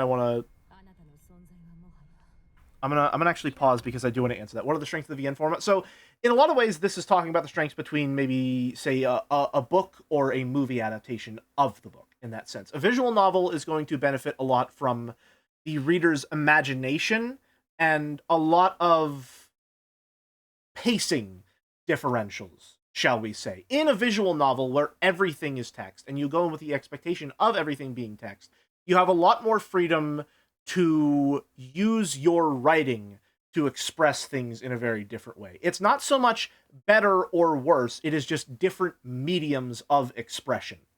So visual novels, I think, thrive more on the imagination of the reader. It is giving you the pieces and letting the brain do what it does best, which is patterns. And it's letting you fill in the gaps that don't exist and imagine it in your mind how it would be idealized, which is a strength and weakness of film as a medium, shall we say, where you have to actually think, how would that scene be depicted? And it might be the case that your depiction doesn't match up with how maybe the author would have depicted it, or how a reader would have depicted it, or something along those lines, and it doesn't match up in a way that might be disappointing.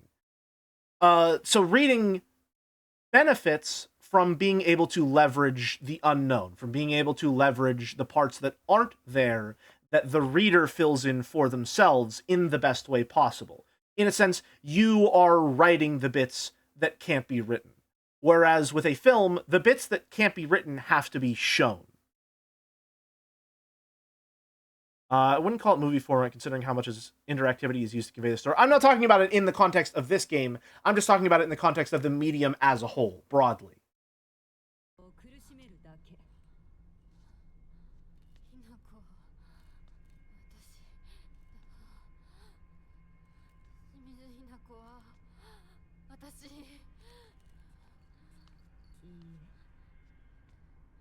清水ひな子はもう存在しません。帰りなさい。ここはあなたがいてよい場所ではありません。お？このような日に、一体どこからこのようなつきものが。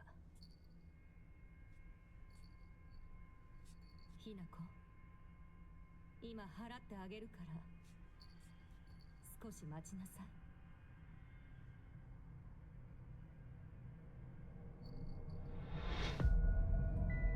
おお。お前は一体。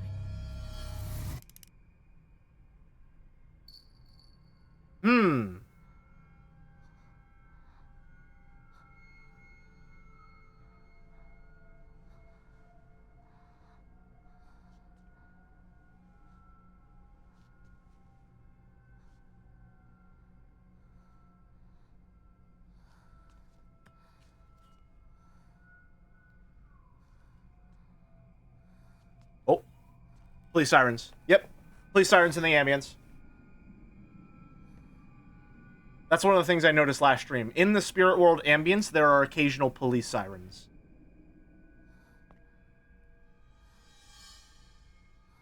She gonna smash it like last time?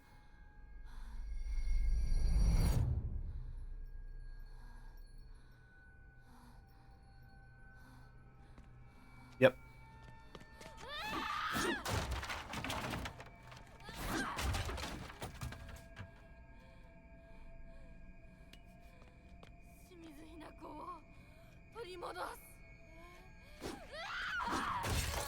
Go, Pipe Chain, go!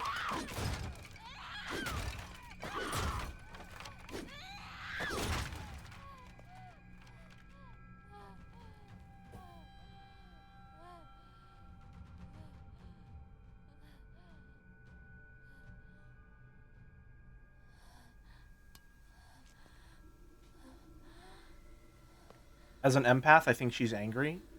You think she's angry, but you're an empath? If you were really an empath, you would feel that she's angry. Sounds to me like you're a snake oil salesman.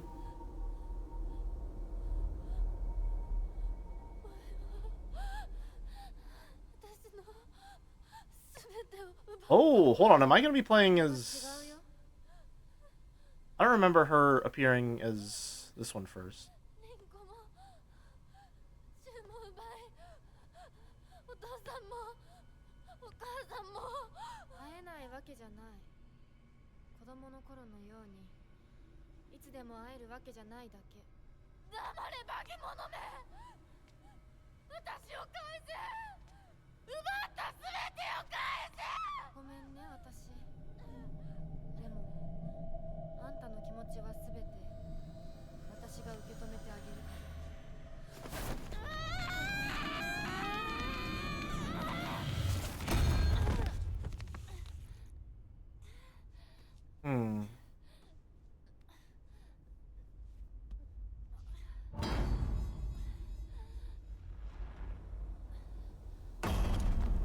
Oh.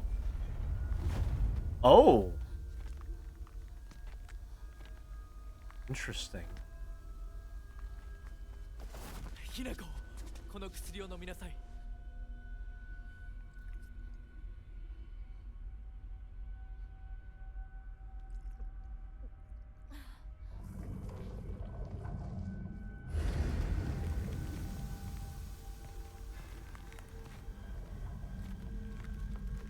Huh.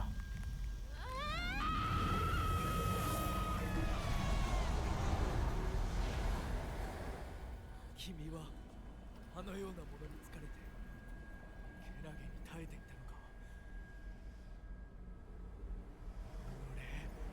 俺、よくもひなこに。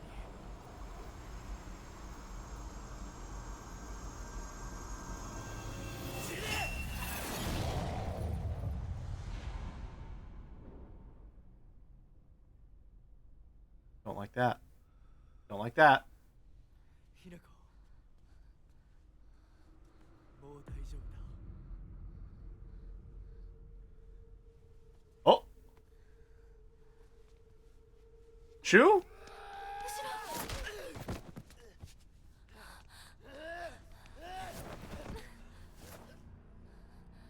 どけ！どうしてそいつをかばう！お前を誰より守ると誓う俺よりどうして信じられるんだ！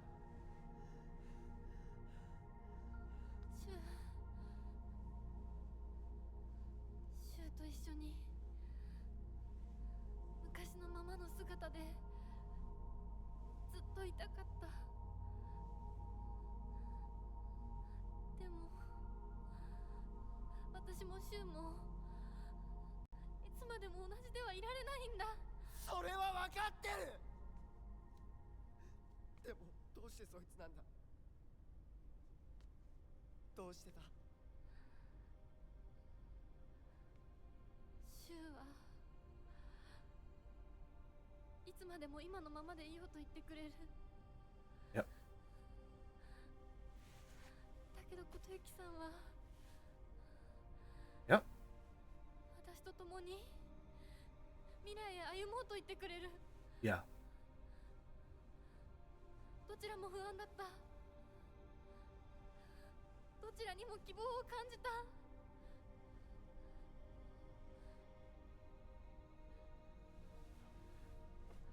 もし本当にこの身を二つに引き裂くことができたなら、私は今だって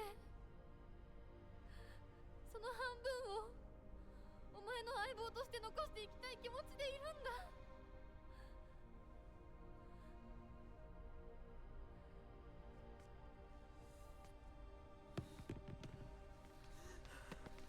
シュウ、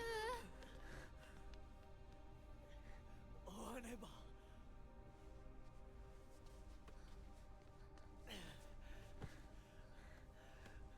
男としてこのままにはできない。Hmm. いえ、私に話させてください。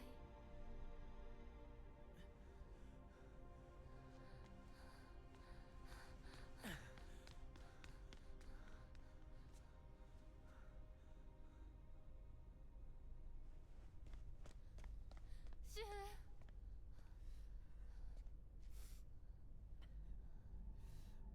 俺はダメな男だ。 Is it gonna be a shoe boss fight? 笑って祝福するつもりでいたんだ。でもできなかった。それどころか俺は Why is their dialogue silent? It's not silent on my end. Oh. お前に薬と偽って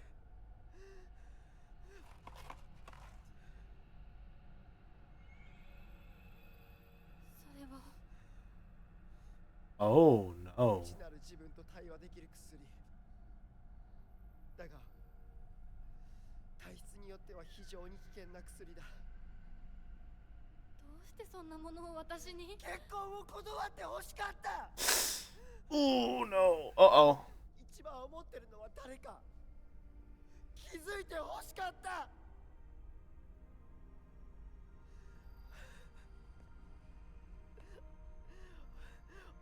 俺は何言ってんだ。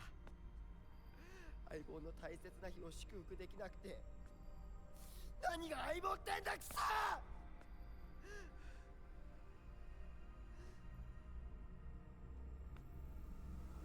Yep.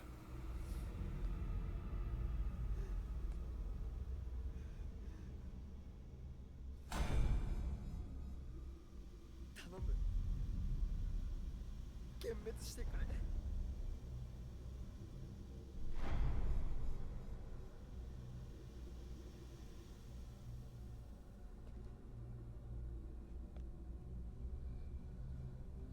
幻滅などするもんか。今度は私に相棒に幻滅させようとするのか。いい加減にしろ。よくも今日を私たちをめちゃくちゃにしてくれたな。Uh-oh. Oh shit. What the fuck?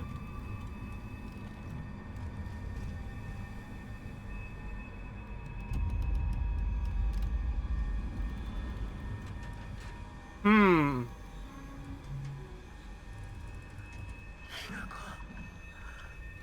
俺なんかほっといて。逃げろ。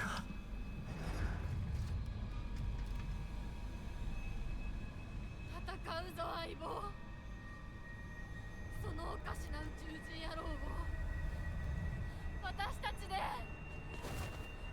ぶっ飛ばそう。 Possessed by something much larger, much more ancient, much more powerful than he is.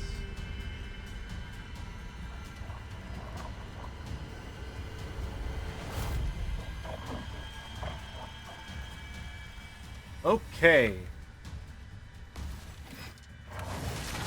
All right. Not great.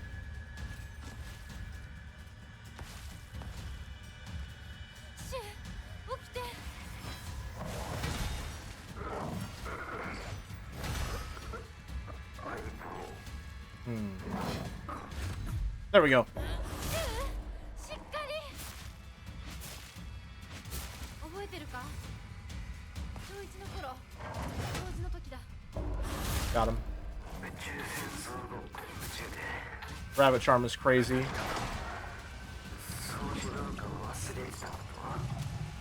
生に見つかってまとめて怒られたな。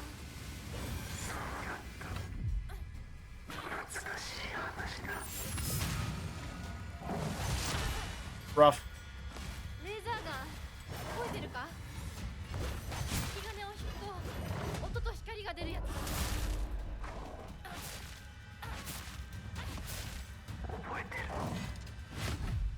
Got him.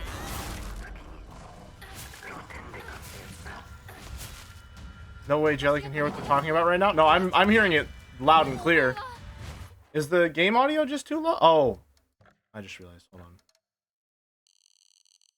I had it lower whenever I was playing through the game. It's been like that for the last 2 streams. Oops. It's about to get really loud on my end. 本当にありがとう。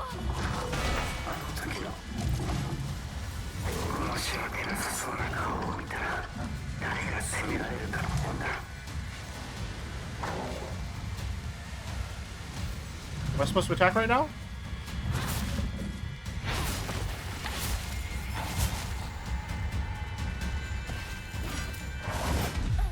Got him. Rabbit swordfish combo kind of goes hard. I can't lie.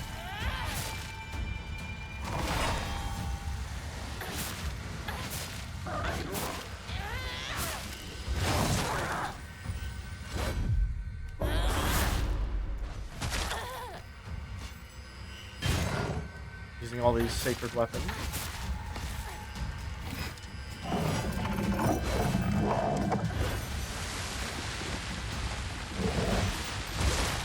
Ow. It's a very cool fucking boss fight.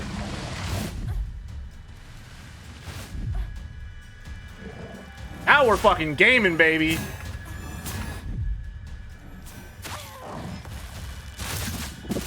Radon?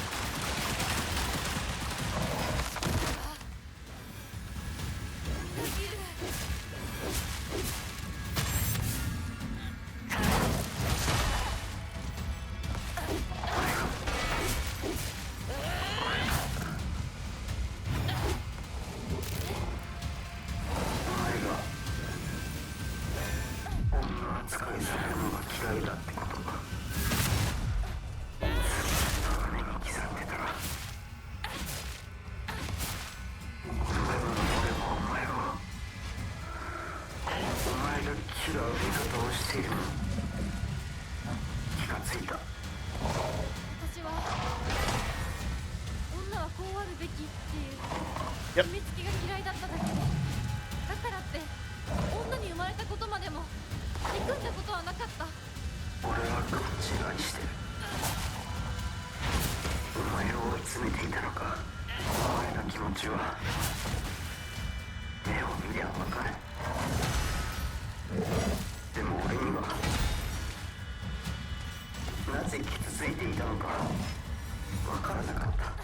Hinako turning to the screen and telling the viewers, no, I am not like certain other Ryokishi characters. You mean Mion Sonozaki?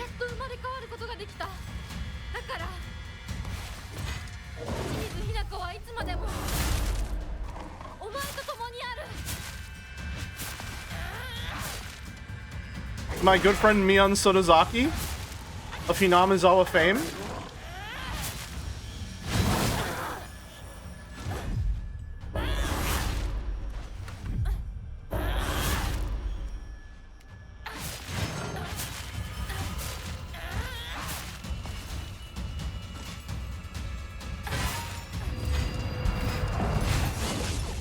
Oh, hello.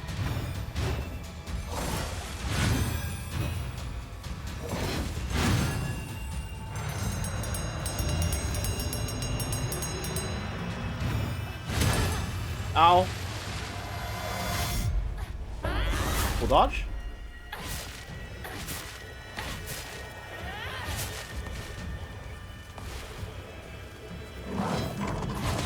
Way too early on that one.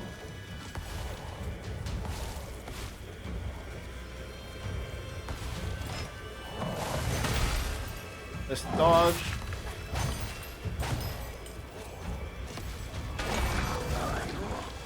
Oh.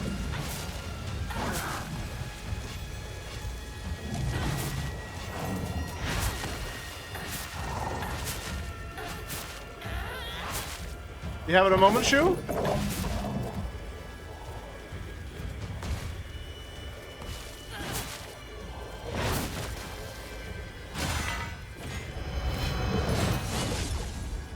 Alright. Ow. Oh, fuck. Wow. I hope we don't have to do the whole fight over again. Oh my god. I can't believe I died to that. Hold on, can I change my Omamori in the middle of the fight? Oh my god, half of these are useless.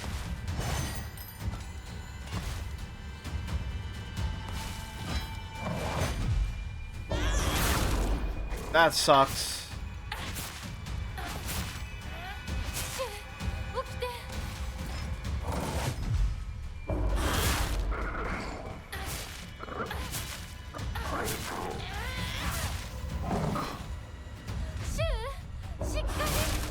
Okay, but what if the story was actually about Hiroshima? I mean, you need to explain, otherwise you'll come across sounding facetious, but also Ryokishi is someone whose storytelling is heavily influenced by the end of World War II.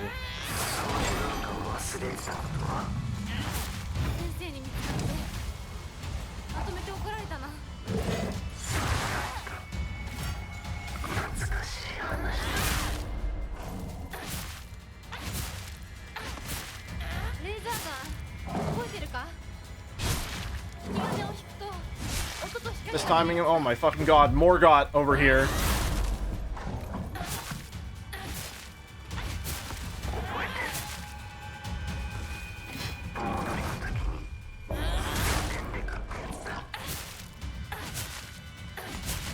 Get his ass.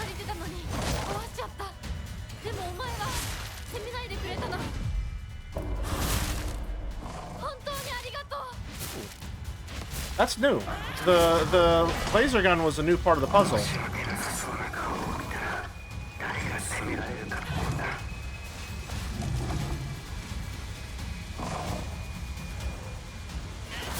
Well, you see, the family trauma resolves into the atomic bomb in absolutely no way, and I am being facetious. That's about what I expected, yeah.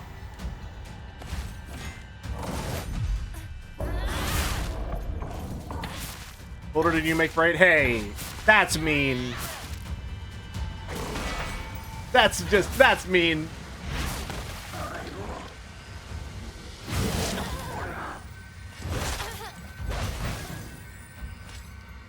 Yeah, I can't imagine this boss fight being very fun on Lost in the Fog, to be completely honest with you.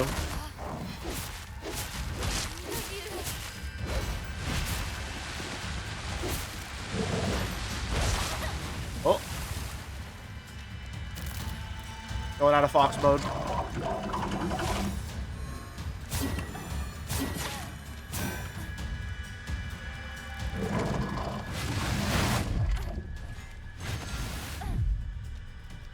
A third?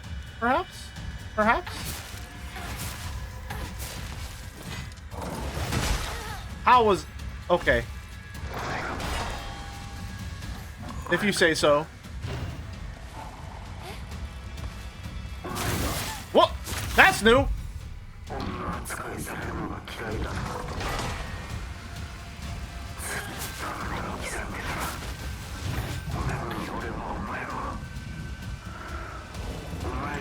Good shoe?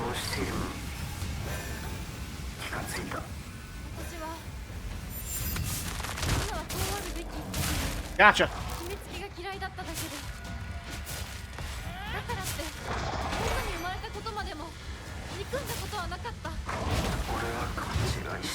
See, this is a story beat that I don't necessarily dislike because it resonates with me. I like the idea of exploring this, like, dislike towards your own gender or towards gender as a concept because of the expectations that people put upon you as a result of it.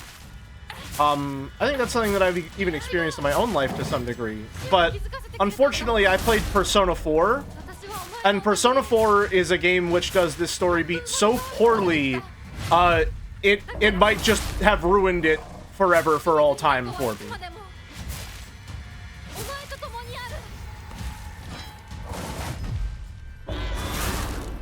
Which I wish that wasn't a joke, but genuinely, like, the way that Persona 4 does this this trope is like the most fucked up evil version of it that you could possibly do, that could be like the most bad faith interpretation of a perspective that exists.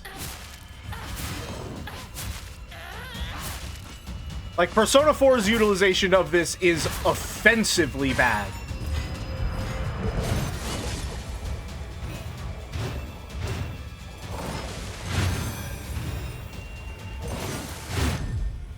Can you explain it? You can't because heavy spoilers. Everything to do with Naoto's storyline is really it.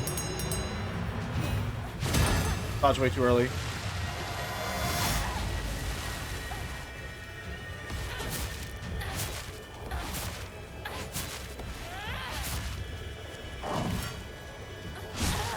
Bad timing. Oh. There we go. Heal up. Oh, okay. Well, I guess I didn't need to heal. Got it.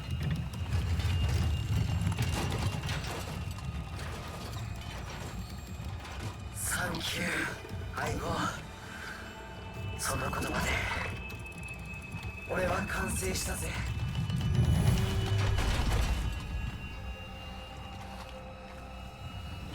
シュウ、ありがとう。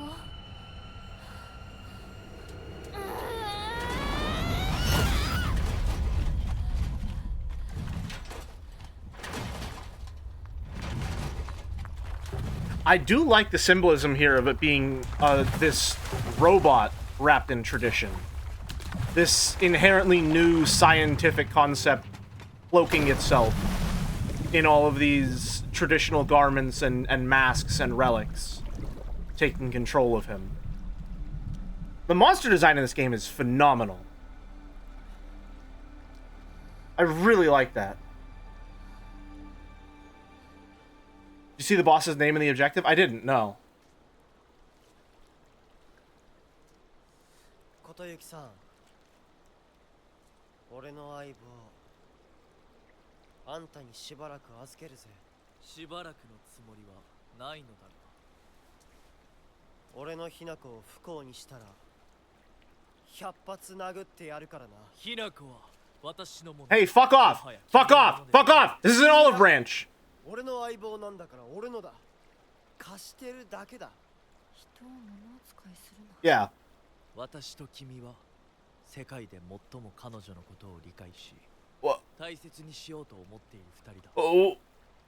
良い友人になると思うのだが。Oh man, this is man, this is really good. I'm glad this is a happy ending.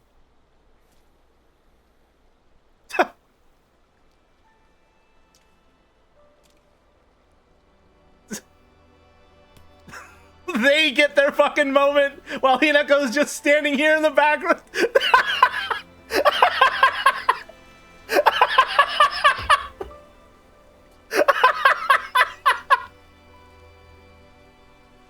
Oh my god. Oh my god. That's disgusting, but it's so fucking hilarious. Oh my god.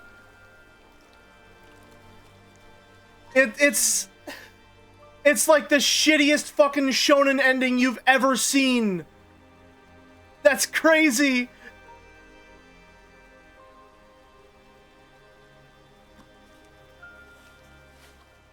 Like, it's their turn to be the main characters when this story's not even fucking about them.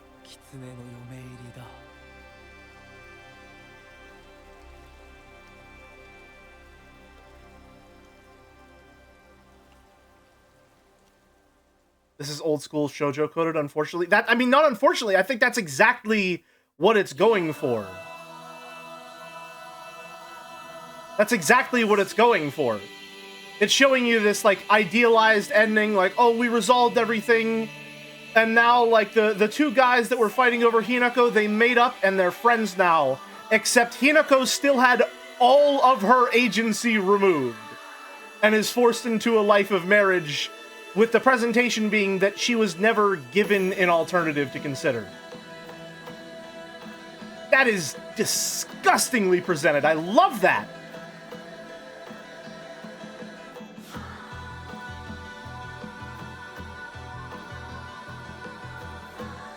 Tsukumogami usually refers to tools that have been abandoned by humans who gain a will of their own.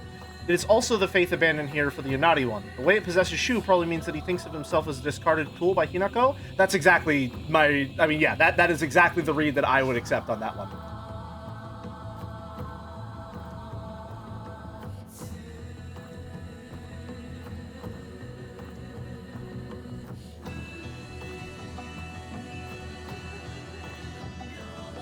It really is the opening to a sexist hype story about the boy protagonist? No, it's the ending to a story about the girl where she gets decentered in her own narrative. I know that's what's happening, but I mean, like, this is like what would happen in a shitty romance manga. Yeah, if this were Shonen Jump, it would be the happy ending. That's exactly what's happening here. We're getting our extremely stereotypical happy ending where the guys make up and the girl is sidelined in her own story. Is this your final ending, or are there more to find? There are 2 more endings. I will probably do a lot of the legwork to get to the other 2 off-stream. I could just load the save to try and get the other one that I need to get, which is the Don't Purify the Sword ending. But I think I want them all on one save, and that's just a personal thing, so off-stream I will get this save back there to play through it again.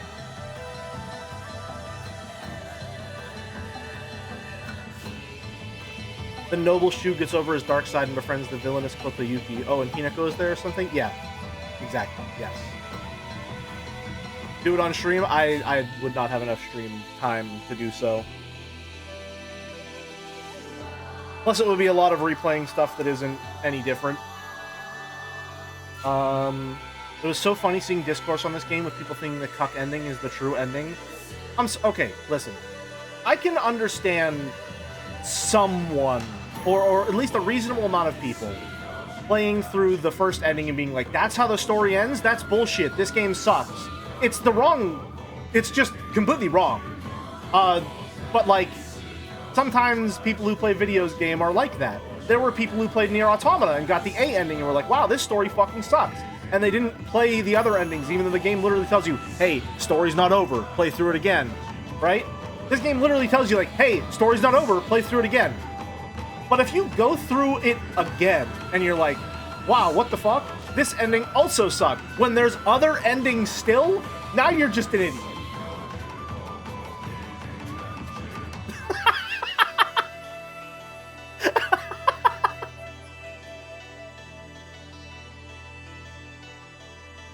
I also think it's fucked up that they get to be normal, he gets to take his mask off, and then from behind, we see that Hinako is still transformed into this monster that is nothing like her.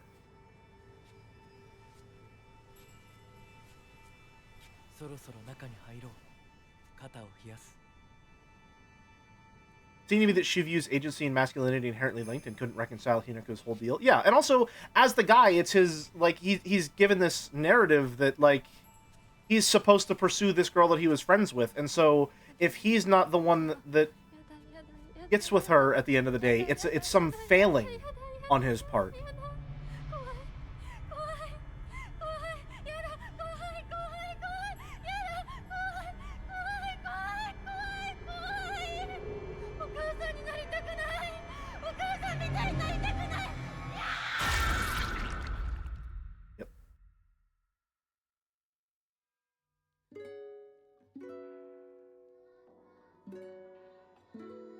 Yep.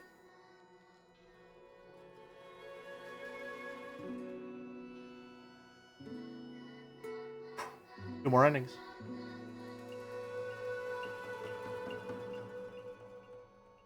But who was the foot? A question for another time, perhaps. Red text?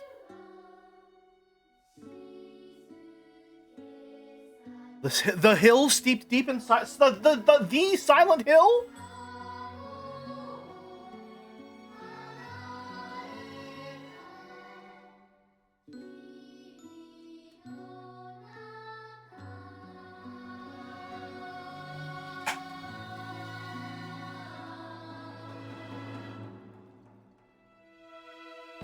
Music is really good. I'd be really interested. I know that what is it? The two big composers that work with Ryukishi in Higurashi and Umineko. I know one of them is Zaki. Or Zaki? I'm not sure. I don't know the other one. I'd be interested to know what song specifically they composed.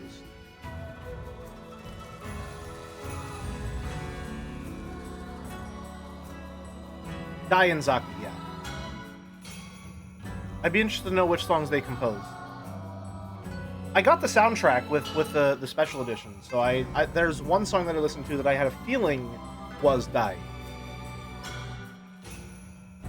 I don't know which endings of the two we've done so far horrify me the most. I think this one is considerably more terrifying than the first.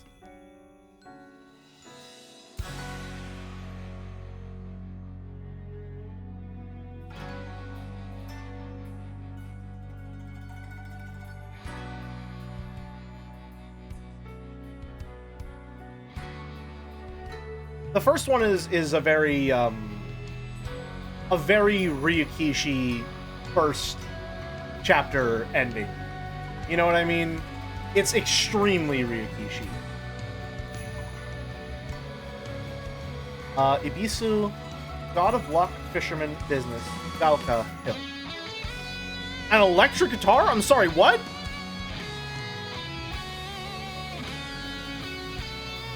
Is this the Phantom of the Opera movie? What's happening?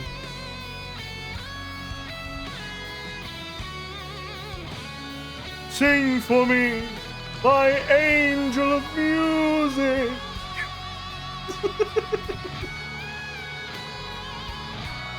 It is extremely shonen coded, yeah.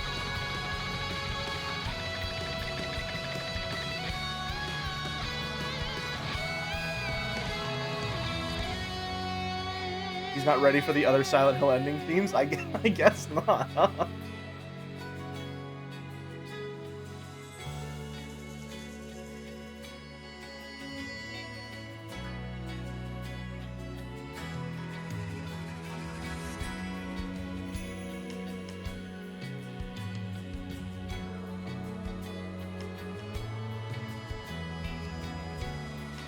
I'm really, really interested to see what those other two endings are.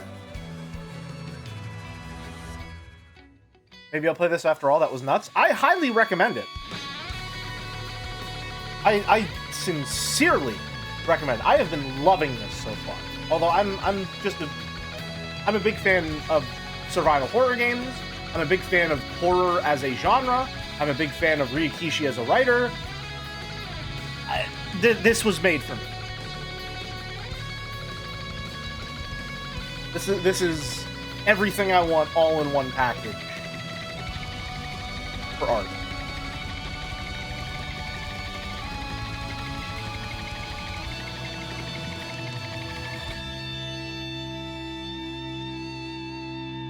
Animation team, fucking legends.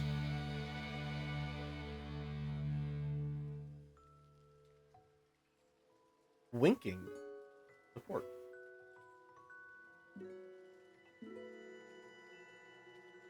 Rikishi made this game with mind that Jelly would play it one day. I have been called his ideal reader more than once.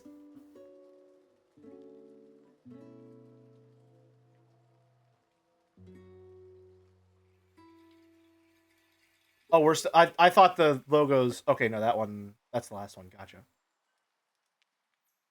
There was a reason that Umiful called me Jellard. Dolls are happiest when oh, hold on one second. No, that was a really important achievement name to read. Hold on one second. Fox's Wedding. Dolls are happiest when they are loved. Okay, gotcha. Nice. We will save over this one. Save over this one. Gotcha. Now here's the thing. I could continue from this one if I wanted to do it faster, but unfortunately, my brain is wrong. So the fact that you need to do the saves all in one go to get them to show up on this string means that I have to do them all in one go because it's gonna. I need them all on the one string is the problem. So I could do this, but I'm not going to, which is why I'm doing it off stream. I'm gonna be doing that one off stream so that I can have them all on the same one because I have bad brain like Rena. I also did a new game for each. Yeah, it's the way that I have to do it. It's just how I am. Oh wow. Okay, I knew the title screen was changing for each ending. I was not expecting it to change this much. So, Coming Home to Roost, Fox's Wedding, The Great Space Invasion. So the last two we have are this one. Didn't take the red capsules, obtained the unpurified sacred sword. Purified the sacred sword or didn't obtain it. I'll say that I don't... The only thing I don't like about that ending right now is this. I don't like... I mean, I guess I understand why purifying it is the same as not having it, because it's the spirit within the sword being present is something that will affect the ending. But I don't know, it makes it feel like I went through all the effort to get the sword for nothing. Because it's the same as not getting it at all. But this one is just get the unpurified sacred sword. I wonder what happens if I get if I have it unpurified, but I still have the Agara no Hote-sama.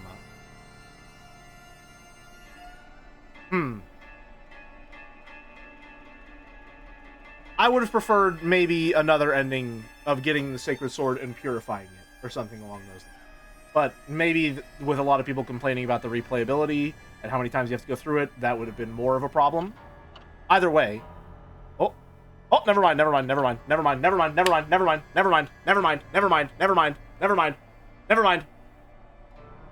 Nothing matters anymore. We're good. We're fine. We're okay.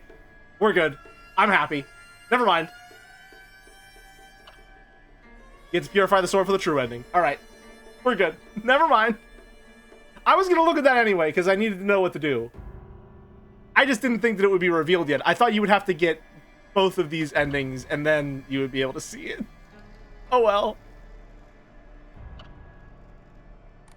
Yeah, dolls are happiest when they are loved is disgusting. Alright. Who can we rate? Walrus is live! Alright. We're gonna raid Walrus then. I will not be back tomorrow because I have work on a Sunday for some reason, and it's really, really early. But I think since Joe is no longer streaming on Saturdays, I am going to try and take up a Saturday, Sunday, Monday noon schedule. If that can work out, that would be fucking perfect for me. So hopefully that can be the case going forward. I would really love that to be the case. So I will not be live tomorrow. I will try to be live Monday. Now let's get hypothetical Walrus. Why is Joe no longer streaming on Saturdays? I'm not sure. Apparently it's just he's only doing it for special occasions or something like that. I don't know. Maybe he just wanted to stream less days a week. But people were saying that was the case. I was wondering why he wasn't live today. People said that was the case. So if he's not streaming Saturday, I will. He wants to do more video work, I think. Gotcha. Well, whatever the reason, I will be picking up that mantle. Played Hypothetical Walrus. Thank you very much for watching. It's been a pleasure. Until next time. Wow, there are a lot of you. Huh. Well, have fun with Walrus. See you, folks.